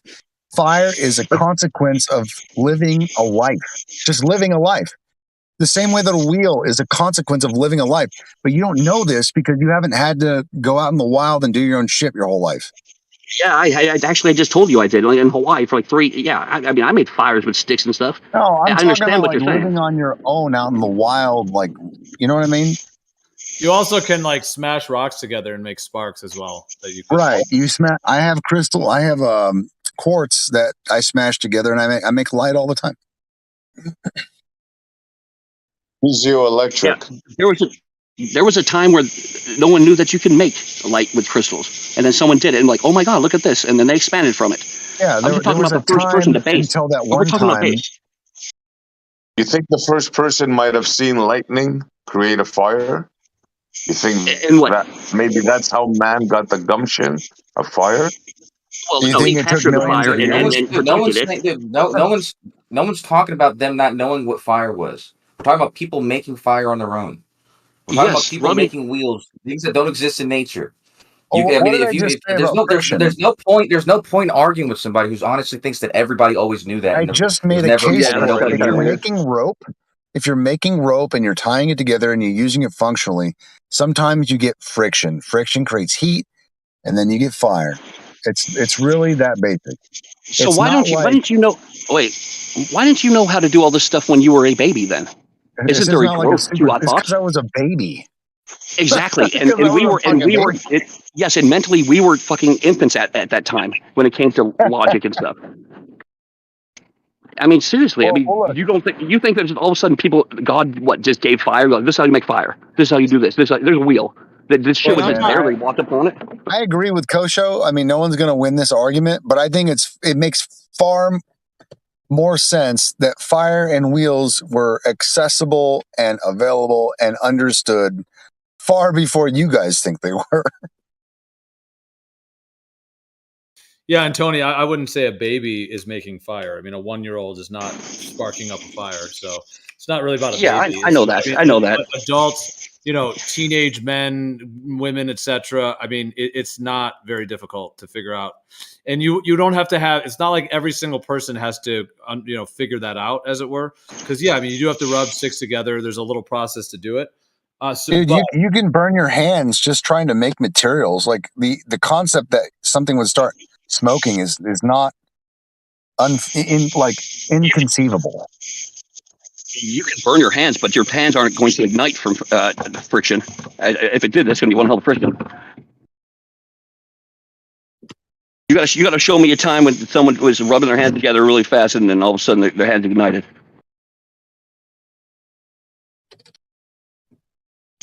Okay, so I'm like having to screw every screw in this deck in today because they're all loose, and this fucking sucks. I'm almost done now. Since we're going through some of these historical narratives, the whole Columbus one too, like as if they really had to wait for that guy in a boat to float around and find some land. I mean, I'm not saying boating is easy in the ocean. It's not an easy thing to do, but just the fact that humans could just make a boat and go float around the ocean and find out there's other land, like the idea that it took until 1492 that just Columbus happened to make that first journey, that whole story is BS. Dude, like beavers know how to throw logs down rivers. It's just like the idea that shit floats and that you could like pin them together and make rafts and shit. This is very common. Yeah. Buoyancy and how that works was not common. Like people had to put thought into it. Like, okay, how much weight can I put on this ship and it won't sink? And how big do I have to make the hole so it will displace enough water to where it won't sink? That is what we're talking about. Well, I mean, all of these things fit into this narrative that we're told that humans were, because they're telling us a origin story. When I say they, I'm saying this, whatever you want to call it, this kind of mainstream system, as it were, matrix, whatever you want to call it, that is claiming. Of course, you get into the Big Bang and evolution and dinosaurs and all these components, but they're trying to tell us, that we came from these primitive types of lifestyle, that we didn't have boats to go float across the ocean. We didn't know how to make a fire, didn't know how to make a wheel. It's just a wild story that we're told. And how much do we question it versus just go along with it? Because it's a whole bunch of stuff we can't verify and a whole bunch of narratives. And then certain people are foisted like, oh, Newton discovered all these things. Like those laws I just read are very basic. I mean, literally like a 3 to 5 year old child understands those laws just by playing around in the yard. Just the very basics. Like, oh, I throw this rock at that rock and it makes that other rock push away at an equal force. Or if I blow on this with air, it's going to move. I mean, those are like, if something's at rest, it stays at rest until you push it or move it. I mean, these are such basic things. And it's just strange that these figures, are, Columbus and Newton and all of these guys that are claimed to be these like progenitors of the human race. And then we came from this dark where we didn't even know how to make a wheel, didn't even know how to make fire. We're just these dumb humans. And then, now Copernicus came and blew our minds with, that we're actually on a globe after all these years of being in the darkness of just flat earth foolishness or whatever they try to say, that we were just so clueless, just wandering around. It's just an insane story. Like it actually is a retarded story. And I'm not calling anyone retarded. I'm saying that the idea, like the way that the word to retard means like slow or delayed, like the belief in that narrative or that narrative as a concept that we came from being totally retarded to somehow having, Copernicus blow our minds into this modern day Copernican revolution to discover that we're on a globe, is quite a hefty tale. Well, I don't know. Like seriously, I mean, I don't get how it isn't. Like, I mean, obviously everything has to start from something. But the one question is, okay, you got to think at that time, men, especially a man, if man's in philosophy and stuff, because the men, they had to, farm. They had certain things they had to do in the community to make the community live. It's not like now where you can, get money easily and shit. But back then, you actually had to do shit to live. Now, for someone to be like, you know what I want to do for a job? I want to think. I just want to look at, ponder things and think. And the whole community be like, you know what? You're okay. You do that. But I'm still going to eat you guys' food and stuff while I'm thinking. He had to have contributed something to the community that was like, oh my God, and it actually helped them grow to let them still do what they're doing. Because really, in reality, philosophy is just people sitting around thinking about shit. And that's not like you're not getting a lot of like outcome right away. unless you create whatever they're talking about. They're dissecting. God damn it, my words all fucked up. Anyways, it seems like at that time, like, okay, this guy's totally fucking weighing us down. He's all he does is think all day. That's what his job is. Well, we should get rid of him. Like, yeah, but he did think of this thing that's a circle, and we can put it on this barrel, and then we can pick up heavy shit and roll it down the road. Oh, okay. Well, maybe he is worth something. Or maybe I'm just talking shit. I don't know.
What happened? Kosho killed the room again?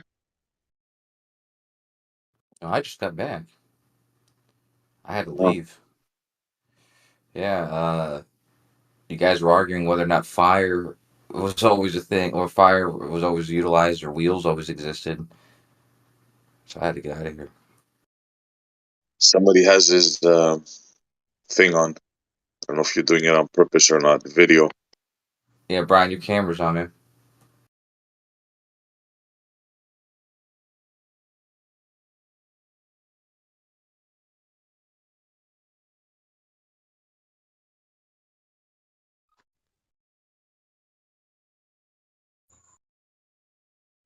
Fixing to do some experiment, are you?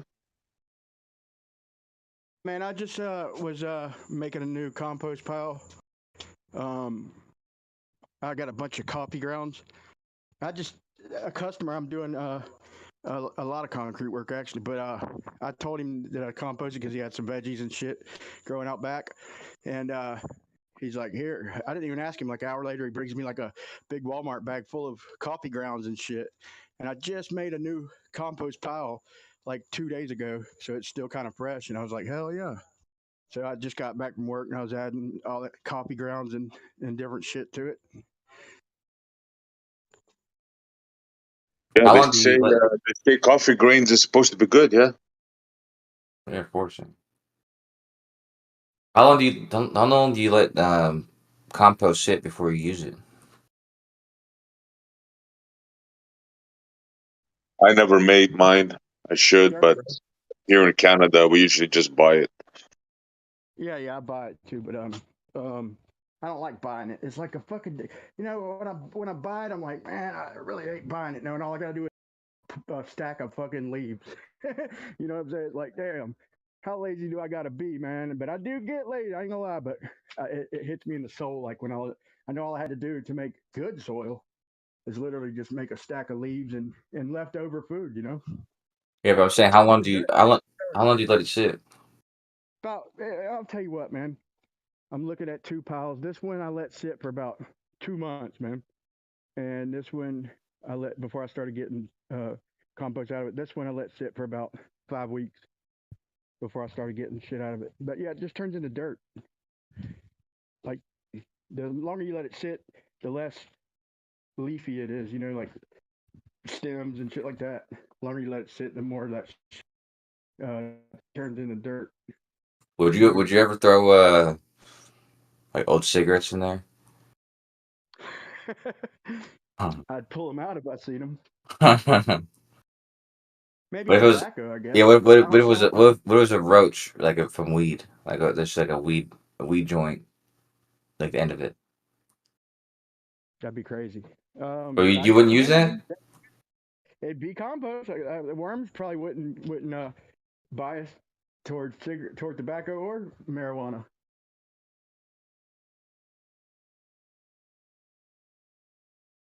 Do you ever think of like the system, like birth, regeneration, death, and even compost? You know what makes the best compost? Human bodies. Poop. Oh yeah, poop. Yeah. Animal poop. That's what I do. He's right. What I do is on these compost piles, I let my chickens out and my 2 new ducks, and they go straight for the compost pile, right? They know that's where they're gonna have the best chance of getting worms and shit because it's full of worms, and they'll sit there and dig for bugs and worms and they'll shit all over it. They'll take some of the worms and bugs, but all over it, and so yeah, it's like works out, but then I scrape it back into oblivion. But it's worth it to get the nitrogen. You throw your dog shit in there? No. Why? I don't have a dog. Oh, you don't have a dog. I don't have a dog.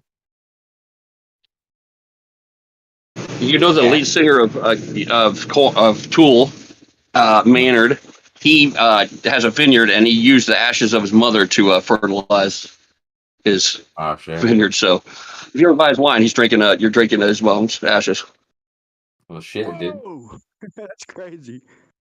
I wouldn't have done that. Dude. I would have done it. I would have done. Well, he probably bottled. He probably has a bottle that he like is like keeping forever or something like that. Or Seems of course weird. he did like yeah. He kept like her pinky toe or something. I don't know. It just seems weird because it's like, it's like some people talk about like, oh, just make a tree or something.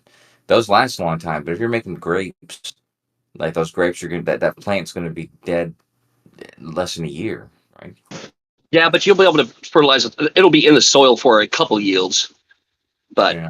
yeah, you're right though. Yeah, it's going to fade. Have you heard of the diamond? My friend passed away recently, and I was thinking about doing that, like where you can turn their ashes into a diamond. Yeah, that's pretty cool actually. Hey, they have one where you can make if your wife dies, you can or if you're a woman and whatever. Your the lover you have dies, you can make a dildo out of them with ashes. Oh my Oh god, my god, that's I mean, crazy, fuck it, right? dude. Yeah, some people, man, just whatever's important to them. Yeah, yeah. I want it to be part of me forever. That's obviously because a diamond, that's gonna last. Yeah, but dildo, that shit breaks, and then then what do you do with that? It depends on how strenuous you're using it. But yeah, you're right. A diamond dildo. Oh, exactly. That's exactly. All right, I derailed it again. What's up, Brian? Man, I heard you talking last night. You know, I don't agree with much of the shit you say, but I love when you talk because you put a lot of your heart into what you say, man. I mean, I may not agree with it, but you do put time into what you're doing. So I just want to give you that respect. Florida. Hey, to be honest, I don't even agree with half of it, bro. I like that. Exactly. But it's a good That's thought, right? exactly how I know Brian is, dude. Yeah. I've been practicing working on not getting emotional toward anything anybody says or doubts me or anything. I'm trying to keep my emotions out of it so I can encourage others to keep their emotions out of it, man. Because some of the best arguments, man, some of the funnest arguments, the best arguments are when people get escalated and it kind of screws up the conversation. I've been guilty of that. So Yeah, you and I have. I mean, I think at one point a couple of years ago, I we were going to meet and fight. I think because I get volatile too. I'm like, "Fuck you, motherfucker." yeah, me in particular a couple times. Yep. Yeah. But you have done really good lately. You guys are both from Florida, right? So I'm in Knoxville now, so I mean, all the our family tree still goes straight up, so it's all good. God, Knoxville's worse than Florida. Well, Florida's got alligators, so it's different. But Knoxville, boy, if these people hear y'all talk like this, and they're like, "What the fuck you doing, man?" There's so many white supremacists up here. It's fucking amazing. Well, I saw that music video. You saw that music video that everyone's been talking about lately. It's like not in a small town or something. I tried that in a small town, and they filmed it in front of that Columbus. Oh yeah. Yeah, that was the QAnon video, right? The QAnon movie. No. I mean, sorry, my bad. No. Yeah, that's another thing. But yeah, because it's funny, we were talking about that in Gems, and somebody was, and so those two conversations actually got intertwined. It's funny you say that, but no, but the not a small town thing. We were arguing whether or not. Like, I think actually a lot of people were arguing whether or not it was racist or not. I had no idea at first. I don't know. But if it seems like there probably are a lot of white supremacists in Tennessee.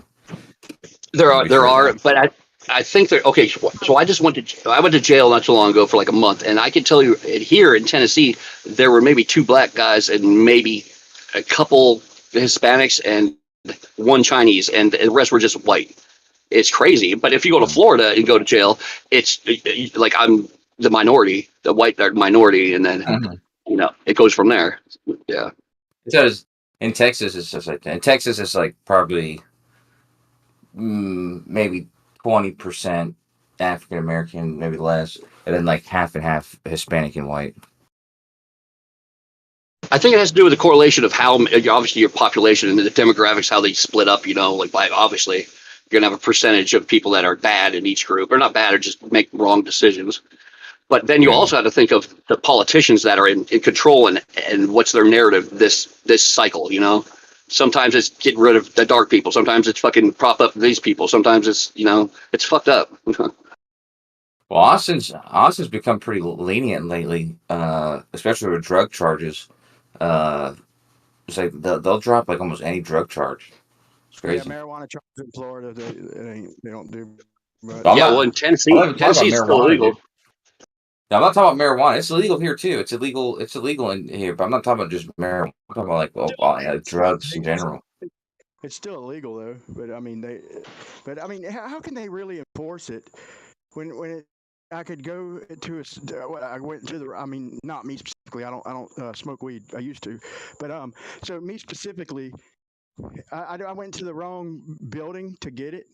You know, I didn't go to the building that's paying taxes to Uncle Sam, so it makes it illegal. Oh. If I went into this, Yeah, this building, so they can't. They can only go so far with punishing you on something that's fucking considered.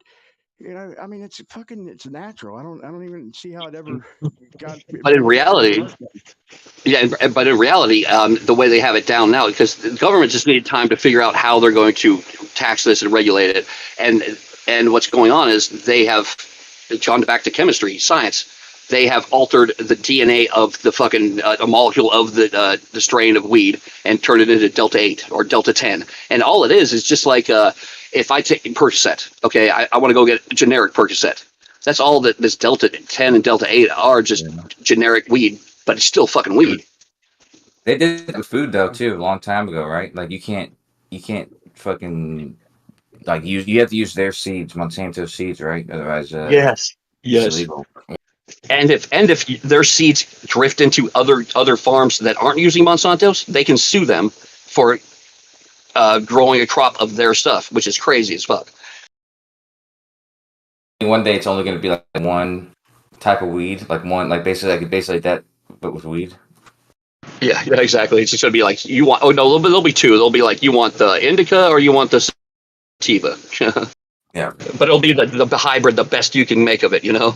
And it won't even be like weed like we think now. It'll be like a little what do they call a little glass capsule that you have to break open and sniff, and all of a sudden the vapor goes in and you're high for like 10 hours or something.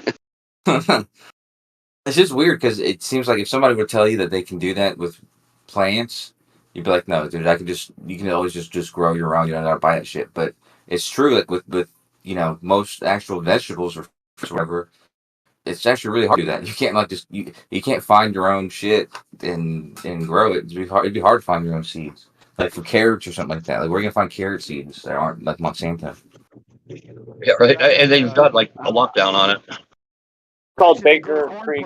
Feeding my chickens, man. I was feeding my chickens, and I guess they didn't eat one of the kernels, and the motherfucker grew into a fucking. I got a big ear of corn that I'm gonna save the seeds from that because it grew so fast, dude. I'm like, I don't know what brand it is, but I've never seen corn grow that fast. It could be because it was by the nitrogen rich soil next to the chicken coop, but it wasn't like in the fucking chicken coop. But No, that's the same shit though. Wait, did it pass through the chicken? You're saying, and then it germinated, or it just never? No, I don't think so, man. I don't think. Okay, I'm thinking like maybe it grew so fast because it went through the body of a chicken. That's an interesting thought, but I have no idea. I just know that there was corn in the scratch that I bought, and next thing you know, I got a corn plant right over there where I threw some out. So the chicken could have. I actually doubt it. I think it's just where I threw it out and they missed it. Yeah, we had chickens growing up, and there was corn growing too. I think that's the same thing that happens because usually they freeze dry it or something. Sometimes I'm sure a kernel gets missed. But you know what always happened? We had like 15 chickens, and there was a bunch of times where we'd have to go like there would be a hen and there would be an egg stuck in it didn't quite get it out, and you'd have to go with it and pull it out. And do you ever have that problem? It's a stupid question. It's a dumb question, I know. But for people that own chickens, I'm wondering if it's normal. I know that happened to one of my hens, but I didn't do nothing about it. And just sit there right there, bud. And my dad was like, you grab the chicken, we're gonna pull this egg out of it, and this chicken has an egg sticking out of his ass. I just let it be, and next thing you know, we went back the next day, and it laid 3 eggs. Yeah, so I guess that's probably right. Yeah, I guess they don't have in the wild. They don't have big giants coming and pulling eggs out of their buttholes. Or not their buttholes, but their whatever they call chicken vaginas. Yeah, this is a long time ago before I even knew what sound they make when they're laying eggs and what their behavior is and all that. I didn't know. I realized looking back that that's what was wrong with it. It was fucking stuck, and because Hey, one day there was no eggs and the next day there was 3. So now I put 2 and 2 yeah, yeah, together. I yeah. realized, but I'm not sure the actual egg was protruding, like trying to get pinched out. But I mean, I'm assuming that's possible. How could it lay Yeah. 3 eggs? Yeah, for real. And they were just backed up. They're like, "All right, we need to get out of here." And did you incubate yours? We used to incubate ours. Like we had incubators. It was cool as hell. I got an incubator, but the power went out, and it was pretty close. But I only tried it one time, and one of them almost made it, but it didn't. But dude, the chickens are pretty cheap around here. But yeah, I definitely plan on incubating them. But they're cheap. They're only like $4. But yeah, it's Yeah, obviously cheaper to incubate them and fun too, man. I enjoy yeah, it doing it, is. but you got to be Yeah, consistent. yeah, for real. Yeah, we actually had like a stack of incubators, and I'd sell them once they were born. We'd sell them out front. I had a little like coop and everything. People would buy them, but there's a website or there's a YouTube guy that got an egg and dremeled the top of it off so you could see like a window, and then put cellophane over or like a saran wrap over it, and then germin or like put the sperm in it, and would feed it every like day, and it would show, it had a camera on it, and you could see the fucking chicken become an embryo and right before your eyes. I'll try and find it actually. It's fucking amazing. I Yeah, would like to see that. That is crazy. But I'll tell you yeah, what, I'll like find it. the chicken, the main laying hen that I had, like I ain't had a million chickens. I've had like a few batches, but my one hen that I'm talking about with it was an egg layer. It'd lay one every day, like clockwork, and and so I was like, the electricity turned off, and I was like, I got kind of fed up, so I'm like, I'll let this hen incubate a stack of eggs, right? And I was just about to secure it and everything. I told my wife, I was like, I probably need to build something around this thing because it's tucked away, hidden, but there's nothing stopping the raccoons from getting to it. And I should have followed my instincts, and I didn't. And the fucking raccoon, it got it, man. It got the fucking hen. In one night, I left it out, and it was tucked away and everything. And because I let them out every Yeah, day anyway. I let them out every day, and but they go back to the cage at night, and so and then they got to where I'd have to kind of coax them to the cage or just lead them to the cage. yeah, So it had laid some eggs.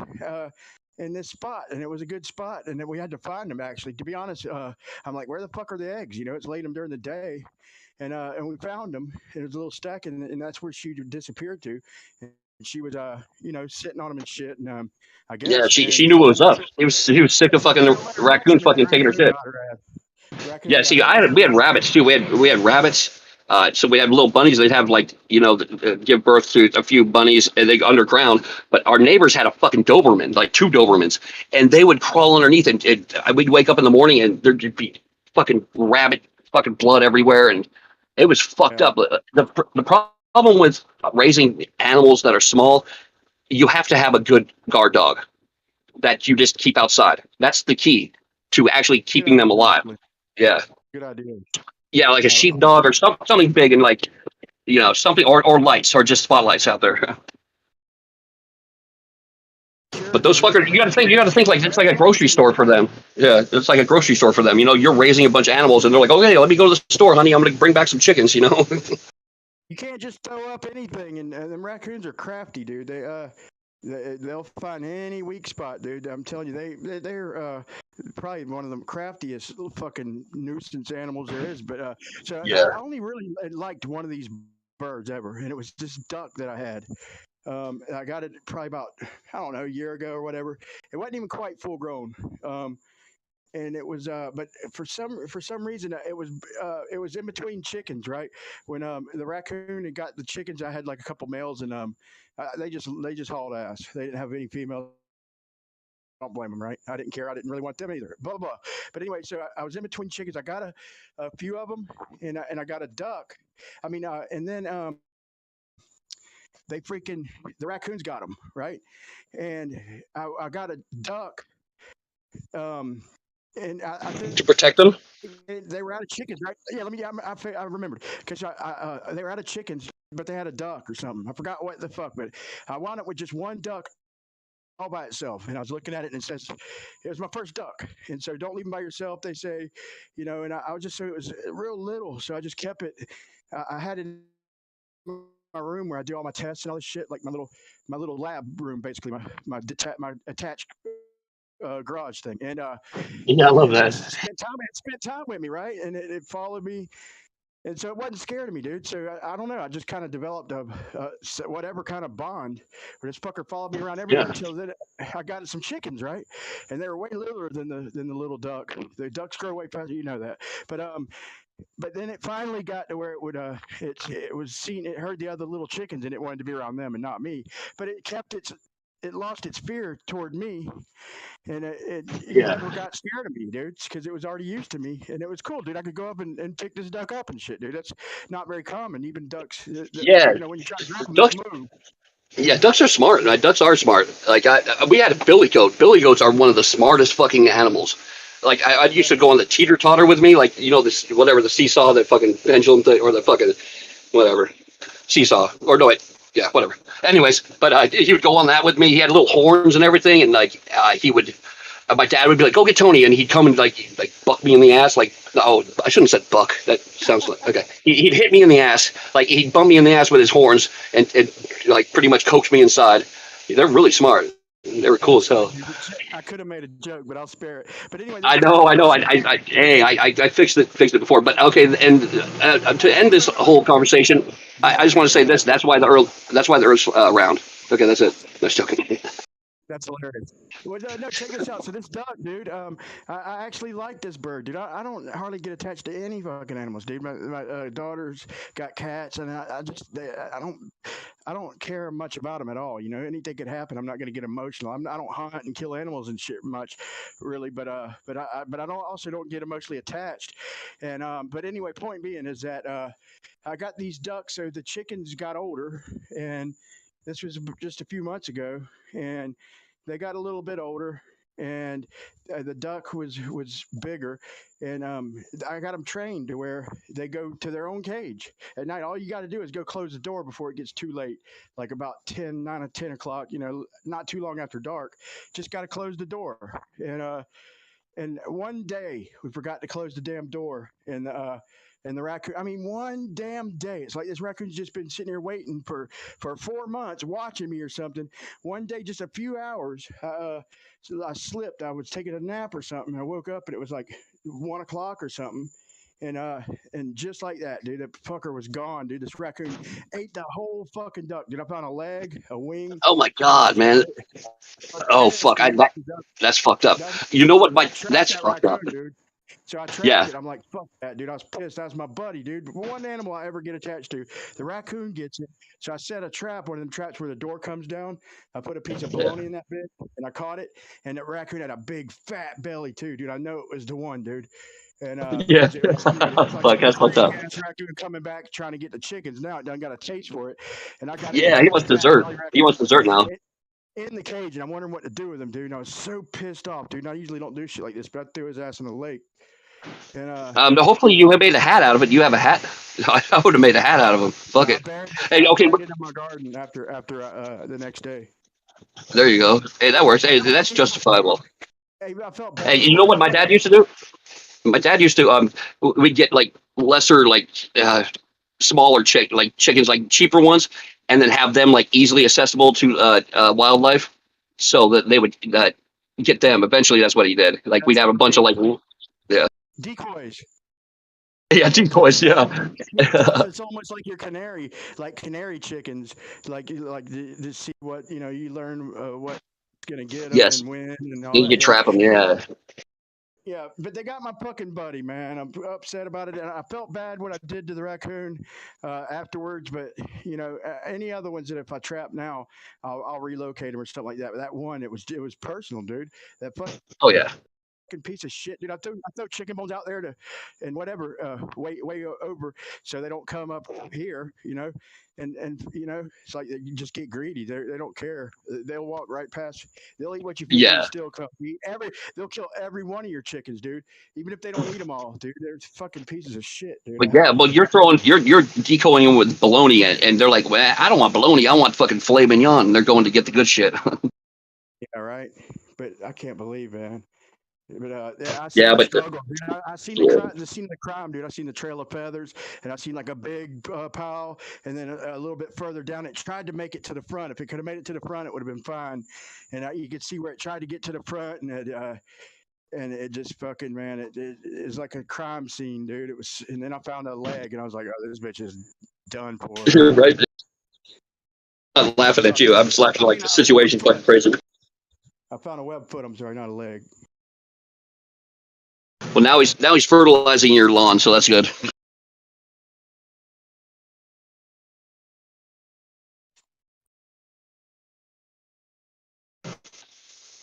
Yeah, I think we pushed a lot of people away with our duck and bird conversation. Anyways, who cares? It was fun. Nobody was really piping up, I'm willing to. I don't know how the hell we got this, but Me, I always derail shit.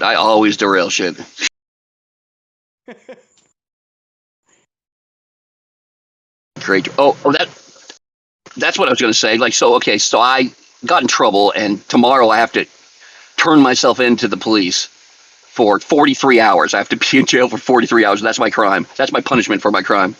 43 fucking hours. Turn yourself in to fucking go sit in a cage. Fuck that. Oh no! I mean, this whole. Well, I don't know. A lot of people know. Like, it's been a crazy fucking year, 2 years, and still, even in Tennessee, it follows me. I can't go back to Florida. Like, I have a warrant there. Like, it's not extraditable here, so it's fine. But I have warrants there, so I can't never go to Florida again, which sucks. Well, no, it doesn't. Florida's kind of fucking hot, and I didn't like it much. As far as cops go, dude, it's bad. But It's worse here. Good. Everything else is pretty good, man. But the cops, they're pretty bad, especially the beach, Jack's Beach. But look, check this out. Anybody ever told you sound like that guy? Oh my God, I done brain farted his name. Not effed up world, but the other dude. You sound like him. He's a flat earther, and he God dang. No. I've been told I sound like George Lucas. I listened to George Lucas was doing he was doing a monologue the other night, and I was listening to it, and I'm like, I didn't know who it was at first, and I was like, oh my God, that's me. Is that a video? Is that a recording of me? And I'm like, no, he's saying smart shit. That's not me. And I'm like, that sounds just like me. I don't forgot. No. This guy sounds a little bit younger. I know you ain't that old, but I think he's a little bit younger. I done forgot his name to even tell you, so you could even distinguish or not whether you think so or not. But if I think about it, I'll say his name. But you do sound like you also sound like this is Tony V, right? Yeah. Yep. You also sound like a not quite so, like you sound like a fuck. I can't think of. Hey, you and me are the same. Like, I can't think of names. And a school teacher. He's a pilot and a school teacher. He's always arguing about the planes, but I was gonna say he sounds like an anal retentive version of you. Like oh shit. I forgot his name too, so I can't think of nobody, dude. That's not good. That's not a. Yeah, I'm the same. That's why you and me are kind of similar, because we talk the same too. We get scatterbrained. Like, I'm scatterbrained as a motherfucker. Everyone in here is like, "Oh my God, are you fucking high or something?" Because I don't talk very much anymore, because I realize that I'm all crazy and shit, and my words don't come out properly. But I'm like, I don't give a fuck sometimes. But yeah, I think I annoy more people than people listen. Depends on the topic, certain things that where if I'm listening, I want to jump in. I want to be a part. It's like a good topic for me. I think everybody's like that. Everybody has specific points and headlines or whatever, for lack of better words, where they like to jump in and be a part of it. Like, I like to talk about celestial navigation and fucking maps and math, the trig with the fucking the angles and all that shit. But I don't really like talking about galaxies and and Big Bang and all that shit, I'll just sit back and listen. You know. Yeah, and then like if somebody spurs like a thought in your head, then you can jump in and converse. But then what we were talking about earlier was philosophy, and how just I mean I think everything starts from everything has to start from just one person or maybe a small group of people coming up with an idea. I mean, it doesn't have to be just one person. It could be a community, that or a group, like a small group in the community that get together and like, we have this problem. We have to hash this problem out, and we got to find a way to get around it. Like a think tank. Exactly. Yeah. Yeah. And I think that's how since the beginning of time, or the beginning of people having logical thought, that's the way growth has happened. That's how you get an idea. Of course, it's going to sound stupid to us because, of course, you're going to. Why didn't they realize that right away? Because they didn't realize that because they got a lot of other shit going on in their life. They're crops. You're right, Britt. So you got a few people talking, especially the more the merrier. But as long as you get to say your input, dozen people, and then you hear things, and you might not agree with anything, but then they say one thing that you can relate to, like, oh wait a minute, this guy doesn't know this, but I've seen this, and now that he just said that, I can look that up, and damn, that backs up fucking this thing that he didn't see, and so yeah. Yes, the problem is. Yes, the problem is nowadays there's not a lot of. There's so many things have been invented and so many things have been thought through so much that there's not a lot of original ideas. There's not a lot of original. There's a short film, like an 8-minute film that I watched about people having an original thought in this day and age, and it was fucking hilarious. Oh my god, I gotta find that too. That's because you hang out with mostly globe earthers, bro. I've globe earthers all the time, and no offense, but I'm not talking about you. But I asked him, give me one original idea that you came up with, and it's got to bother him, dude, because only a couple of them. I've probably asked 20 of them that over the last few years, and only a couple of them could give me something, and then they'd eventually say something, dude. But it literally stumped them, like, give me something, show me you're a real person, show me you came up with an idea, anything in your whole entire life that is your original idea, and they couldn't, man. Most of them couldn't, dude. And I'm thinking, dude, that had to bother them, dude. Wait a second. Just bother them. Curiosity, can we get some of your original ideas? Every time they ask me that, and I just spit off a fucking list of them, dude. Some of them stupid, some of them better than others, and but I mean, that's all I do. Is try and think of ideas. I'm just saying, it had to bother them guys who couldn't give me an answer. Like, I wasn't asking for an invention or something like that. I'm just saying an idea of about the world around us and shit that's outside the box, and or an idea that you thought of. It had to bother them to not be able to come up with anything, dude. Well, I mean, everything's so derivative, right? I mean, we're in the 21st century. Like, there's so much. We got how many years of history, right? So there's just so much thought going around. Like the only, like to me, like you're talking about, kind of like new fields of thought. Like I don't know, like what I can think of is like like these new weird sciences or some shit, or like I don't know, some like I don't like some new weird field of thought. Other than that, it's all going to be kind When I was a Glover, though, like this is kind of a philosophy type of hangout, but when I was a Glover, and just thought I lived like everybody else. But here's the thing. I thought of this, dude. I was thinking, like what do we actually do for this universe? What do we do for the earth?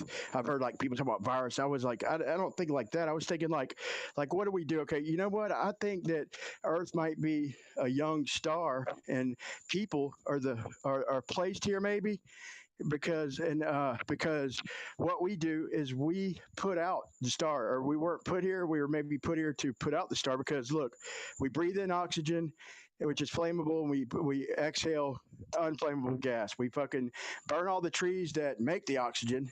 We fucking eat all the animals that are farting and making flammable shit. Like everything we do is making the earth less flammable and shit. And I was like, maybe the Earth is a new star, and if it wasn't for people, all the animals would keep decomposing and more gaseous and more trees, more oxygen, and then it would just eventually ignite into a star. And we're like the combatant against that, because that's almost, that's just a dumb idea I come up with a long time ago, just when I was thinking and shit, dude. I've got a gajillion ideas, but that's one I had that you might be able to relate to as a Glober. How'd you know it's Glover?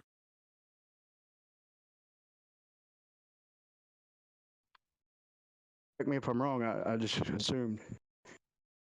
You got defensive when I said that Glovers couldn't, about 18 out of 20 of them, that I felt like it should have bothered him to not be able to answer that question.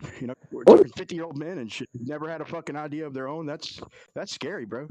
I wasn't getting defensive. I was just curious what yours were. Said that I meant to say defensive for them, like defensive. I want to say not offended. That was wrong. I retract that. Dude, the only thing I can think of really is I got like a list of inventions that go back on my iPhone since the first iPhone. I did have an idea to have a three-way with one ugly chick and one really fine chick to see if that worked out okay. Like, was that, you know what I mean? Like, did there have to be two fine chicks? Like, can you got like fine chicks living next door, and you can't, there's no way to get a hold. Just on your Wi-Fi for your signal for your router name, just put I fuck neighbors, and so when they go to try and get a signal, they'll see, hey, somebody fucks neighbors. I'm a neighbor. I like that. Man, you used to be able to hack people's Wi-Fi pretty easily. That's pretty good. Yeah, but let's see here. I'm 37. When I was about 25, you could hack people's Wi-Fi pretty easily, man. I used to have this little USB drive that was a special USB drive, and it would collect people's Wi-Fi signals, and it would grab their packets, and then you could just run like this code that I don't know how to code. It was just like a script I got off the internet, and it would run a code, and it would crack their Wi-Fi. And that shit used to be so easy. I figured there was things like that, but I never come across anything. Oh, nowadays there's not really. If I ever went to sign on to Wi-Fi and I seen something on there like a feminine type of way of saying I fuck neighbors, I'd be like, wait a minute, I am a neighbor. I too like to fuck. And then look, I got a person in front of me, behind me, on each side. What do you do? Go door to door. Hey, are you the neighbor fucker? You probably hone that signal in, hold up your phone, figure out who's got the strongest signal where. I guess it depends on where you live, though. If you live in a real compact compartment building, that'd be pretty hard.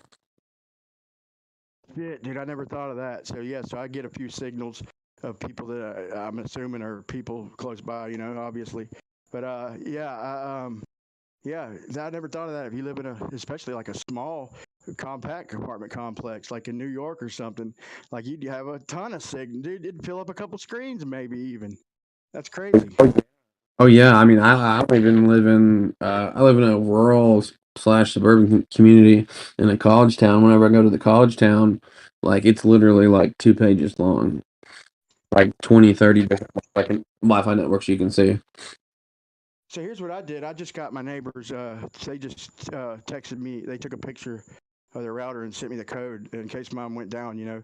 And I did the same for them. In case they're ever, not permanent, but if you lose signal or something's happening, you could use my shit temporarily. But I never. So how'd you say that worked again? So there, you say there was a USB. Did you plug into something, or was it an app, or what did you do to crack the code? How did you do that? You had to buy the special.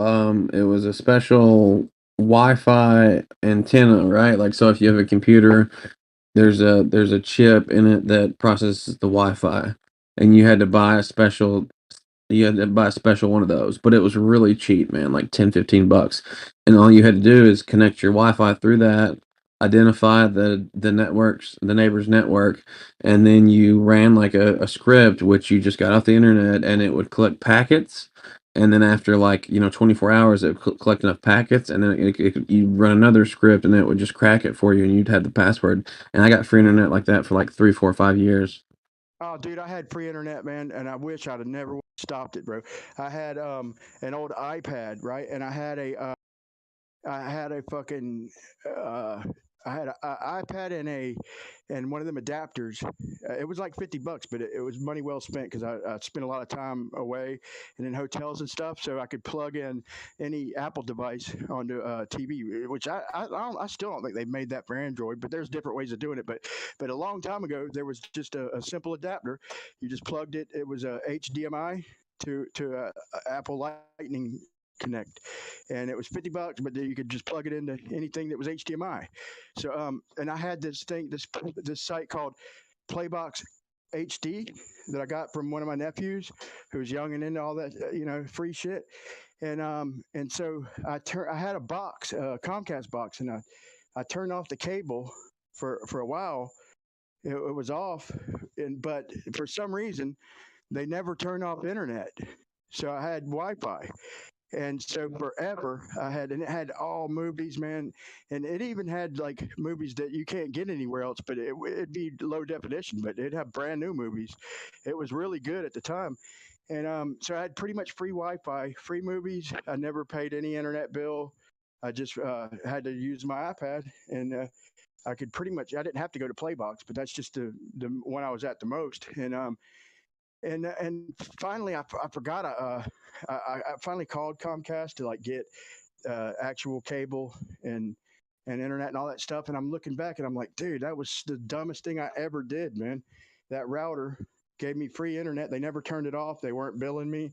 I obviously wasn't bothering nobody. I didn't do nothing illegal, and it was free for a couple years. And I blew it. I should have money wasn't as big a deal back then, but then shit got tight. And I'm like, damn, why did I blow that? That was a good thing. All right, I'm back. There's one tool I used to do installs of cable for Bright House. You know Bright House, Brian, in Florida. Now it's whatever it's called. But there's one tool that you can have, and it'll turn on your cable no matter what. It's like this weird little screwdriver. A freaking a trap or something. I forgot what it's called. I think I know what you're talking about. It's just Yeah, but you attach it and you got free free cable. It's great. I mean, they will find out eventually, but yeah, we all had that, bro. all right, I know, right? Oh man, I didn't pay the fucking light bill this week. Let me get some copper. What? Okay, sorry. Wait. All right, I gotta go. I gotta go. My buddy did that, bro. He just took the box and flipped it, dude. And he write down what the numbers were. Right when fucking this is an apartment complex. I couldn't believe he got away with this. He did it all the time, dude. And he'd flip it, and then a few days before, he would turn it back over until it got to where to back just a little bit over them numbers. And he got away with that for as long as I stayed there with him, dude. I couldn't believe it, dude. He'd pay like about a $25 light bill every fucking month. I couldn't believe he got away with that for so long. Who thought of that? I'm not sure. I don't remember hearing about something like that.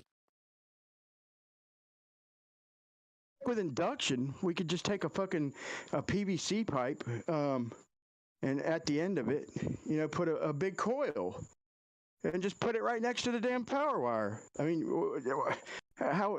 I mean, what's to stop that from working? It's gonna, the power's gonna jump. You could step it up, step it down, whatever after you done retracted it, but you could just go directly to the damn power. You wouldn't even have to tie into it. You could do it literally with a coil. Just put it 90 degrees, and just I don't know.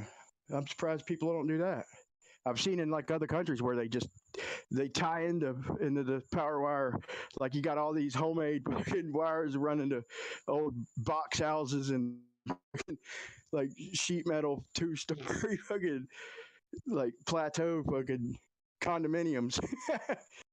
like a bunch of, I mean, you know what I'm talking about? Like in some of the poor countries where wires and just a bunch of generic wires feeding off of them, going all different places, look like a spider web of shit.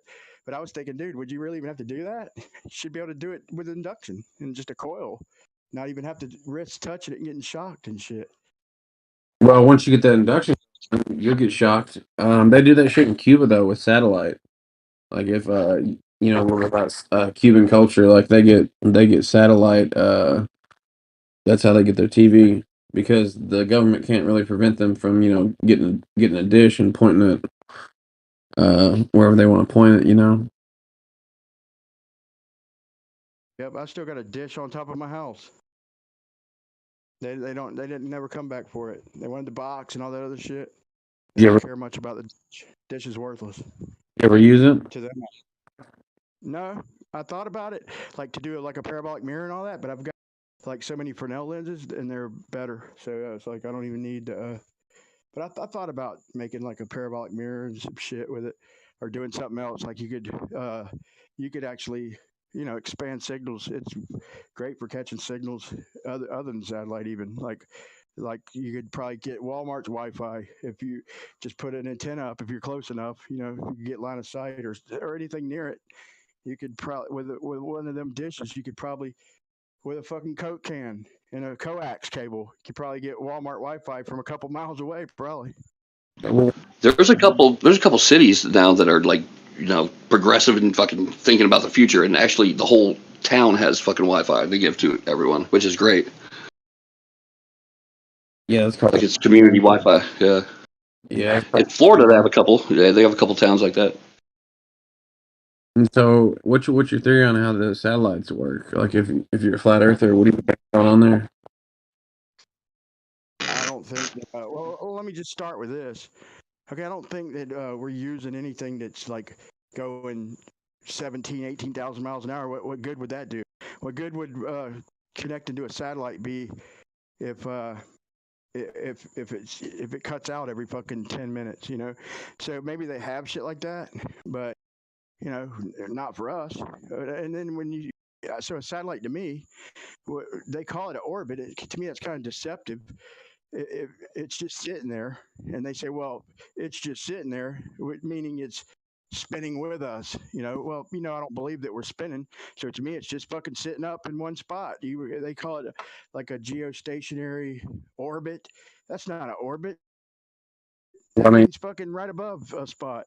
So I just think there'd be way cheaper ways to have geostationary satellites, balloons, whatever.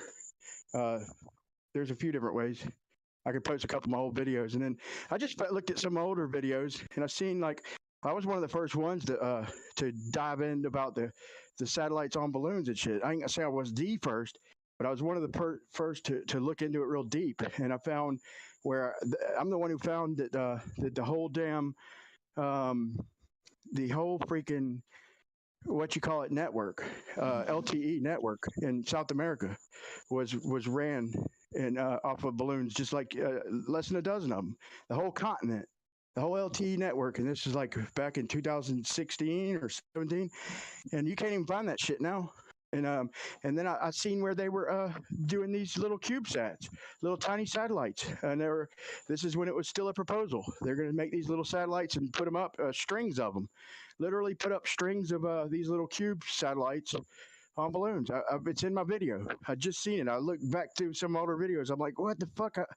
Like, dude, this is literally describing what y'all call CubeSats, strings of fucking balloons, like connected in a network. Like, I got the plans, and when it was in development, and the next thing you know, 3 or 4 years later, there they are. And so I think they're up there, but I just don't think they're what they claim they are. Personally, they could be, but I don't think so. How long have you been flat earther? Like right at the time, the North Carolina conference. Like I think we're like a couple days after the North Carolina conference. So. Basketball I conference? was going to say that it's not crazy to think that third world countries or countries that don't have as much resources would be using balloons. I don't think. But then there's the constant having to maintain them, so maybe that's not a good argument. Never mind.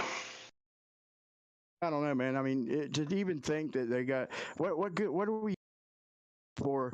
That's doing what they say it's doing. What good would that do it? What something that we lose signal every 10 minutes?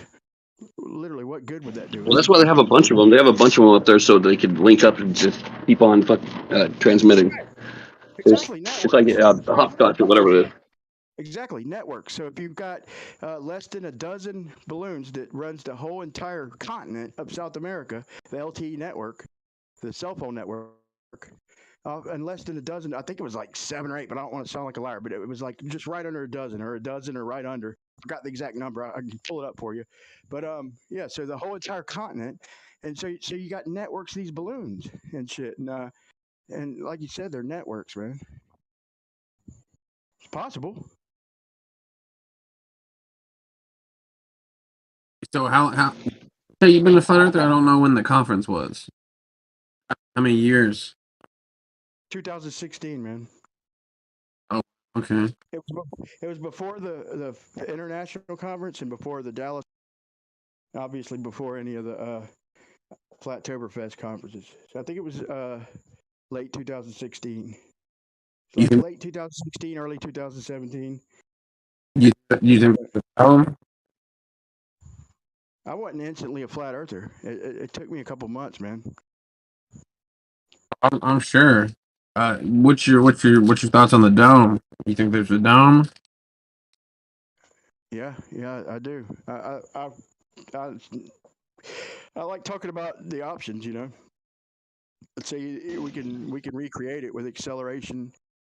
We can recreate it with electromagnetism or electrostatics. We can recreate it, I guess, kind of with relative density disequilibrium, you know. But that kind of still does kind of lack a mechanism. But still, it's a cause and it's replicatable, demonstratable. So I don't know. I like discussing them. I'm up in the air. You're saying it's not like an actual physical thing you have to mine out of like an ore or something. We have to mine and then process it, and then it's not like an actual solid dome. You're thinking it's more like a plasma dome or something, right? Like a You bubble. said dome. I thought you said Yeah. down. I thought you said down. Like what do I Oh. think about down? Oh, As far as but the yeah, dome, down. man, They're great pillows. It's great to make a pillow with. there almost has to be a dome, bro. If you think, I mean, if you really look in deep, there's a lot of explanations lacking. There's a lot of questions left lacking without a dome, bro. It literally answers so many questions, but that doesn't necessarily mean that there has to be. It just answers, like if I'm trying to answer questions from somebody, there's probably 5 very fair, very good questions that can't be explained on a platter to me without a dome, but it could be just a parent dome. And that would explain some of the questions. But you know, the Bible refers to it. I usually don't bring in the Bible as proof, but if I wanted to get biblical, I would say that, you know, if I did believe in a dome, I wouldn't be the first. There are a lot of people who did whole civilizations basically What was back in the the day. dome? What? What does the Bible say about the dome? It's the firmament. It's like a molten looking glass. It's beat out hard. It's a crystalline structure. It says it's a crystalline structure as a molten. It's stamped out, and it's firm, and it's a crystalline. And it's like it describes it like as a molten looking glass. So that's, you know, make what you So want it's out of that. physical. It's like I it's don't know. physical. Then it's something that had been made or mined or ored. It's possible that you know, one interesting thing I heard from like Brian Austin Lambert was that it's like pure water, like pure ice. You can't even hardly get ice out of pure water, but if you could, it'd be like the firmament, like it's just crystal clear, 100% pure ice, and so it would heal itself. And that's interesting. You could make fire off of it, but I think the sun is a focal point, so that would lend credence to to making the focal point of the sun. I think that's about the only way that the sun works on a flat Earth is as a focal point of some sort or a reflection. If I was a flat earther, I'd be delving into this like it being the sun is hitting the earth and it's causing reactions and gases, and those gases are filling up and making like just a pocket, a bubble that's surrounding it. It seems like more of like a gaseous. If it was there, it'd be more of just like a gaseous moving bubble, that's surrounding us, just because of the pressures of outside. So, but then you'd have to say that beyond that was something that was more dense. So I don't know. Yeah, but if it's a weird thing to think about. If it's a focal point, then it's going to appear the same to everybody everywhere they're at. It just focuses in at that focal point, right? So it's never going to change in size much to no matter where you're at, no matter what angle. And also, it could be anywhere. If it's a focal point, it literally could be anywhere, and that gives leeway to some of the early on problems. But if I'm going to get defensive, I'm going to say, the sun is all we do is measure its apparent position anyway. So to act like we know exactly what it is, but I don't want to get defensive. I'm going to say this. Another idea is that like Dr. Zach or Decimal Z, whatever you want to call him, like he literally replicated a spherical desk, a tabletop desk, and he scaled it with a concave lens, 3959. He literally scaled it with the height of the nails that he was measuring the shadows from, and it worked out perfect, man. I can post a video if you haven't seen it, but he literally made a spherical flat desk. He made the flat desk into a sphere mathematically using Eratosthenes with a concave magnifying glass. So that was interesting.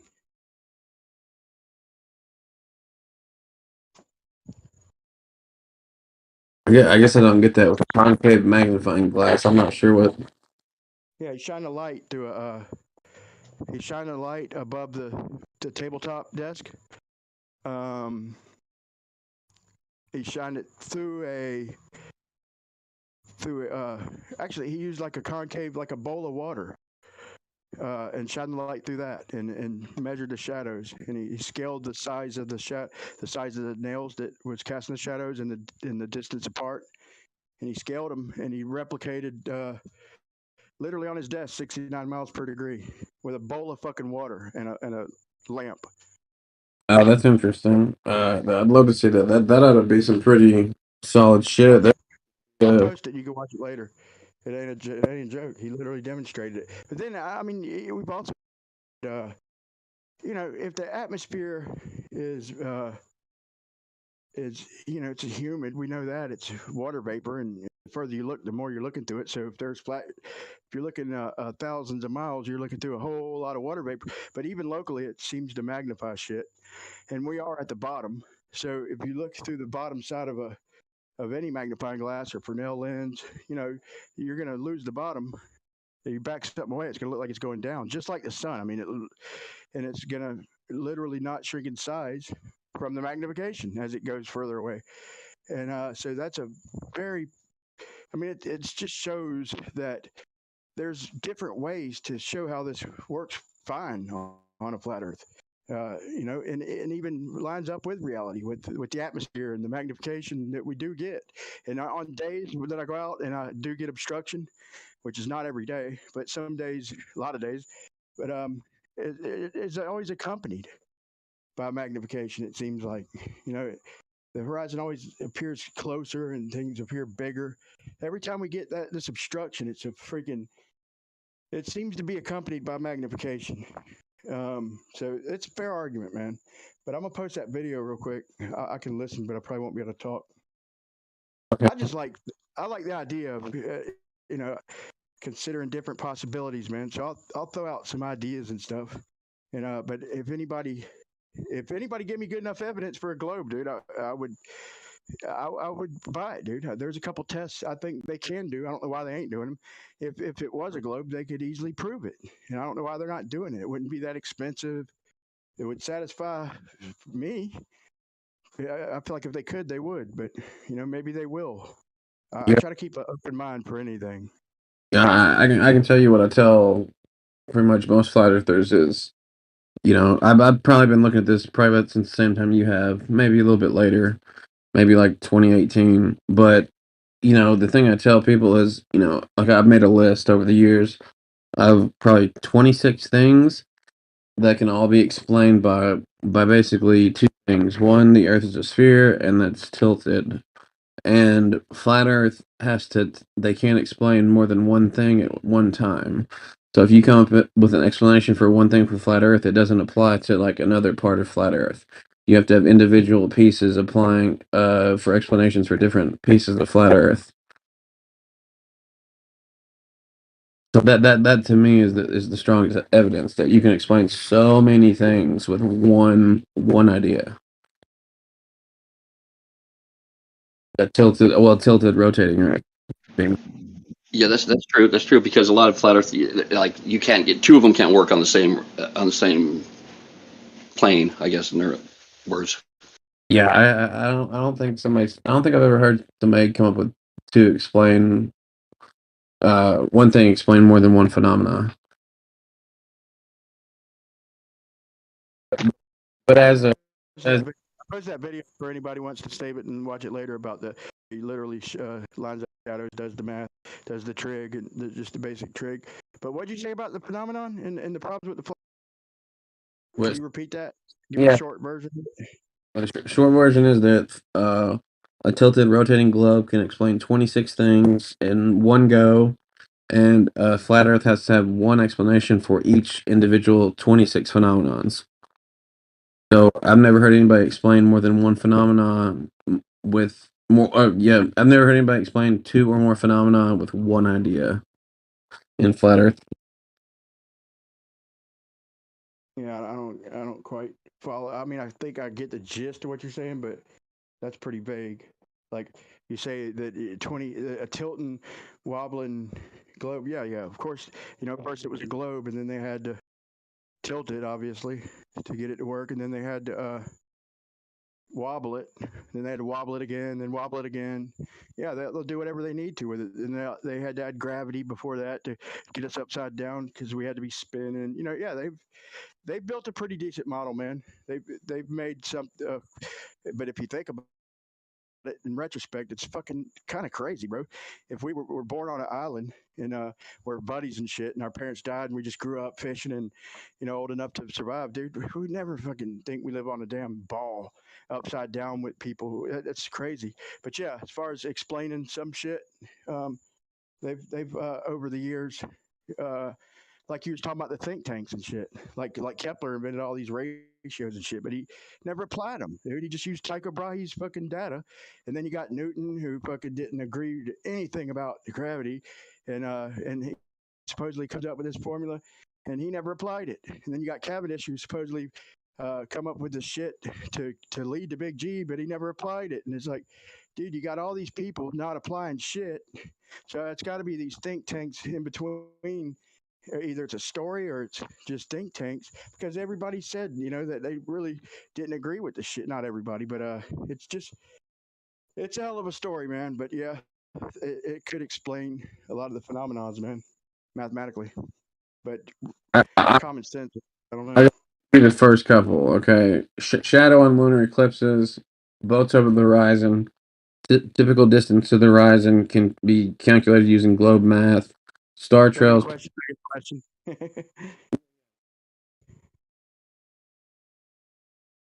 You said you wanted a question? No, your first two, I just snuck in. I wasn't trying to interrupt. Begging the question, number one. Number two, Okay. begging the question. You said shadows on the moon. That's begging the question. Well, I'm just saying it can be explained, right? So you could use that as an explanation, if you want. All the phases. It's all the phases. Within a couple hours. You got a whole month of phases in 2 hours. Doesn't have to be a shadow, right? Okay. You got boats over the horizon. Sometimes. Sometimes. Yeah. Okay. Typical distance to the horizon, 5 miles typically, right? If you ever been to the ocean, like you see boats disappear, right? Top first, and then bottom line. Star trails match up, pole stars match up, difference in the weight of the equator versus the poles, different stars in different hemispheres. Let's see here. P-wave. Yeah, you keep pegging it, but bro, every day, if you really think about what you're saying, like you're saying hemispheres, like bro, I'm asking for proof of fucking hemisphere, saying, you know, it's a hemisphere. Like everything you're saying is literally begging the question. But I mean, I get your point though. Like, you know, if it was a sphere, and but you can't say that it couldn't work any other way. Like as far as eclipses, it's just polarity. You know, when it hits a certain node opposite the sun, it's fucking the light's not 90 degrees anymore. It's fucking it loses its polarity, and that would explain why it starts eclipse and then it hits full eclipse and stalls for fucking like 45 minutes, and then it picks up and leaves. Right? That's not indicative of a globe model, I don't think. But then you're talking about boats go to the horizon, bro. You're begging to quit. Like I go out there a lot of days. Usually there's an inferior mirage, if I'm being honest. And but then I do have some days where I get obstruction. The horizon's never where it's supposed to be. To be honest, ever. I've never, ever, fucking ever seen it where it's supposed to be. But I've seen it closer than sometimes. But a lot of days that shit does exactly what you'd expect on a flat plane. And without zoom, the horizon's always just a funky spot. You know, it's just a infinite apparent position without any kind of lens. And then even if you zoom in, you're not changing the angle to nothing. So you can't expect to zoom in on them days and see any more. You're not changing the angle. And anyway, I don't know. I'll let you keep going. Right. Isn't it begging the question though, if you say that if the Earth is a globe, then you would see boats disappear over the horizon? But that's that's begging the question. But if you phrase it and say, you deduce from boats going over the horizon that the sphere's a globe, that's not begging the question. Yeah. I guess that's fair. What you're saying is fair. I guess it's begging the question if you act like it can't work any other way. Principia, what you call it, or like a begging the question fallacy. If you're saying that it's got to be this and can't be nothing else because the Earth's a sphere, this and no other possibilities. I think so. Yeah, I'll retract that. I'll concede that, and I'll say that, upon first glance, all these arguments are just great globe proofs, bro. You look at the star trails, and you're like, it's great, and then you look at the fucking everybody looking east on equinox. You're like, yeah, that proves a globe. But dude, you just got to really look into this and apply a little thought, and you'll see that. And then you look at like shadows on the bottom of clouds. Yeah, that's fucking great. And underlit clouds with the sun. You think that's great globe proofs until you really think about it and you dive in deep, and you realize that could never happen on the model they predict. You can't have a sun sitting above the horizon that's literally mathematically like almost 2 million miles above my feet, hitting the bottom of a cloud. Like it's ridiculous. And they have to stick with this math. That's how they describe umbra, penumbra, and all these other different phenomena. That's impossible on a globe. And it can only work through perspective. And here's another thing, like with the eclipse, with the equator, like you look at the model closely, everybody's looking at fucking everybody along the like the 30th meridian or longitude is looking east at the same time, basically at sunrise. Yeah, we're all looking east, but east is a whole bunch of different directions. But we're all, I mean, it's all the same direction. We're all looking 6,200 miles away, right at the coast of Africa. And so if you draw a tangent line, we all draw tangents. I'm not talking about the up-down parallel of it, the side to side. We all draw tangents. They literally cross above Africa, like about 6,000 miles or 5,000 or 6,000 miles above the coast of Africa. If we all draw a tangent to that sun, so that's not parallel. So we really look into this shit. And the star trails, yeah, that's great. We have these different rotations, and then at the equator they straighten out. But bro, you really think about that. If we're in the northern hemisphere above the equator, and we're looking like southwest toward the stars on the equator and a little south of them, we see the stars not rotate, not take the turn. We see them start to straighten out. And then we see the stars beyond that, south, like start to curve the other way, like a counter rotation. That can't happen. You can't have simultaneous different directions unless you have the stars actually going different directions. If I'm the one moving, I can't have simultaneous directions if it's me moving. So, No, you got to think about that. If you're on a, never mind. Sorry. go ahead. You're good. That was a monologue. Yeah, you were waiting patiently. You asked the question and you were waiting patiently, so go for it. No, I was just saying, like, Sorry. when we look deep, that it winds up being a flat Earth. Not you, Brian. We already heard that. LOL. Sorry. You're good. You're good. Sorry.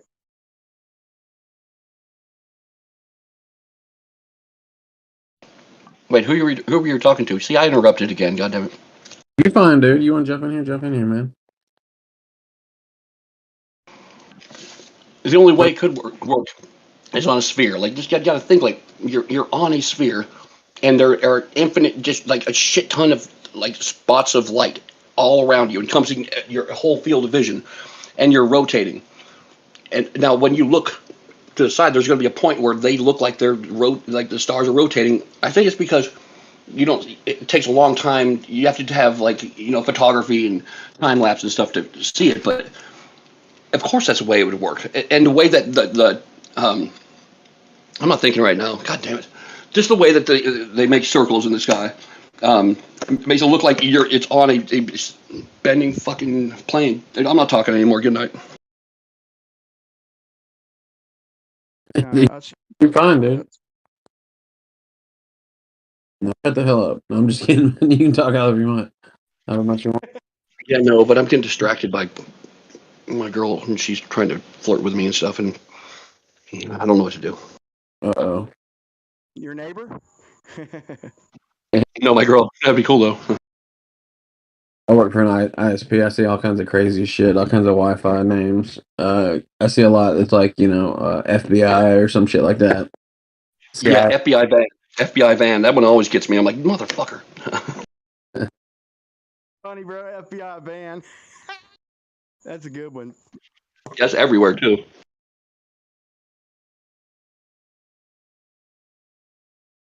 One good one for the Earth moving around the sun is that the constellations shift 1 degree per day, 30 degrees per month, and 360 degrees per year.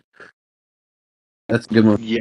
Kind of Yeah, that goes with the precession of the equinox too. So it's only in reference to the sun, though. That's like it depends on what time you're talking about. So this, if you could call it the sun or the stars, yeah, they line up different by about a degree. 4 minutes, 4 minutes a day? Yeah, it's 360 degrees in a year. That does save the globe. A couple different. It saves them, like with a couple of the arguments that I've heard flat earthers say that sidereal explanation, but it's been the same. Look at the ephemeris. I just made a video where I went back to 1981, bro. These motherfuckers aren't changing. There's a great year that's like 5,000 something years. So everything processes according to where the sun's at at the beginning of the year. It's a fictitious spot. The Aries. That's how you judge all the stars, and it's just Aries is wherever the sun is at the very beginning of the vernal equinox. And so it's just them processing a little bit, and they never change. In other words, they're taking the same path. It's just the time is what changes it. They're taking that path at different times, and eventually it'll do a whole 360-degree circle in like 5,000 something years. They call it the Great Year, but they never moved. You look and they have the same declination and the same fucking the same the same GHA or SHA since 1981. I showed it in my video. Can I ask you one of the tougher questions? How does the sun set on a flat Earth? Wait, real quick before I forget. This is the point I actually wanted to make. Is that when they say that Polaris is like not going to be the pole star, and they say it moves a third of a degree every 70 years or something, I got curious and I was like, wait a minute. When I was looking deep at this, and I was like, this is bullshit. shit, bro. I'm looking at it not move. Polaris is just a little bit off center. It's part of the same circle that I'm talking about. And I multiplied 70 times 300, or I multiplied the 70 degrees for a third of a year, and it gave me the great year. It's just processing in a circle. It's not cutting across the sky moving. There's not going to be a Vega as a fucking North Star. All that movement is just part of a small circle in time. I mean, I can't believe we fell for that. I mean, I don't think the Globers were even lying. They seen where it moves like 70 every like it's like a third of a degree every 20 years actually. Or 22 years, a third of a degree, but it's not cutting across the sky. That's part of a 360-degree circle or precession. What do you think about the sun setting? The sun setting. Yeah, because it sets really fast. Like it sets like within 7 minutes. You can bet on it. Yeah, no, it sets in 7 minutes. It just seems like it's in the sky all day, really slow, and then all of a sudden in 7 minutes it disappears. Ain't that weird? Yeah, I mean, that's what I'm saying. Yeah. So how would the sun set on a flat Earth? Yeah, it's like it's like this. It literally, everything. The stars do the same thing. In this, and you get, and then everything really starts stalling. Is what happens. It's under 30 degrees. It just starts slowing down progressively. It's pretty much almost every day, not every day, but damn near. It's just why would these things slow down every damn day when they get? Yeah, they're not slowing down. The They're not slowing down though, Brian. They're throughout the day when it's over your head. There's nothing to relate it to because there's no like mountains or anything. So it's just in the sky, and we're rotating, and it's just going across the sky. And then when it hits where you can actually start, seeing it. There's a mountain here. Now I see the star. Now, wow, look how quick it moved. That's when you can relate to. Oh, we're actually spinning. And it doesn't change size, and then you have something to relate it to. Same things are wrong. Slow down, and the globe response is refraction. But no, they literally, nobody used the sextant for the sun or the stars like close to the horizon because it's not as accurate because of what they say refraction. But yeah, it literally does slow down. And here's the thing, that's what we would expect on a flat Earth. If it was the magnification, making it set when it hits a certain distance in our far field line of sight, it's gonna like hit a certain range, and it take its light with it, and it's gonna disappear bottom up, just like we would expect it. But we would expect it to stall if it's going away from us. We would expect it to slow down on the horizon, and that's exactly what it does. That's flat Earth proof. You know what's weird? What's weird is that it doesn't dim either. Like if it's going further away, you think it would dim maybe a little bit, or no, it doesn't. If you're sun gazing, bro, the way to build up is anybody can look at the sun, on either horizon. That's when you build up. You can do it like 20 seconds, 10 seconds the first day, and then you build up to where you can look at it when it's close to zenith and shit. But it takes a while to build up to that. If you're a sun gazer, the only time you can see the sun is when it's in the ether, in the thick, whatever you want to call it. It definitely gets dimmer. Well, this is a little bit deeper question, and I kind of have to preface this a little bit, and you have to go with my thought experiment just a little bit, and I'll try and be as quick as possible. But you got to kind of imagine with me for a second, okay? Like you got to imagine that you're in empty space, just nothing but you and another object, and so the only reference points you have are you and this other thing, and the other thing appears to be moving. How can you discern if you're moving or the other thing is moving? It's relative. It's relative. So then my question to you would be, so in relationship to the stars, how can you tell if the Earth is moving or if the stars are moving? I don't think you can just by looking at them.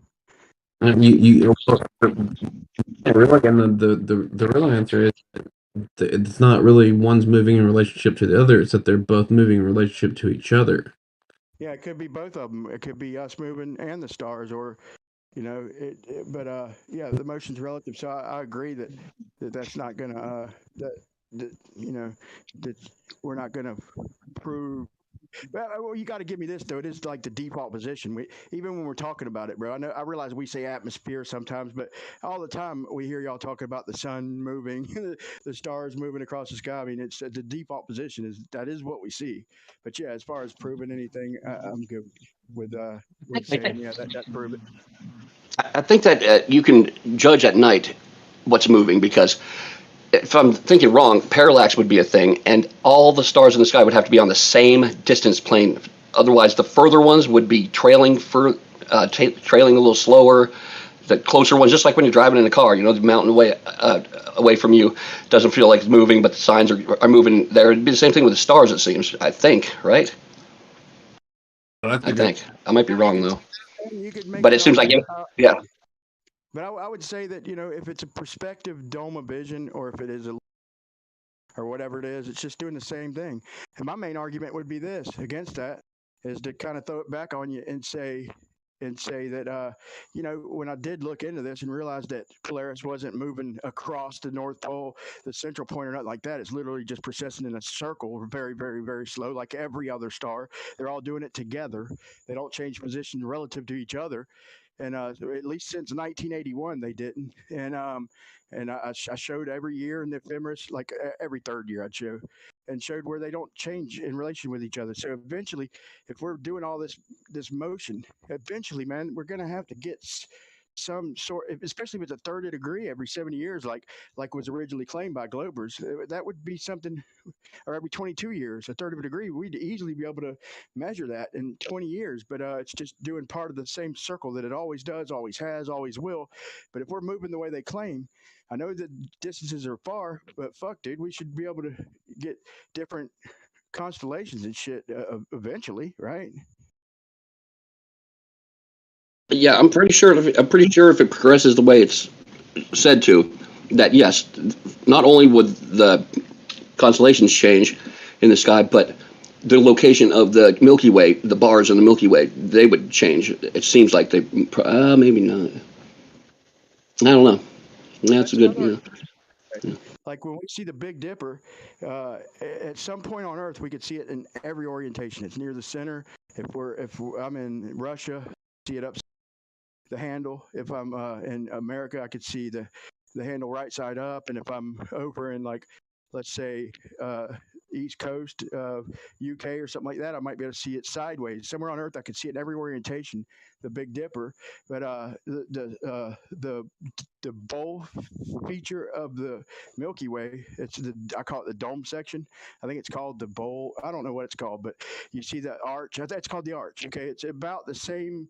It's bigger, but it's at about the same angle, relative same degrees as in the south as the Big Dipper is in the north. So we should see that arch in every orientation. Okay, if I'm across the globe on the South Pole, I should see a bowl, right? And if I'm sideways on the side, I should see it sideways. There's no reason it can't be a globe, dude. The Milky Way, the arch part, we'd see it in every orientation, bro. And I looked and looked and looked for literally a fucking year, and never ever found the arch turn into a bowl, and it would necessarily do that if it was us moving Well, it it. seems like on flat Earth, like you could see every constellation at any place at any time. You just have to have a magnet or a fucking telescope, and you should be able to see every single constellation in the sky at every time, anytime at night. All of them. Even when you zoom in, you're not changing angle to anything. So when things get low to the horizon, whether it be because of magnification, whether it be because of whatever, you're not just from zooming in, you're not changing angle at all. Yeah, but we know that if we have a shitty camera, if we have a crappy camera and we zoom in, and this is as big as we can get it, and then we get a better camera and we zoom in more, and then we zoom in more. You can just keep on zooming. If you have the right telescope, you should be able to see every single constellation. Yeah, you're not seeing further though. That's my point. All you're doing is enlarging your field. So you're not changing your field of view. So I did think that though. Like at first, I was thinking when I first started considering flat Earth, I was like, man, I'm going to get a telescope and look at the sun after it sets, But I had to really stop and think about that. And then the easiest way to think about that is like in a long hallway. A long hallway, you're going to pretty much You know, like just to picture a building. If you're standing up under a building, looking at the windows from the bottom, as you get toward the top, you're not going to see the windows. If you tie a string from your nose to the top of the building, as you back away from the building, then you'll start to see the windows. So now lay that building flat. It's the same principle. Like you don't see them windows because you've lost the angle to them and shit, you know. And so as you back away and that angle enlarges, then you can start seeing the top windows. But if But you yeah, zoom in all you want, if I had you an, can zoom if in I had, almost. You can zoom in all you want. You're not going to change the angle. you'll be able to see the top windows if you zoom in. No, you won't. With No, the you won't. You binoculars, hell lost. yeah, you will. No, you With won't. You lost the angle. Not. Yeah. If you're far away, and that's the reason you're standing right under the building. Like let's say you're at a railroad track and you lay down. Like the cross ties, when you're standing up, you can see like 50 of them. You can see them off in the distance. As the lower you get, as you lay down, you can only see about 8 or 9 of them. You know, if you lay your face flat, you can only see about 4 or 5 of them, and you could zoom in all you want. You're not changing the angle. You're just enlarging the 5 cross ties you're looking at. You're just enlarging them. You're not changing the angle from zooming in. That's a false thing. People think that you're reaching out and seeing further. You're not. You're enlarging what's already in your field of view. You're not changing angle at all. then it would change. It would change left to right though. It wouldn't. You know. I guess it does. Huh? I think you'd be able to see a lot more ties. You'd definitely be able to see if you had a good fucking. You'd be able to see a bunch until they get to the point where like the horizon takes control and hides them. So Tony, you would need, like, as far as the stars can't be, and the sun, in my opinion, can't be tangible things on a flat Earth model, or if they are, it's got to be some sort of magnification, you know, because there's no height that it works without some decent amount of refraction and all that. But you know, I did look into this to make a model, which I did. And I come up with this just to do the trigonometry on a flat plane. If you move 69 miles from under Polaris and it changes 1 degree, if you're going to use trig to calculate the height to Polaris on a flat plane, it comes out to 3958.7, dude. I was so shocked. That's the exact globe radius. So on a flat plane, if you moved 1 degree, and or the star changed 1 degree after moving 69 miles, and then 2 degrees, it was exactly 138 miles, and then 3 degrees, it was so it was lining up for flat and globe until you got to 25 degrees. Like, so you're talking 1,500 miles away, then it's off by 1 degree. The globe stops matching the flat Earth. It's 1 degree off. So if you think you could pull a tape measure 1,500 miles and show me that that I'm off by 60 miles, you know, good luck with that. But I don't know. It takes something, refraction or something. I would agree to that, or magnification or something going. I think it's the Jesuits that fucking implanted chips in our brain.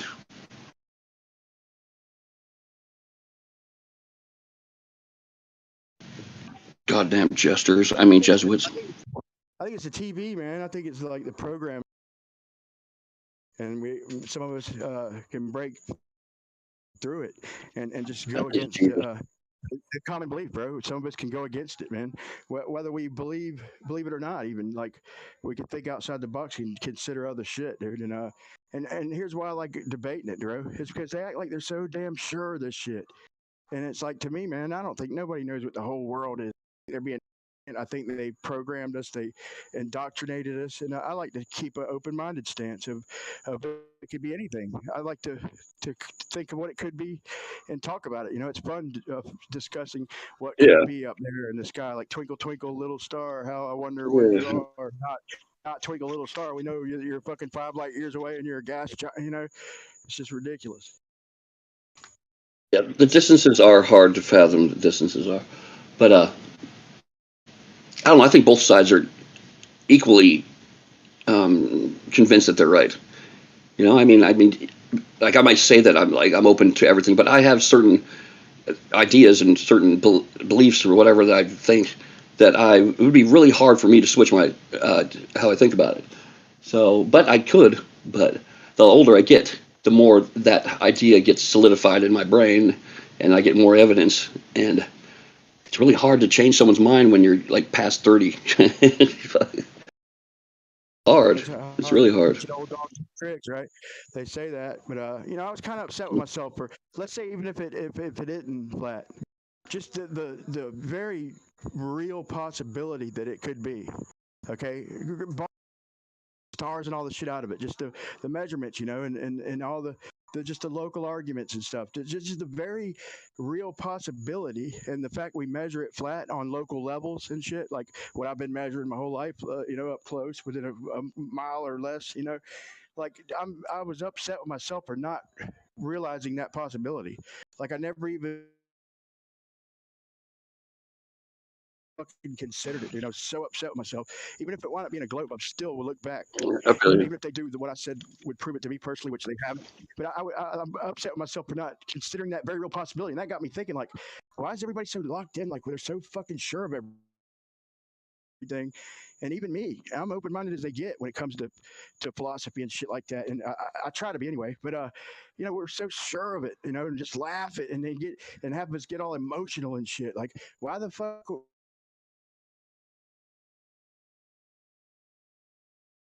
Kick in.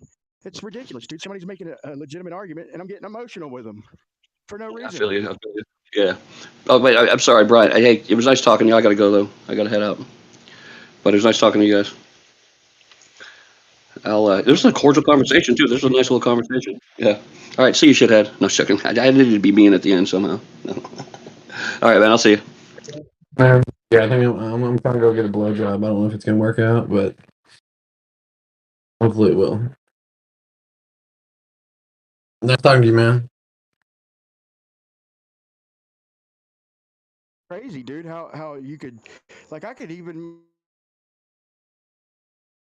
argue for a comment, would laugh and be like, "Oh, you're stupid." But I mean, I could, yeah, maybe. I would literally raise a very good debating for it. Like, there's just good points. It's weird that there's such strong points, like for each model. Like, there's some strong points for the globe,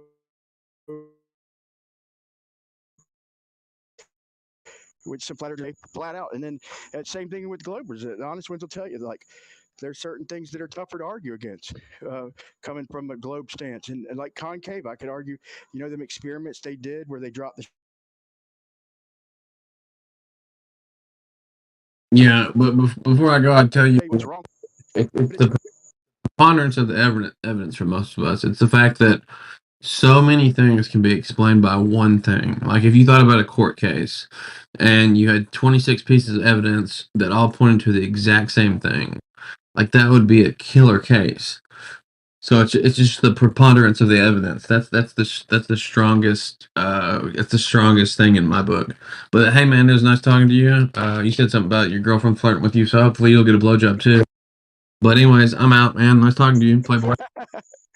Yeah, that was cool, man. That was cool. Come back sometime.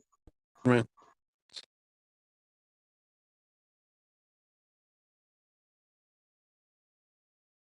Wasn't even really making an argument there at the end.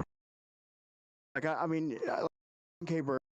I'm not a globe earther. I don't consider myself, I consider myself a flat earther or whatever you want to call me. I ain't 100% certain of anything, but it is funny that I could make. There even exists strong points for each model. That with tougher points to argue against. Like the fact that we can even the world is a crazy place. That it's so uncertain. Every experiment or little test I go to do, there's always like variables, dude, that are so like impossible to fucking check for all of them. It's like so hard to pin anything. Always just something nagging at you, man. If you make a prediction and it'll be like right spot on and shit, except for this time and this time, there's always variables, dude. It's the same thing for the globe, dude. I know it has to aggravate them when they're trying to prove something and they're like, well, yeah, but you got the earthquake, PNS waves, but except for this margin of error, and it doesn't work here. There's always fucking anomalies in every fucking measurement. And it's weird. It's like God has a sense of humor or something. It's weird. He does not like to be pinned down.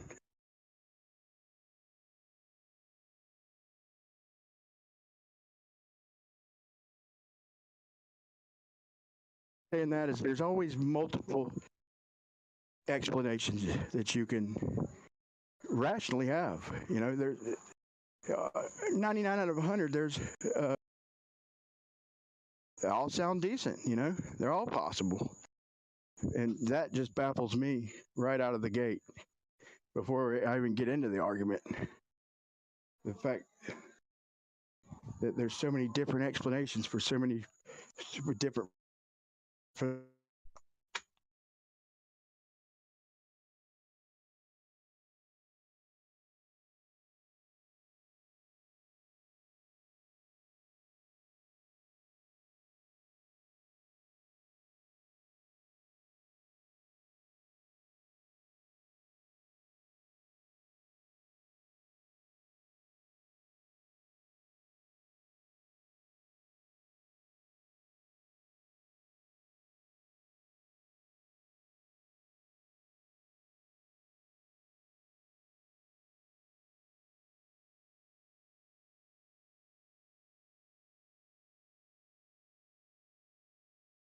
I like an honest discussion. I had a couple good honest discussions with like Mr. Sensible. You know, I'm not trying to drive a lot of these points home, but because you know, I'm not sure of some of these things. I'm just saying possibilities, you know, and what works and what the math does say and what could explain it. And I'm mainly in them debates just trying to show that, you know, you can't prove shit because of this, because of that. You know, I just would rather I'd rather take a steam and shit on the globe than try to prove the flat Earth. But I try to always bring some evidence to them debates. You know, at the beginning, just because I know at the end they're going to say, as usual, they didn't bring in. So now at the beginning of every debate, I'll show flat Earth proof, and then say that at the end they're going to say I didn't bring anything. So here it is. I'm going to show it now, and they're still going to say I didn't bring any evidence. And so that's what I'm going to do. That's what I've did the last couple of debates, and that's what I'm going to do from now on, is lead with that. I'm going to lead with a couple minutes of flat Earth proof, whether you agree with it or not. It's fucking evidence, or I should say evidence, because they always say that we didn't bring any evidence. So I'm going to say whether you agree with this evidence or not, I'm going to present my evidence. And at the end, you're going to say I didn't present any evidence. So here's your evidence that I'm not going to present. They'll fall for that every time. It's in their script. They've got to make that claim at the end. They all say every time. That's the one thing they all have in common. Like it's part of a fucking script or it's ingrained in their head. They all have to say at the end of every debate. It seems like that we. Even when I point it out and they look stupid for saying that, they still say it.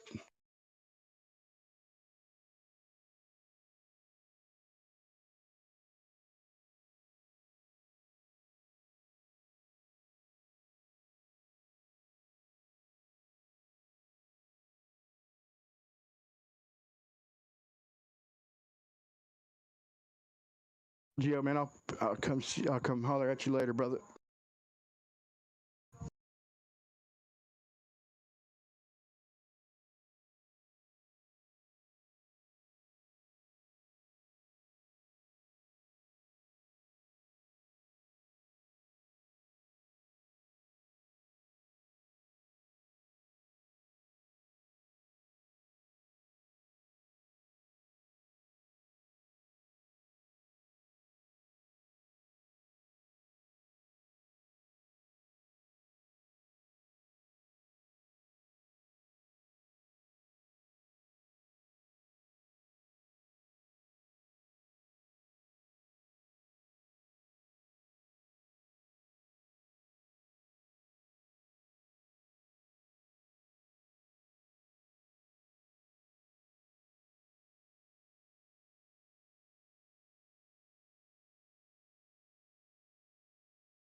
Is this my live stream?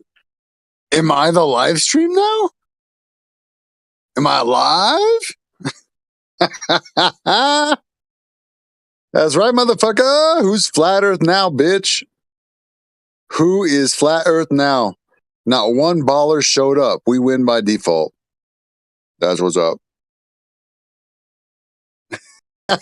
We get the gold. Man, I can't believe it. There ain't nobody in here. That's wild. That's actually wild. Huh.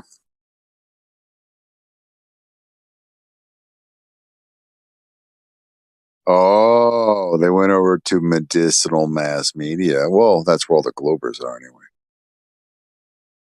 Yeah, this server is a lot better with less Globers. I gotta be honest. I gotta be honest.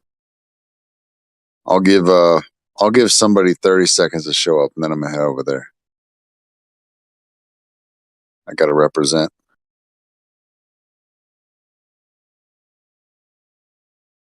Do do do do do do do do do do do do. Do do do do do do do do do do do do do do do do. Bow. All right. Love you long time.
make you stiff. I'm already there. There you go. What's up?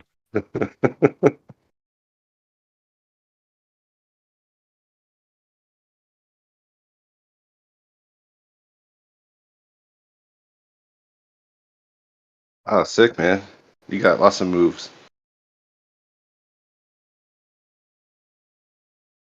Yeah, Mo. Yeah, bro. I've been practicing my whole life. I You can like see that what shit, makes huh? you sweaty is you just like keep practicing it, you know? Yeah, yeah. Gets You you like know, you should I'm a probably put some oil on first, right? Just like I'm a rub that on your body. perfectionist. No, the Just oil's like natural.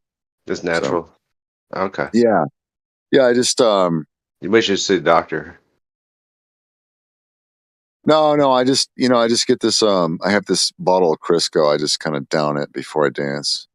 Oh, So okay, just it comes out naturally. So I just thought I'd ingest it, and then maybe it would just come out, it's like and out it your makes more pores. shine. Yeah. Yeah, it just comes out my pores. Sometimes I poop it and just shoots like a liquid dart. Straight, yeah. Yeah. Well, this is like all the same moves, though. I mean, Hold maybe on. We like a got it. We different. got a contention. We have a contention.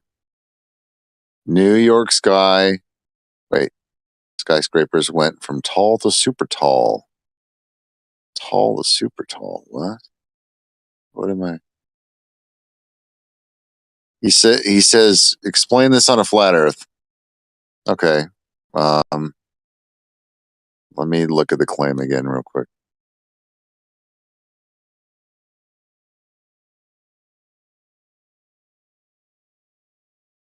The top of the building is still lit or lighted by the sun.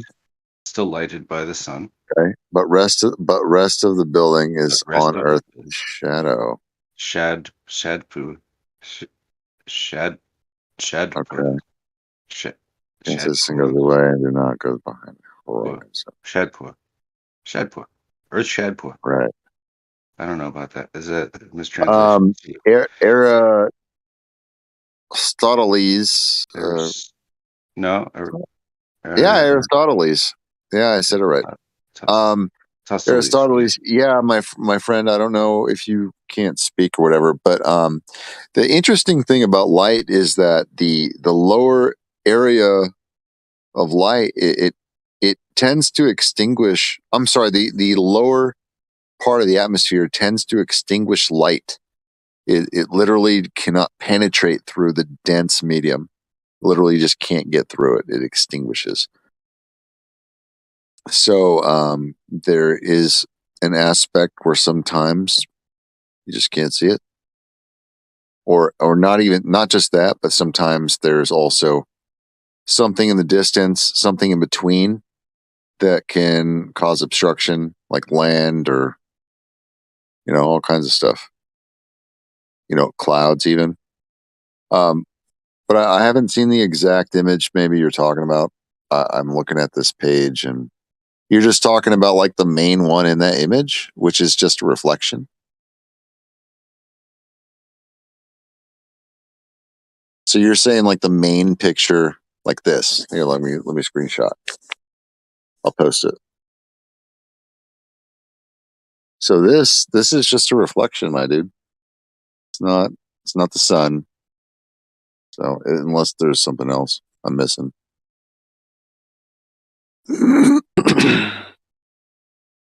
There is a straight line in building's wall. So you say that light change in a half meter? What? Well, first of all, I'm not gonna look at the reflection of a building to determine what's happening with the sun. I mean, look at that image too. It's not like, yeah, this is like the opposite of analytical. Sorry.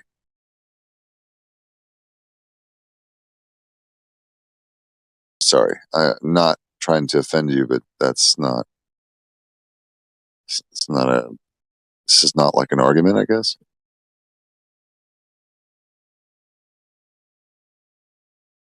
Yeah, that building curves the earth. Yeah. Well, I You see mean, that? clearly, there's a bunch of There's a bunch of obstruction in front of the building. But furthermore, like what we're looking at is not we're not looking at a lit building. We're looking at a reflection of the sunset behind the camera. So it's not this is not like something to scrutinize here. I'm sorry. It's like some kind of glob height. I mean, do you see what I'm saying, Snacks? Like we're looking at the sunset through the reflection off the building. It's not that it's being specifically lit. None of the buildings are being lit. It's just showing the sunset behind.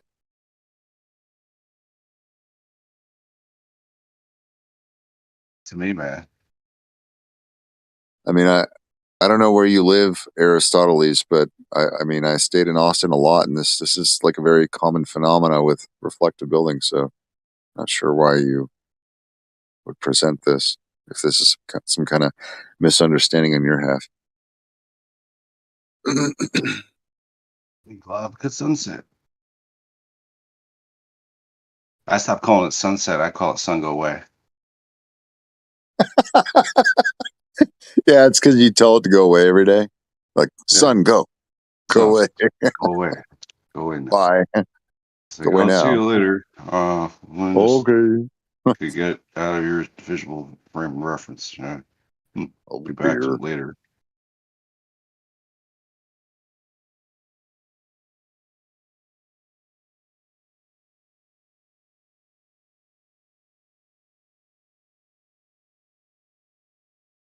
Oh dear. But also, Riggs. What's up, brother? I stopped calling it sunset. I call it sun go away.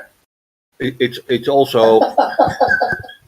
Yeah, it's because you tell it to go away. Go away. Go away. Bye. Hey, Lightwater, we can hear the live stream in the background. Sorry. It's okay, brother. I'm just letting you know. Yeah. Also, the higher you go on a flat and level surface, the sun will be the horizon will be farther away, so you will see more sun longer.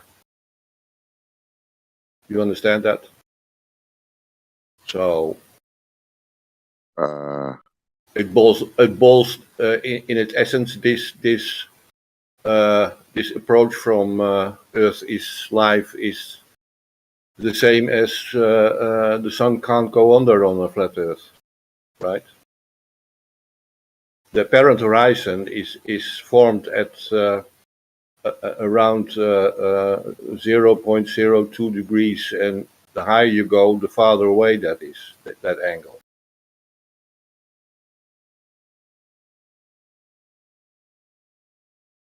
So the higher you go, the longer you will see the sun. Right, you have a better vantage. Right? Yeah. Yeah, Earth is life. It's just like, I guess he just clocked in or something. He's been posting like he's on the job. He's thinking light is a building material. Like I'm not even sure who he's talking to. He's just kind of like shilling in general. He's showing how wrong we are. Yeah. It's not working. I mean, honestly, his arguments suck. They're very like rudimentary. Like, look at that. I don't even know how to engage with that. Like, it's just bad.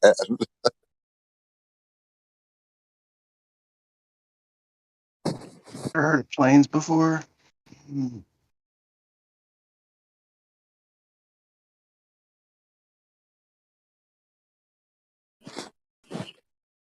I mean, I guess I'd feel better if he came in and wanted to talk about it.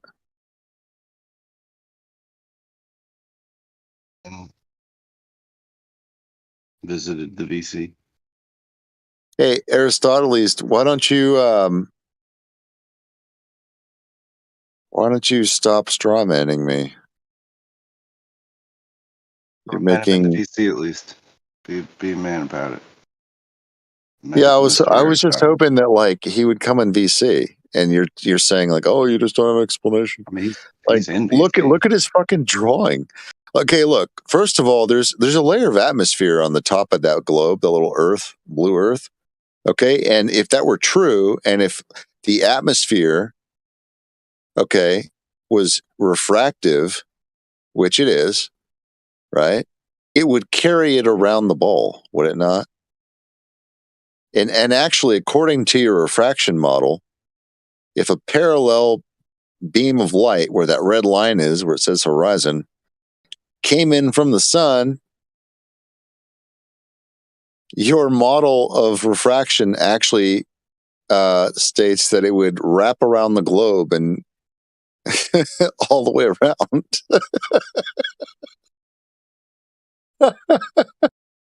I mean, but this is ridiculous, right? That shit doesn't happen. These are just failed models to explain what you guys have been. I mean, it's just one assertion after another. It's just honestly, the whole globe is really dumb. It's like, oh, well, we assert it's a globe, so there's no motion of an ether.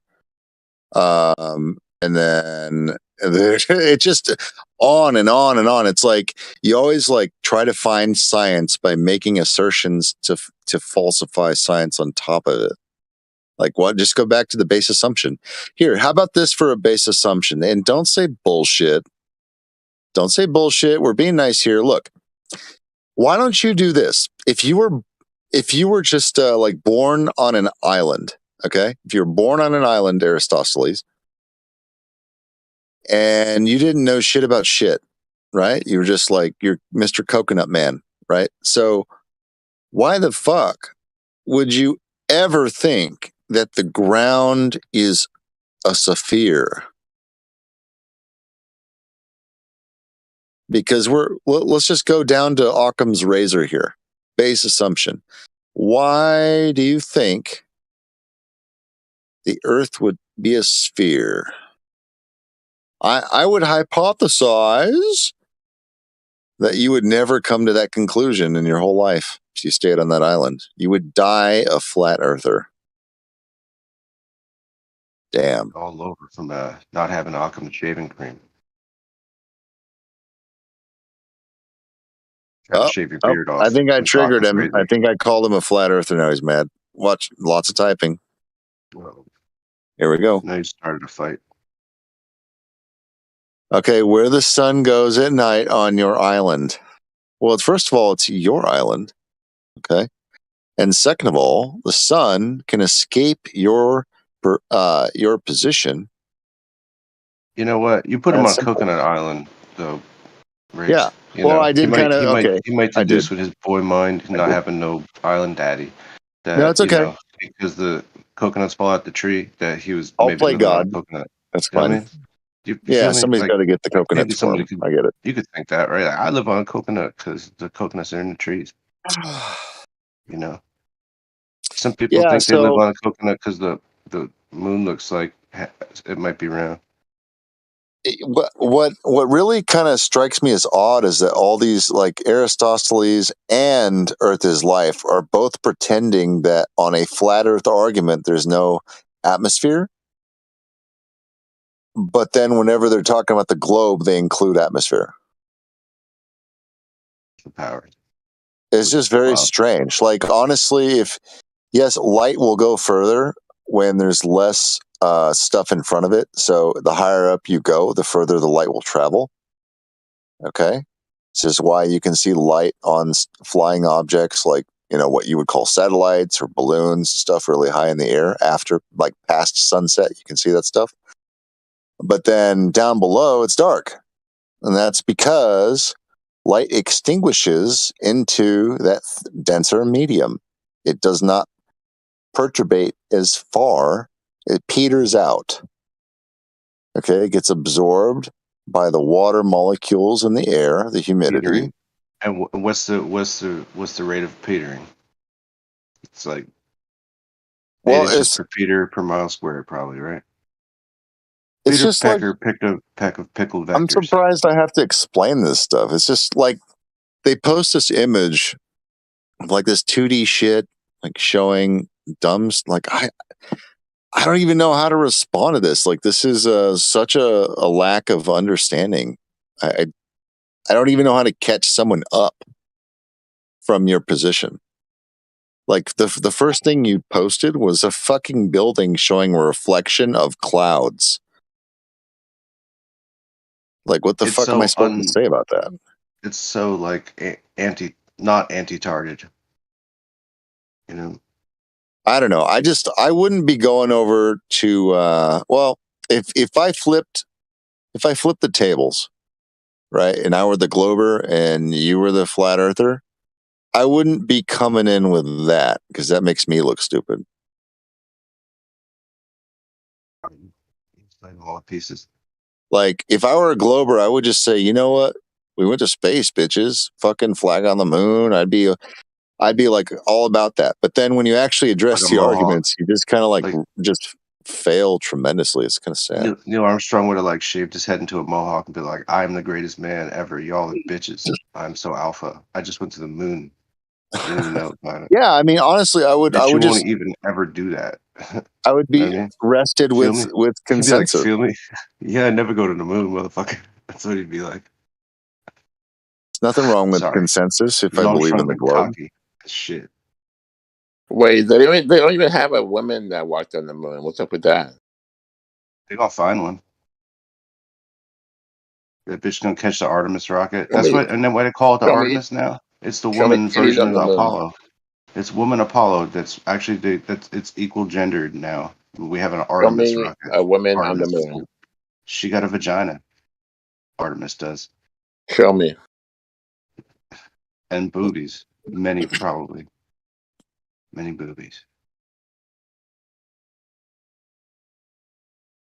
Go ahead, Godric. Talking about Artemis, right? Did the women land on the moon? That's the whole point of this damn rocket program now. Is that they're gonna put a fucking woman on the moon. You know they will. Well, imagine to make a woman president and then send her to the moon, and then suddenly Like, we have like like our nation being controlled by someone who's on the moon. she'd be like, "This is one false step for man, womankind, and one giant fucking shit for women. Women. It's for women too." And then she'd plant a flag somewhere. Hey, That's Earth gonna is happen, life. right? Exactly. Okay, this is a great point. I'm glad you posted that. Okay, so what you're doing is you're showing the sun right there in the corner of your image. And I know you have to do it that way because you're trying to fit it within the frame. But realistically speaking, that sun is a whole hell of a long way away, right? And what's happening is that the light is extinguishing into the medium and it does not reach further the lower you get. The higher up, the further it goes because it's less obstructed. Hey, It's so exactly. strong. It's so strong that it goes Exactly. 92 million fucking miles from the So you see sun. how the sun is hitting the haze off into the distance and everything in behind the haze is darkened. And then everything above where there's less obstruction, less petering, Right. you get more light. That's the nature of light. It can go 92 fucking million miles, but then be obstructed by clouds or But burned. we can see stars at night. Yeah, you can see stars at night. So what? What's your point? See, this is what I'm saying. Are you okay, dude? We can see stars at night? The fuck? Yes. Yeah, you can see stars at night. So what? What's your point? I don't know. We were talking about the night, man. Here comes the night. Here it comes, man. But like, what is the night? I mean, I'm Is not it even more? mad. I'm just confused. Like, You why just would they want to even talk to think the this is chat going to? text, man. Yeah. I mean, I'm trying It's to, boring for other people.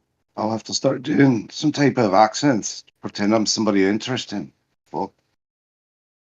well, you seem a little, I don't know, high or drunk or something. That's offensive. Wait, Okay. when you said Well, women you on are. the moon, I don't mean It's It's an act. Go ahead. Oh, You want to be serious at fucking 4:30 in the morning? Fine. When I when just you call said it. a woman on the moon, I don't mean a trans woman. Did you want to address that, Godric? You realize, like, Apollo has a sister. He got family. Do you realize that? Yeah, so the whole thing is to put a woman on the moon, right? If Apollo put the first man A on the moon, natural biological woman, not a trans woman. I mean, you could draw your own conclusions. I don't know. It hasn't happened yet.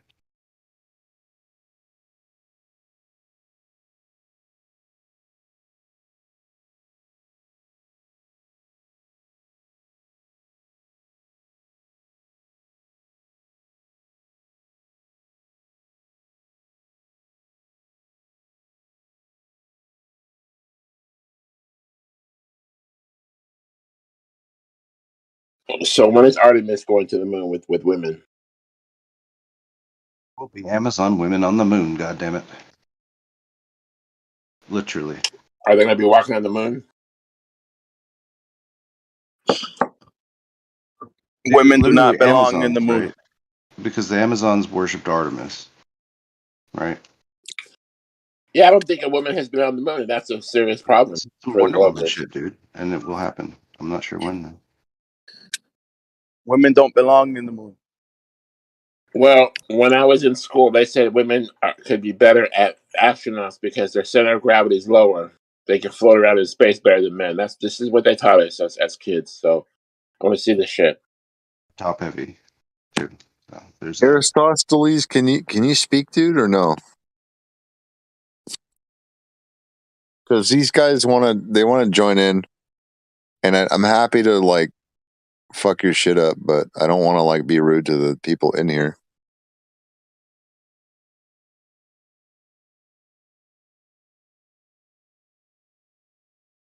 Three people might be able to talk, possibly four. You could be part of this too. No homo. Mm. It's just Women like a belong late in the night kitchen. circle of friends.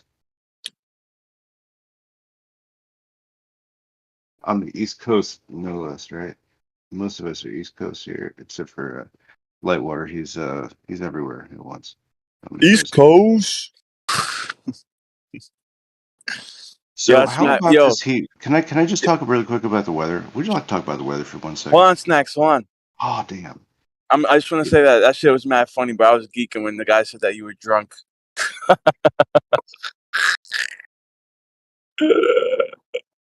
What? And he said he thought you were drunk because you made the Scottish accent or whatever.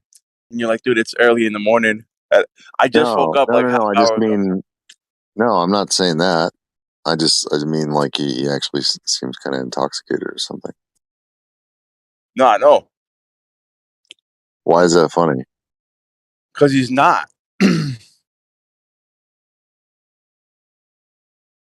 Is that true? Did you just wake up though? Woke up and baked. Yeah. Yeah. So he's fucking high. That's exactly. Yeah. I'm fucking I wouldn't spot say I'm on. high. No, like if I was high, I probably wouldn't be talking to you. Okay. Well, you're I'm just baked. no. I'm acting a lot more baked than I am.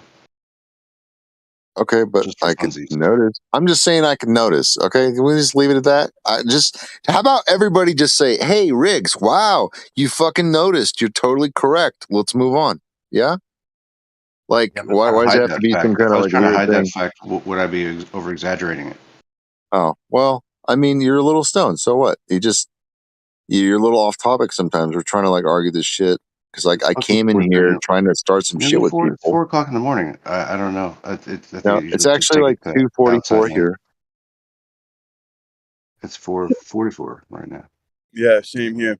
But yo, anyways, get to it then. Man, I have this problem. It's Yeah, I kind of know. annoying where I'm right a lot.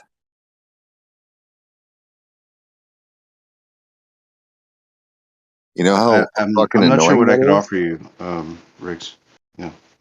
Do you know how fucking annoying that is? How, like, if you're right all the time, or like most of the time, it just fucking annoys the shit out of people. I mean, when things are like made to be presented to be obvious and you realize them, yeah, I know that could be irritating. Yeah, sure. Some things are Well, self-evident.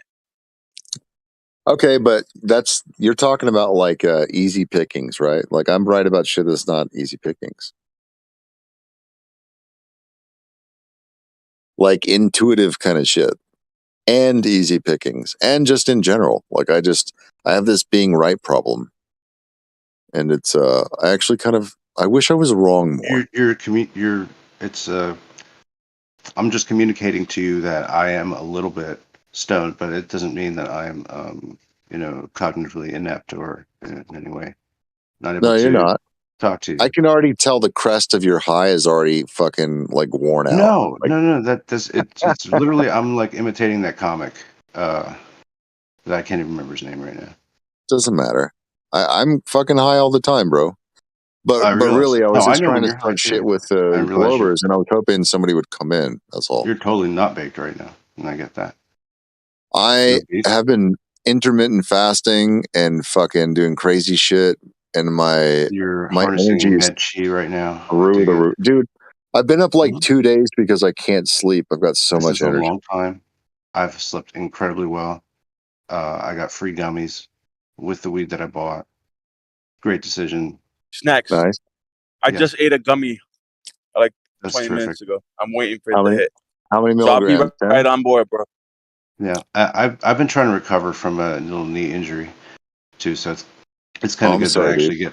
Well, that I get like 6 hours of sleep would totally be cool. Cooler than like 3 hours. 3 hours is not quite long enough.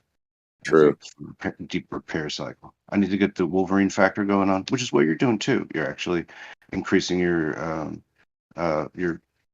whatever. The cells are not dying. There's staying awake, and so you're not preparing. You're not building yourself for tomorrow. We're always building ourselves for tomorrow every day because all the shit, basically the cells they're dying that we're repopulating ourselves with. You know that goes on. So like, so the intermittent fasting, yeah. You get to stack up a couple days. Well, That's good stuff. But I'd yeah, rather not not. But sleeping. That's I kind of would like, like to sleep. yeah. But I'm also trying to cut back on my weed intake. I was doing like 100 or 200 milligrams of edibles like every night for like the last several months. So trying to cut back a little bit. Yeah, sure. That's good to pull back the horses too. I mean, I do that sort of frequently now. I intermittent fast on smoking I ate one for like a 5 week or so. milligram gummy, right? And that's gonna be good for the next 3 5. hours, 4 hours. Yeah. 5. Yep. Oh, that's cute. No. Like the thing is, like I used to. Once you lower your tolerance, bro, you don't need to eat like mad gummies. Yeah. You know Yeah, what I I mean? feel you. Yeah, no, I know exactly what you mean. The problem is when your tolerance is really low like that, the gummies hit you like a fucking bat I right love it. between the eyes. Yeah, That's the You only gotta problem. I never intermediate really fast take from gummies weed like. because the thing is, like right now, I ate one 5 milligram gummy, right? In a couple hours, if I try it again, it ain't gonna hit as hard, right? You have to eat 2, and then tomorrow morning, right? If I try, it might work, it might not, and then that's how it works. You gotta give it a break for a couple of days. You can't slam gummies in your mouth every single day because then it's gonna build your tolerance up, and you're gonna have to eat a whole bottle. And Oh, I eventually, like tolerance. I've gotten to the point where I'll eat a whole bottle and won't even feel anything. Well, how much is a bottle? Like 100 total? You know, sometimes you just need a different strain. You know, sometimes the terpenes are not, supporting your high. It's a lot of reasons why a bottle wouldn't hit. Like I've had stuff that didn't hit at all. I'm like, what the fuck, you know? Well, I mean, I never take these at all, and because it's just decarboxylated, like I can just taste the effectiveness that it's gonna have. It's just like there's, I don't know, type of, you just feel like it's really extracted the terpene kind of out of it, and yeah, man, it's really strong. It's really one of them is enough. Really, I'll go for two, and I'm like gonna be asleep in like 2 hours, so I can't even deal with it. So, but it's good for rest for me. I can have like up to maybe like 100 milligrams and then go straight to work. Wow. Like doesn't really fuck me up or nothing. Just gives me like a really cool fucking day. Actually, just a really chill day.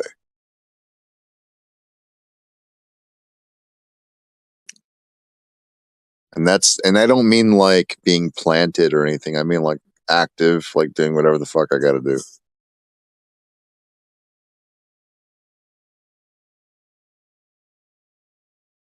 Not going on a run, not going to the gym. I'll put it that way. But like work.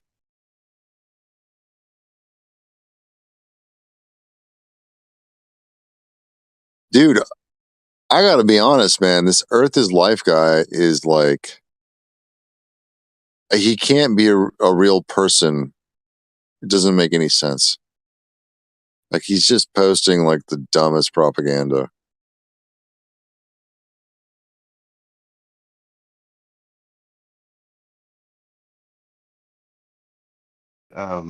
I posted it a couple times, the YouTube, it's like an old black and white propaganda informational video that was like distributed from like in American schools and stuff. It's like, Jimmy, this is how propaganda works. It's like, just I posted an image. Sorry. Yeah. I posted an image, right? You guys were talking about the sun and its distance, how far it is. I mean, from my research, the sun can be anywhere between 3,000 to 6,000 miles away, depending on where you are and what time of the year. If you're like at the equator on the equinox, the sun, even though it's right over your head, it could actually be about 6,000 miles away. Right. It seems to be arcing upwards. So if there's a dome, right, the sun seems to be inside that dome, not like underneath it, but inside of it, like actually inside the crystalline structure of It'll the dome flux itself. in and out. It'll flux in and out of the Earth, but also up and down in the sky. So its position, like you said, could be arced with its motion could be arced. That's what I mean. But see, that's the thing. Like this is just a way of modeling it to kind of explain the observation. But we're not saying this is exactly what's happening, but because the globe does that, it has these claims that it rests its information on, and so they say it has to be this way. You know. So Unfortunately. just to elaborate, right? So like they've recreated models of the flat Earth, right, where the sun is basically keeps its elevation, and it goes around in circles, and they try to replicate or reproduce the shadows, right, that we actually see in real time, and the way the shadows move from trees and buildings, and that's how they came up with this tilted idea, amongst other things. And we haven't been able to actually recreate the flat Earth model successfully that reproduces what shadows do in real life, right? Until I read Gleason's work, and Gleason apparently has figured it out. Now I haven't tested it for myself. I'm hoping somebody who's good with computers and has the software can put in Gleason's data, right? Because apparently it does arc, and if you include this arc that the sun goes through throughout the year, the shadows work out, right?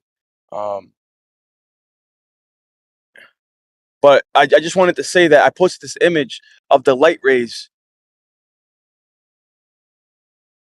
What are they? Somebody's wiser than me. Please tell me what these things are called. Perpisky or something like that.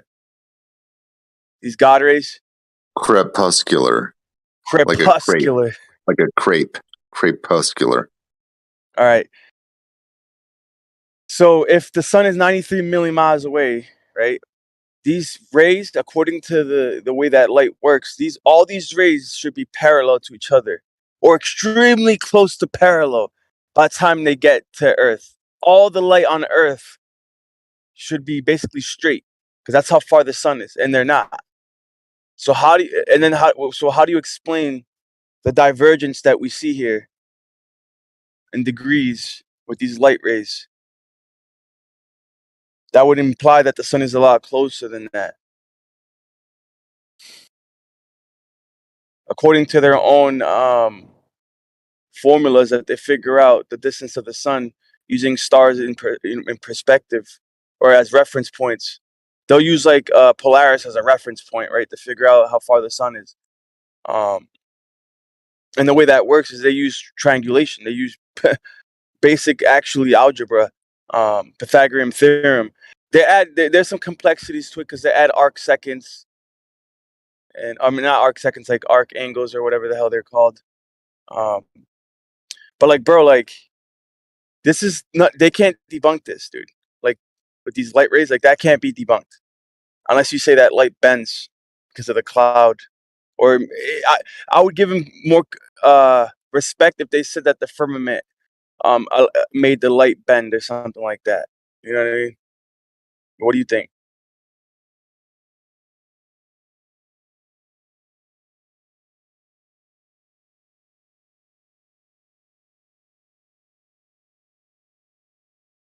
If you were talking to me, I had to step out for a second. Sorry. No, it's all good. Anybody don't. I mean, I just find the sun fascinating.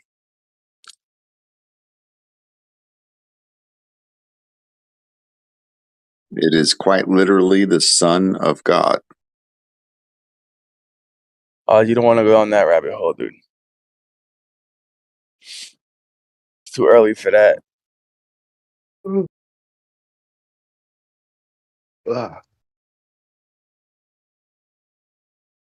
But the arcsecond does have a surface translation length too, right? Was it like it's like 2 meters or something?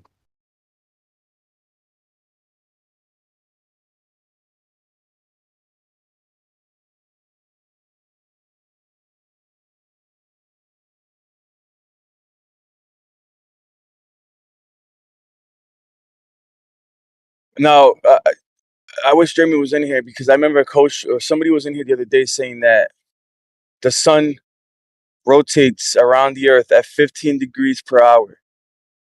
And that's actually a measurement that Gleason puts forth in his book. Jeremy disagreed with it for some reason. I'm not sure exactly why. Does anybody know why that would be? Because if you think about a circle, It's like a circle's 14.98724, you know. Oh, wow, well, It's gonna be like pretty that. damn close. But so like a circle is 360 degrees. You're talking about 15 degrees per hour. That's 24 hours. Now, granted, yeah, we could break it down into fractions of a second, fractions of a millisecond. But we don't have to do that, right? That's retarded. But you would agree that it is 15 degrees an hour, right? I don't know why you wouldn't agree. It's a movement of the stars, isn't it? 15 per hour. No, yeah, that's you got a point there, bro. The stars do not rotate at 15 degrees per hour, but the stars in the sun have a different circuit. See, and that's the thing that I try to. I'm sure you. I don't know if you understand this, but I'm sure you do. Right?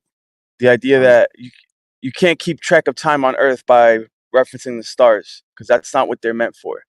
That's not years at least. Well, I'm just saying if the stars advance over the year faster than the sun, then to me the stars are faster than the sun. So they can't be at the same. No, not even close, bro. Per hour. To the contrary, the sun is faster than the stars. Well, then there wouldn't be precession. Well, and it's hold on. Let me fix that. In its orbit. Now, maybe the stars theoretically could be farther and make almost the same orbit, so they would have to be faster if they were farther, yet almost reaching the same speed as the sun, right? But the stars are way slower in their precession. I would say compared to the sun, we're talking about They move faster through the sky. 4 hours. I would say Man. you're 4 hours short in a year when you use the stars, or longer. I'd have to review that math again. But nah, dude, like the sun. Okay, so people try to say that this is how Kosho understands the sun. I mean, the Earth's rotation, right? Is because they follow the star as a reference point, bro. This is how they come up with their 24 hours slash whatever seconds, because they use the stars as a reference point. So they'll look at what the star, and then by the time that that same star returns the next day, they measure that time frame, right? And then it will look, this is 24 hours if in a quarter days or whatever. But it's not really a quarter. But it's always I like don't. plus something the next day. It's always Yeah. more than. I mean, unless you're talking about like planet retrogrades or something like that. But the stars, they just march. You know what I mean? They don't slip back. I haven't seen that. Yeah, but okay, so like, man, I wish I could have conveyed this a lot easier. I'm trying to convey my thoughts and I can't. So that you understand what I'm saying. 'Cause I'm driving and I gotta focus. But like, all right, so basically, when people even measure the year, dude, forget about the day period, right? A whole revolution, a whole year, 365 days. They use the stars as the reference point. That's how they come up with their years, is actually the stars. But they're in error, because that's the stars aren't meant for keeping track of years. The sun is, right? For whatever reason, because the way that they believe the sun is, you can't use the sun to keep track of years properly. The stars is a more accurate measurement, right? But that's not true. The stars actually lead to a more uh, less whole number, bro. If that makes any sense. Um, Now I tried to explain this to Geo too, but it's in a little bit differently. But it's what they call a sidereal year, right? Compared to a solar year. Which one's better, in your opinion?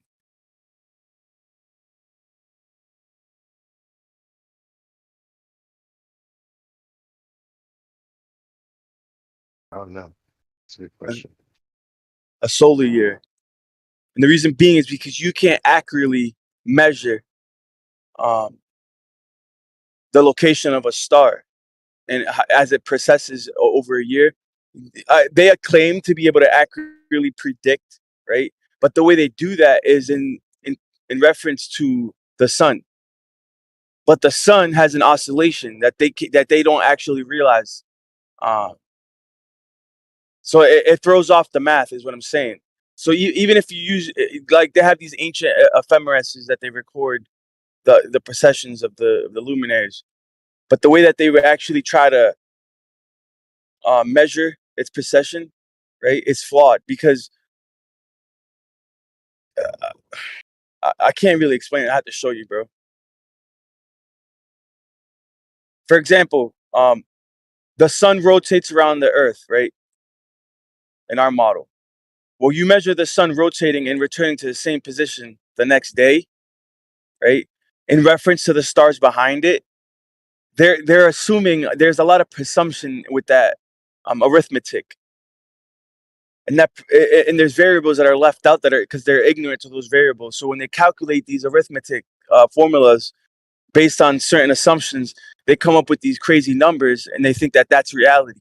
But I could point out problems with their arithmetic, because they're not including, like I mentioned, the sun actually has an oscillation that they don't actually realize, because in their model it would be impossible to have an oscillation, because the oscillation would be so great, it would literally throw the whole galaxy out of, like, the whole galaxy itself would be oscillating.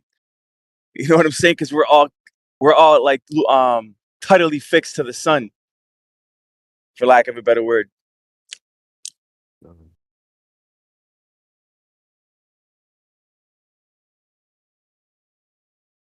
anyways, well, I'm nerding out right now. I'm sorry. Go ahead. I just look at like it's a sort of a downshifting that goes on. You know, where you have the stars in the heavens kind of moving at their own rate. The sun's second fastest, and then the moon is the third fastest thing. Not taking into account wandering stars or cometary things or weird other shit. But just in those three generals, it just shows me three different speeds. You know, True that. just being a naturalist like fucking Henry David Thoreau style shit. You know, that's what it seems like. Yeah, oddly enough, all the stars seem to have a fixed rate, except for the wandering stars, which are the planets. You know, interestingly, somebody mentioned the other day how they can't even agree whether Pluto's a planet or not. I'm actually very interested in Pluto because, I mean, scripturally, there's only 7 wandering stars, right? So It's just how many planets are there, really? but the constellations being like structural for some lack of a better word, that they adhere to each other and that they maintain their apparent shapes consistently each and every night, and that they shouldn't really. You know, it's that there's like pretty much a good part of the debunk to the Big Bang Theory. You know, you can't have these kinds of formations occur within an explosion. They don't just evolve into shapes and stuff like that and then hold. I don't know, man. I heard a crazy theory yesterday about, because I was, you know, if you look at one of the oldest running magazines to date, it started off in like the early 1800s. I want to say like 1822, bro, and it's been publishing a magazine every year since, right? And people ask like, well, how do you know that history is history? And how?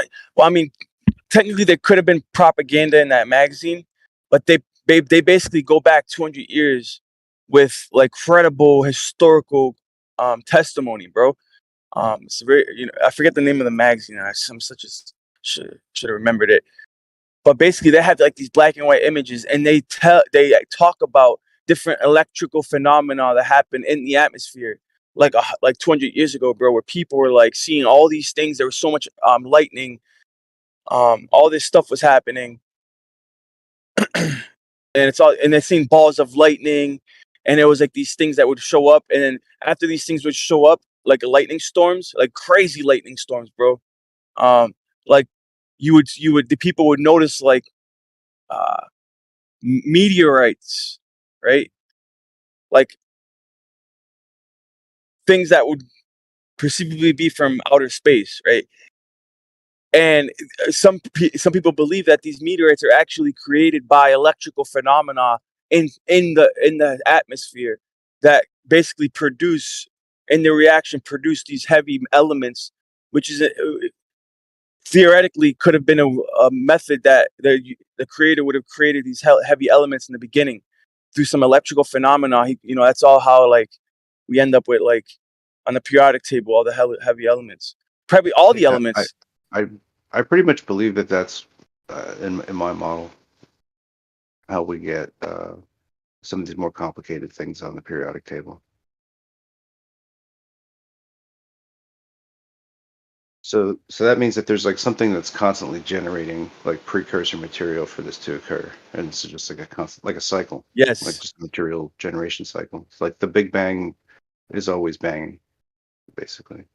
Yeah, actually, good way to put it. Um, yeah, and my local sun concept, you know, it's basically um, creating like off-gassing some sort of like primitive something like lithium gas or something that becomes lithium gas. and that basically a lot of the cosmos is like almost like retaining its charge because it is lithium. It's like a lithium battery. It's really good at retaining charge. So it like is able to pick up on all these like energies that are created in the stack, and then also projected from the sun. So the sun's just like the eye of fucking all that energy moving through. It's like the one singular like point where on a magnetic precession that's being like activated, and that's why it became what it is, and it's the sun. And it's made of something, I think, but it's something that we can never touch and never be able to like check out. And I don't know, could even be delicate.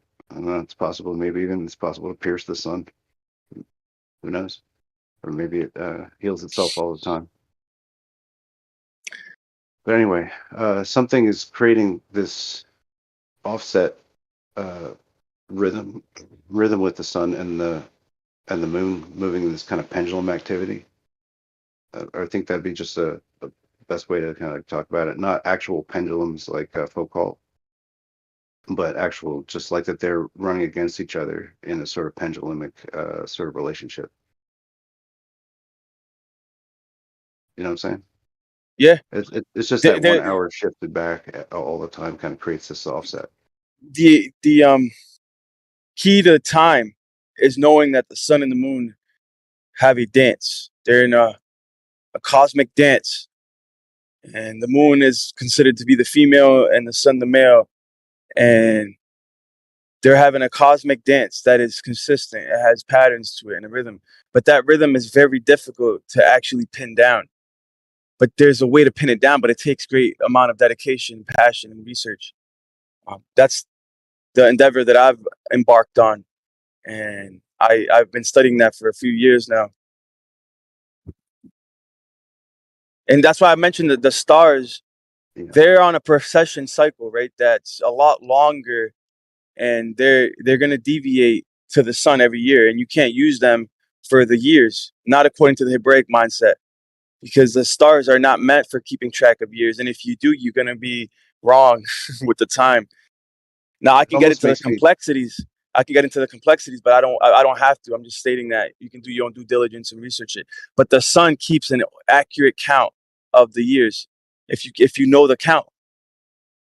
But yeah, go ahead. It's like, I mean, do you think that the sun is shifting with the stars, or is it possible that these wobbles correlate to solar cycles interior to the body of the sun? You know, that they're part of these like magnetic precession moments. So You know the sun is, unlike the moon, the sun is not in line with the stars. It's not in the same way. It could be in harmony, but not in the same way that it is with the moon, because the sun has yet to keep to have any kind of revolution regarding the stars, as in when it comes to the years, right? It's never repeated its cycle, like not in the way that I'm talking, not in the bigger picture, right? The moon has.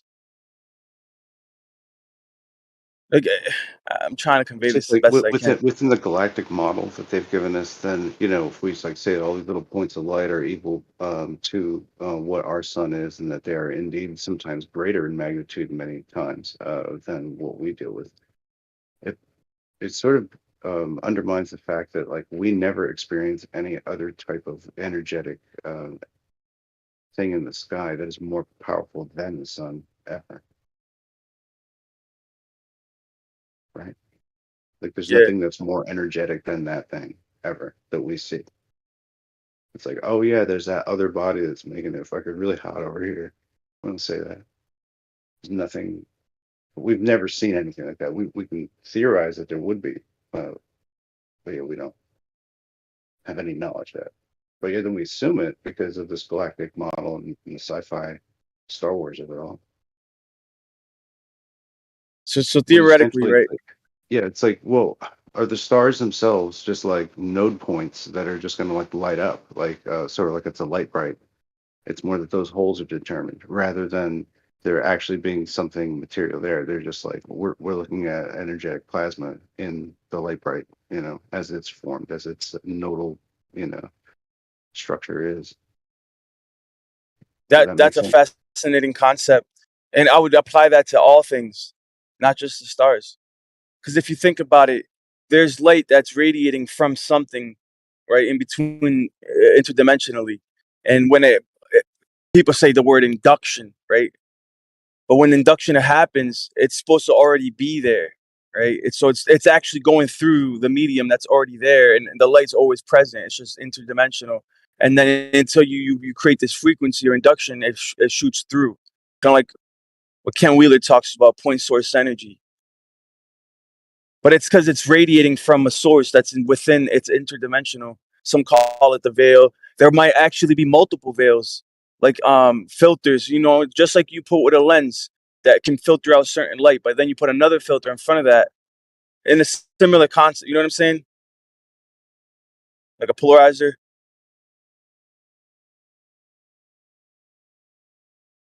But instead of using like Consider that's prisms, possible. use I don't know. sound. I consider the possibility that it's possible that the planets are somehow like these major reflections and minor reflections that are caused and created by what the sun's apparent energy is doing at different, I don't know, altitudes, and that basically it's reflecting back down. It's a sort of like a two-way. The beam is, it appears to us to be radial, but we're like tidally locked to it as well as the moon. Like, so we never see. But I'm just saying that axis is going up also, but as it's coming down to us as the sun, it's also going up as the sun as well. And I think it's that energy is being like reabsorbed by all this lithium gas that's moving around up there, all these other charged particles that it's retaining, like that energy, and that it's effectively bouncing back down and giving the appearance of the moon. And then the sun itself is like kind of tilting and wobbling in this analemic sort of dance, if you will. It's moving down and up in like 7-day increments that correspond to the inner core rotation of the sun, 7 days.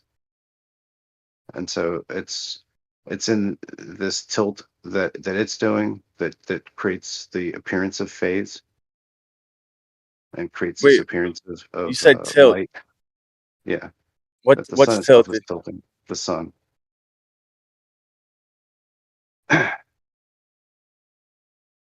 It's like like if you think of like a camera lens, like a compact lens, you know what I mean? If it had a light source in the middle of it, it's going to be shining down and up, you know. And so I think that these are uh, part of a continual axial beam that's kind of going on So yeah, celestially and terrestrially, all so at the like same time. I see. I mean, the way I could relate to that is people talk about at the center of existence, there's like this disco ball. But that's just a way to convey an idea, right? But technically, there's like the holy of holies is also the dwelling of the creator, and it happens to be located near the star Polaris. Now, it's not it ain't the star Polaris, but it's located within that vicinity, and it's supposed to be the highest point in existence, right? And from that source, there's a continuous radiating light that shines forth in all directions that actually creates, that's what the ether is. It's the ether comes directly from that source, but it's this radiant, or I don't know what to call it, bro, right? You can call it radiant energy, you can call it plasma, whatever you want to call it, Wait, but it's just, can we just go like ahead. hit parenthesis real quick? It's just like when we talk about ether, we're talking about an energy procession that's going on, but it occurs within a medium. It's like saying like the tide, or that waves happen, you know. It's like there's an ocean there, though. Also, like there's something Yeah. that this medium is part of. Like ethers begin because it's whatever gas is, like whatever air is a type of etheric, like matrix, if you will. It's the same molecular state. It's equilibrated. Like plasma can arc through it. It can move 10,000 volts in just open air, right? Fire can move about 10,000 volts. So that's plasma, right? So this is ether, you know. Yeah, Welcome to ether world, and yeah, it's gonna you hit just it as home, these dude. gas concentrations change, they're still ether, but they're at different like energy potentials and you go on. Yeah, what were you saying? No, ironically, that's what AKA ether is, ethereal. Like that's where it comes from. The word ethereal. There's something there, but you just can't tell it's there until you manipulate um the, for lack of a better word, the fabric, right? But it's the veil, dude. There's a veil. Yeah, but There's multiple veils. even to just be more specific about what this kind of entails is like that experiment where you drop like a magnet through a copper tube and all this interruption happens and it slows the movement of the magnet through the tube. Yeah, It's like copper is, even though you might not smell it from across the room, it always does have like a field of itself like kind of gassing away, you know, and oxidizing into the atmosphere. And it forms like this kind of oxide gaseous layer to it, you know. Like metal just kind of stinks. You know what I'm saying? Like it's sometimes just like a piece of uh iron. You know. I feel like some of these Soviet lenses and just to take them apart, it's just the metal just stinks. You know, it's like, ooh, I don't know why. It just does.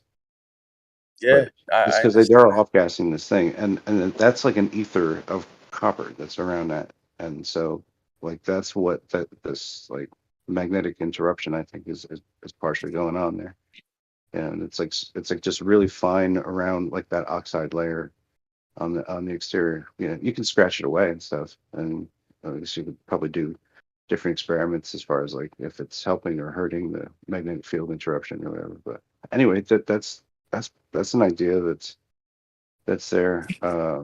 That's pretty cool with Just the off gassing. I never thought of it like that. But well, yeah. though you mentioned the water, dude, right? If you understand scripturally, bro, the universe itself is all water. It's just literally what it is. We are inside of a air bubble within an ocean, like a literal ocean. Now, this might creep you out, but that is. I mean, what's more creepier, the fact that we're in like this endless ocean, or we're in this endless void? Maybe it's more comforting to know that we are in fact inside of an ocean. Um, like there's a separation that the creator did within that ocean where he created space or like air, right? But outside of that air bubble, it's all ocean. He put barriers in place called the firmament to separate the waters above from the waters below. And we're like in this it's not a void, it's an ocean. Say something real quick, but we promise not to get too biblical here. It's that English kid, no name, pick a name, pick a username or whatever. You know, and he was like, what does all powerful mean? What does it mean? You know, it's like about all powerful. But I think it's like everlasting is a better thing I would say. It's like it's always here. It'll be here after it was here before. It's just like everything it is. The fact that it just keeps going on. That itself is really feel powerful. Or you know what I Creepy. mean? Like Creepy. and anything can go off. Very. Yeah. That's how I like to look at it now. If you stop and you start pondering that stuff, you start getting creeped out. And that's the stuff I love. I used to love the mind racing weeds, the high sativas from Nepal. They make you contemplate death and existence and being infinite or everlasting life.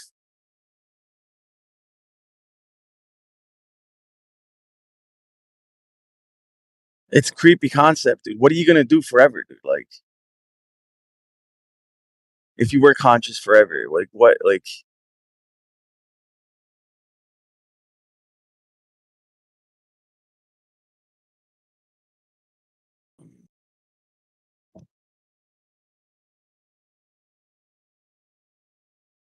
But yeah, the oceans, bro, like that's the ether, dude. I don't know what, it doesn't have to be complicated.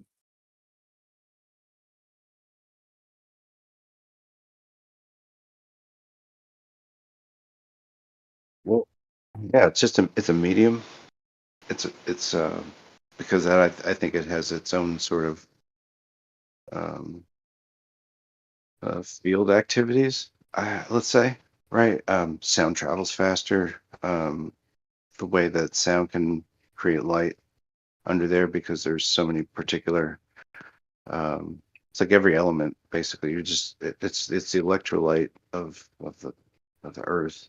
You know, just full of uh, you know dilute particles, gold, platinum, rubidium, osmium, like all these things. These I think are part of the interstructural sort of makeup of nerve fibers and the reason that there's such a diversity of crazy ass cell types in the ocean.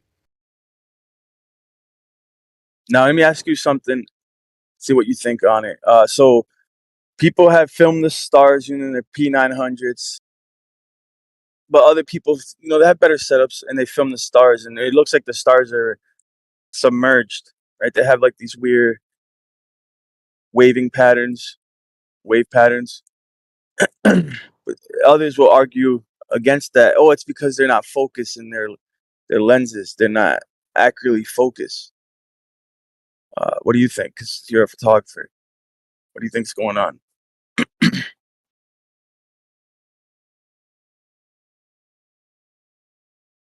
I want to say I'm more comfortable living in an ocean of water than an ocean of vacuum space because one's made by a divine, loving hand. SpongeBob SquarePants scene.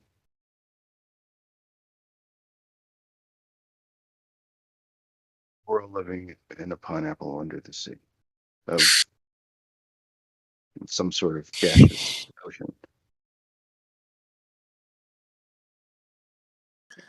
I mean, you can tell the difference between just like moving from sea level to like 14,000 feet and trying to just be like, oh yeah, I feel the same. Like, no, you don't, and your body's going to take a minute to adjust to what the gas diffusion of nitrogen is. So you're going to lose a little bit of nitrogen, I think, at higher altitudes. Does that make sense? Yeah. Yes. That's Like, all about yeah, barometric pressure. right.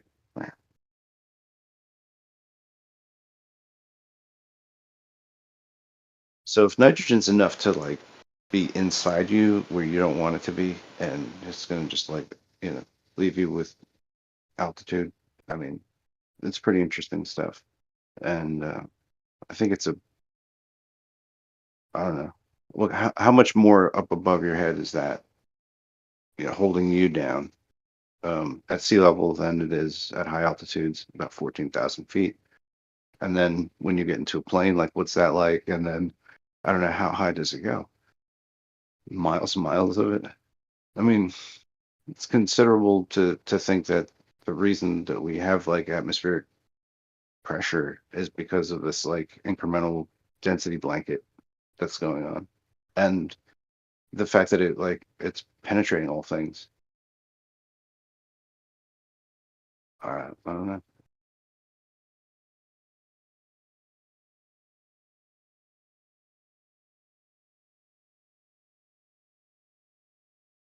And But then yeah, like, so yeah, go ahead. no, sorry. No, you go. No, but yeah, it's just like yeah, we could go back to yeah, I don't know. I think it all plays whatever the gaseous stack is of the atmosphere.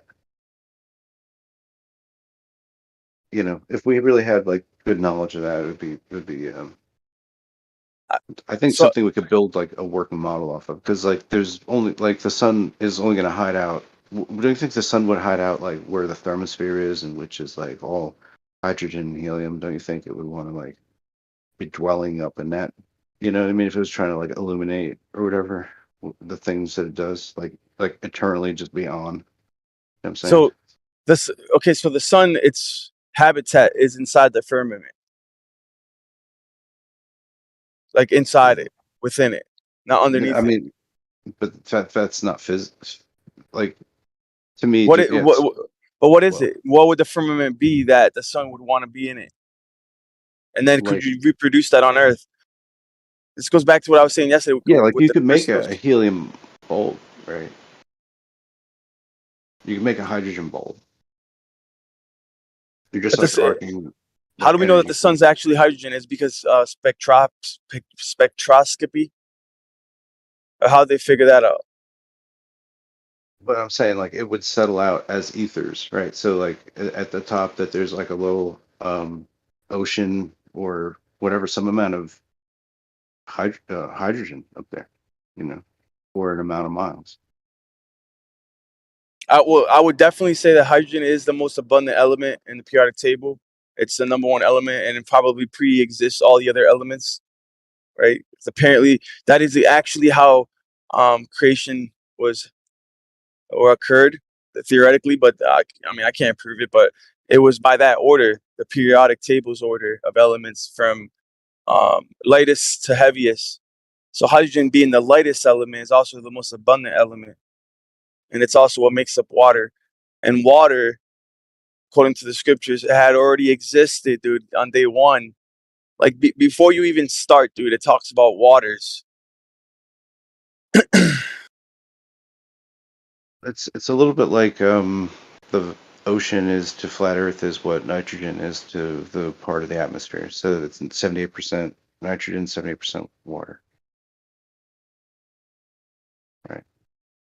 Or just the Earth, whatever we call that Earth. But yeah, nitrogen's right up there, bro, with the first one ever created, hydrogen. But it's also next to helium's up there too, but helium comes a little later. Carbon's number 6.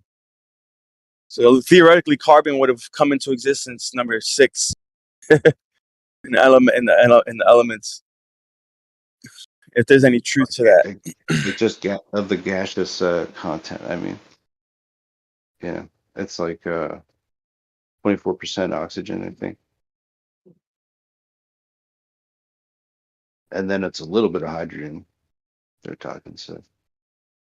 Maybe after that, they're not even counting as the Earth's atmosphere, but that would be what the thermosphere is made out of, you know. And so,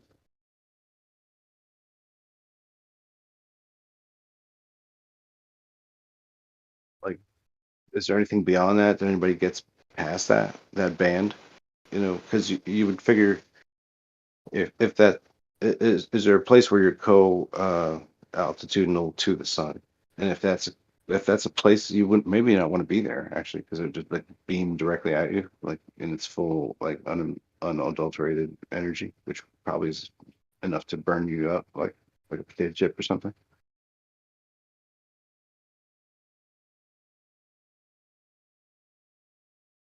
Right, that's why they're talking about like trying to shield themselves from like that infrared like super burst, or cosmic rays, whatever they want to call it. Yeah. No, they're called. It's like solar flares, but they got like X-ray. No, they got like, I forget what the highest one is. So I mean, I guess anyway, is it possible that the sun is like a primary driver, you know, to or is driven by itself also, like the rest of the well, for lack of a better word, the celestial sphere, but just the sky as far as we see all the node points like being relational to what that is and relational to the north. Yeah. You know, like it's all part of the same toroidal field, you know, like where it all is relational. That's why it appears that things happen. Because and that's why they'll check out because they're all the same thing. Yeah. And it seems we seem to be in the middle of it all. But yeah, it's a cool place to be. Fish don't know about this. Yeah, Octopus. actually, I think some of them do. I think that the animals actually are a lot smarter than we give them credit for. Now, granted, they perceive the existence differently than we do, but I'm biased, but scripturally, these animals give testimony. They on Judgment Day, they give testimony against their abusers, right? And they also can interact with the Creator. They can worship the Creator. They can reach out to the Creator. The existence itself, the nature itself, can do that. Where most people are ignorant that there's such a thing. You know what I'm saying?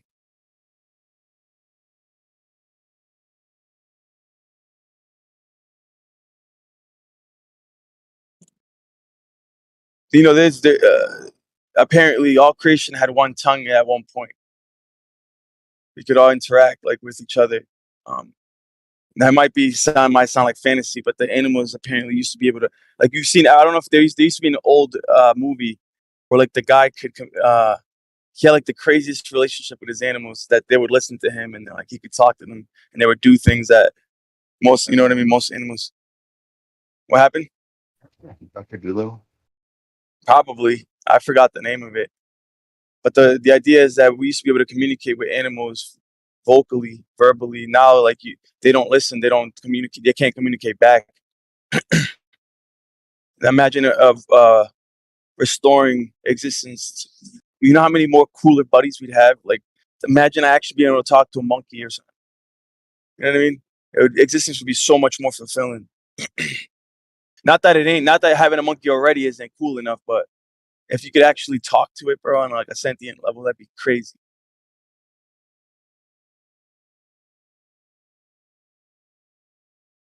But sometimes animals do communicate with humans. There is that happening. I Yeah. don't care.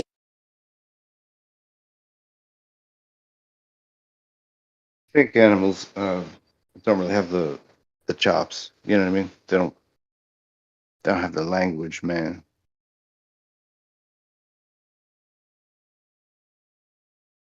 But they communicate like by body language, you know, or gesture, I think.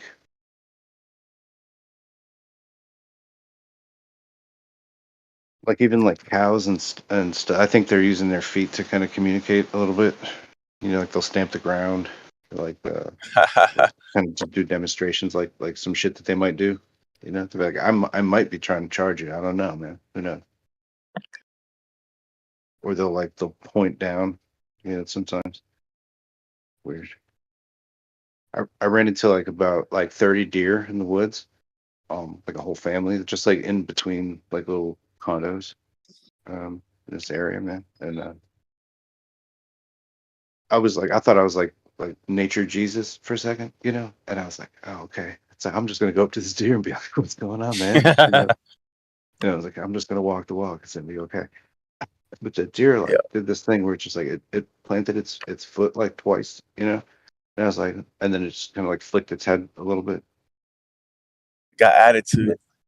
But it said something. That's a word that the deer said to me, you know. But I didn't really Yeah. interpret it as such, you know. But I think what it says is like, this is my shit, right? You know. What you looking at?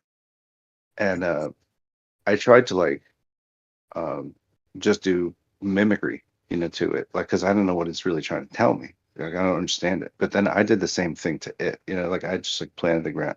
I bent down and I touched the ground with my hand twice, right? Like it did, and then instantly it goes like "Meow," and it, like fucking like yell to all the other rest of them. It's like, yo, he says it's his shit. Get the fuck out of here! Like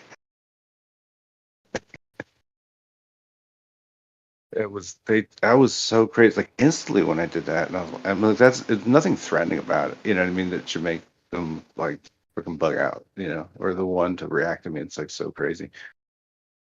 Um, but I do think they use like a gesture in some kind of ways. You know,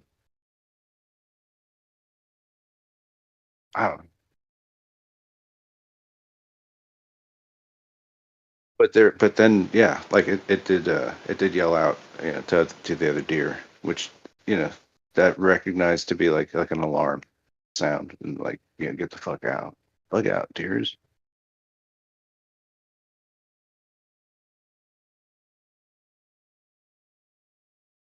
Yeah, I don't You're know where I was funny though, going with man. this. I just brought it Like, up. they know to stop at stop signs. It's really bizarre around here. Isn't that crazy? I heard some crazy dolphin experiments that a couple of different studies that was kind of weird, dude. And there was a couple different studies that involved like bestiality with the dolphin, and it was I don't know, man, but it was official. Yeah, Like dolphin sex. It's a problem. it was official reports. Like it was scientific analysis, but they given dolphins LSD, Oh wow.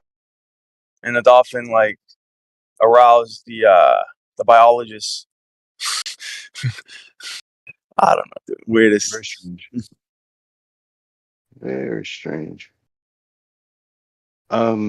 Yeah, I do wonder if there's ever been in the past possible. Are there dolphin human hybrid peoples? Yeah. Do we not talk about it? You know, I don't know. Yeah, We wouldn't want to talk about it if it did happen, right?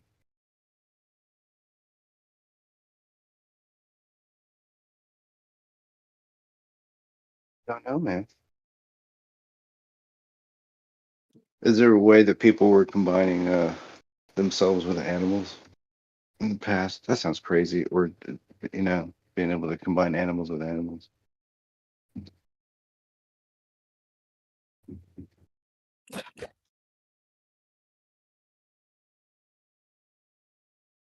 I don't know. Maybe.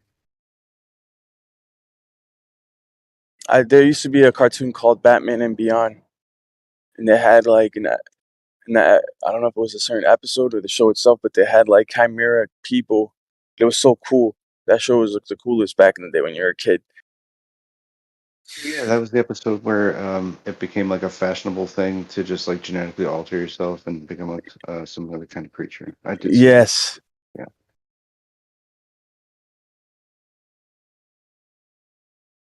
Yeah, Batman Beyond. Um, and then people do those body modification things. They like to get tattooed up like animals, which is really funny. And yes, there's that. But I don't know.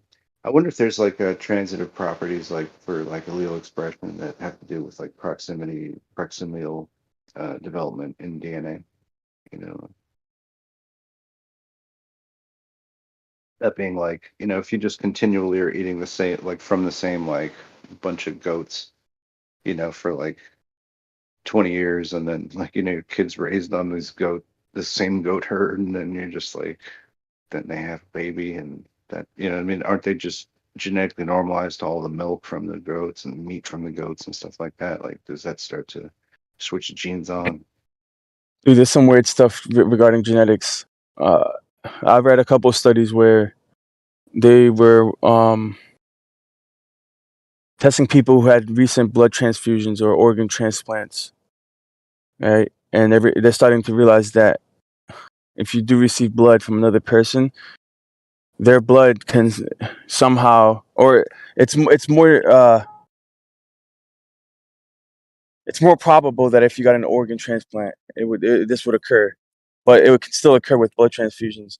But like some of that person's DNA gets assimilated to your own, and you don't want that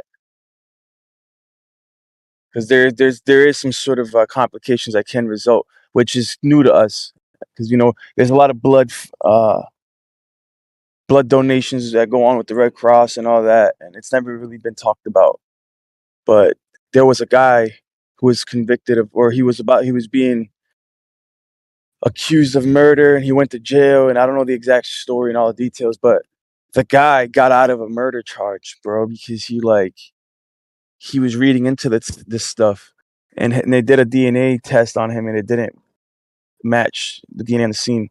It's a long story, bro, but the guy ended up his DNA didn't match anymore, bro. I think it was even a heart transplant, from what I remember.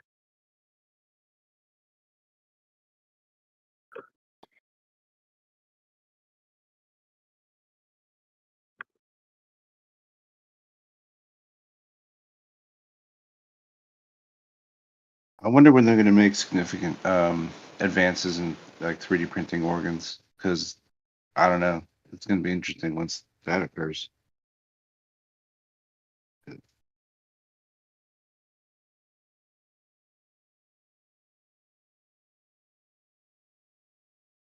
Heard of a lot of stories.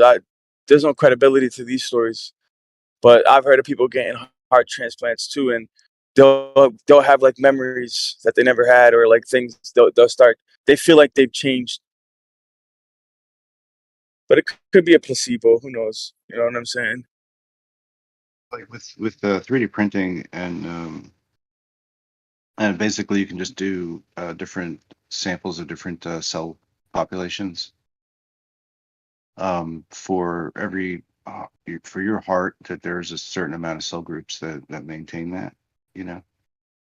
And so if you just had samples of those things, you can like basically make cultures of that, and then put them in some kind of hydrogel, and then deposit them via some sort of syringe squid of some sort, you know, like a inkjet printer, more or less, printing the different cells in a 3D, Cartesian space, and you know, then you just basically do like a little thermal cycle, that creates a like a little um, circadian rhythm, I guess, for lack of a better word, where the cells will start growing and then sleeping and then growing and sleeping, and you have your cellular structure. But the only thing that's really kind of like lacking is the ability to like create structure within it, like any kind of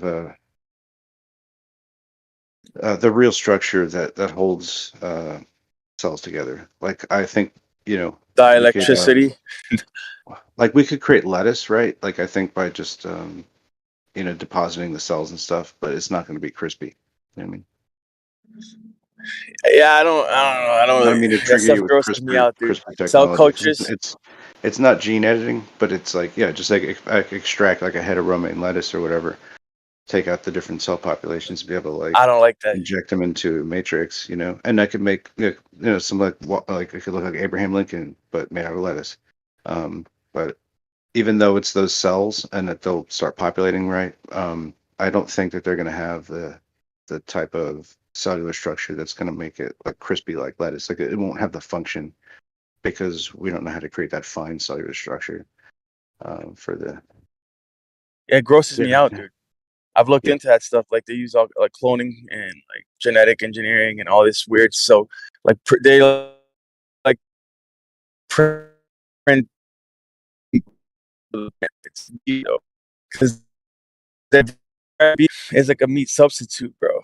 It's just nasty, bro. It's icky, They gross. can do like replacement of like fruit for and then inject it with stem cell. Like I've seen ones where they inject like grapes with stem cells and then create like meat grapes effectively that to just like live inside the grape, and then they populate with meat stem cells and so meat grape, so that's a thing.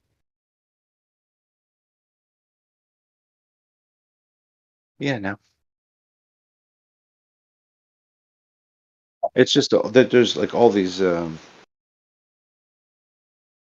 advances that are going to happen with it regardless, because of all basically AI is driving all this like polymer molecular esters, like all these types of very difficult to understand geometries, maybe, or unintuitive geometries. Like an AI can like break down new solves for the Rubik's cube of molecules. And so I think that there's like a shit ton of chemistry science that'll be going on in the next like 15-20 years, as far as like material sciences, molecular sciences, drugs, genes, I meant to DNA. mention earlier too that before I gotta go, I'm gonna have to mute in a little bit, but I was gonna say, damn, I just lost my train of thought, dude. Oh yeah, the sidereal year, right, or the precession of the equinoxes. We've yet to experience a full revolution. In my understanding, at least, we've yet to experience a full revolution of those constellations, where the zodiac, a full 360 degrees, has not yet happened. Yeah, right. But, well, it might have done in previous times, maybe. And no, it's never since the creation of the universe, it's never possessed a full cycle. I was trying to convey that earlier, and I just wasn't capable. But now that I'm more clear-headed. So yeah, the 12 constellations that we know of, right? There's a procession that's right now going on, right? And we've only been through like 4 of those constellations. We've yet to actually make a full revolution. I mean, I know what you're talking. I know what you're talking about, and I'm not arguing. I've always presumed we have. I don't know why. I presume that. Yeah. So why? How I'll do we know just we have? well that would be a philosophical basis for my belief. 25. So I mean, we're never going to figure full cycle.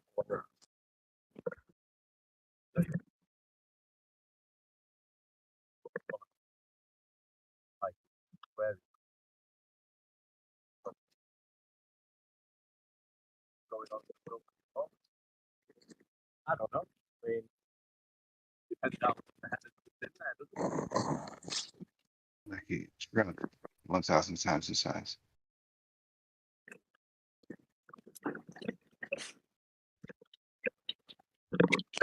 Depends how long the constellations have been in the sky and the sun's been moving through them. Yeah, so in my understanding of the max age of our existence, right, the Earth would be 13,000 years, and according to the current rate of this precession, it would take 26,000 years for a full cycle. I mean, I know what you're saying, but I mean, how do we know how old the Earth is?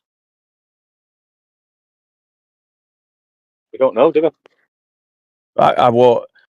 That's why I mentioned it's a philosophical basis for my belief, because you can't prove how old the Earth is.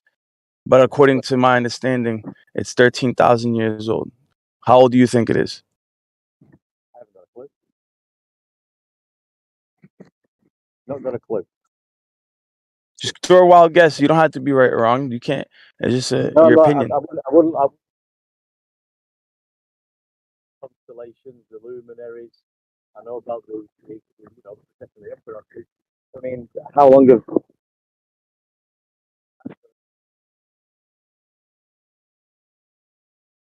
trying to even come to the conclusion?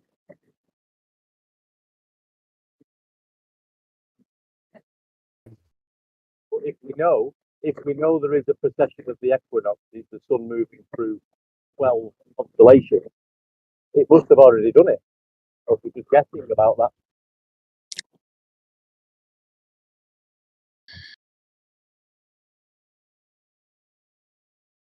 You got a point. You got a point, but they don't know that it's ever done that. They're guessing that it's done that, and I'm saying that it's actually never done that, because the Earth is not 26,000 years old. Not even close.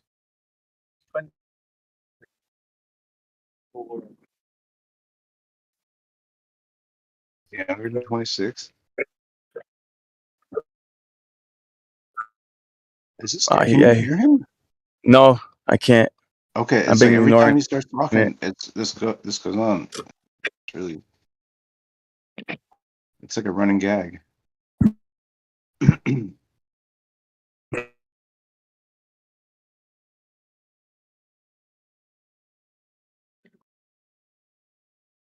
Well, sure. Okay. Anyways, I gotta mute. Talk to you guys later. I'll be listening. Well, based. Yep. Okay. Based on that. All right. Mm-hmm.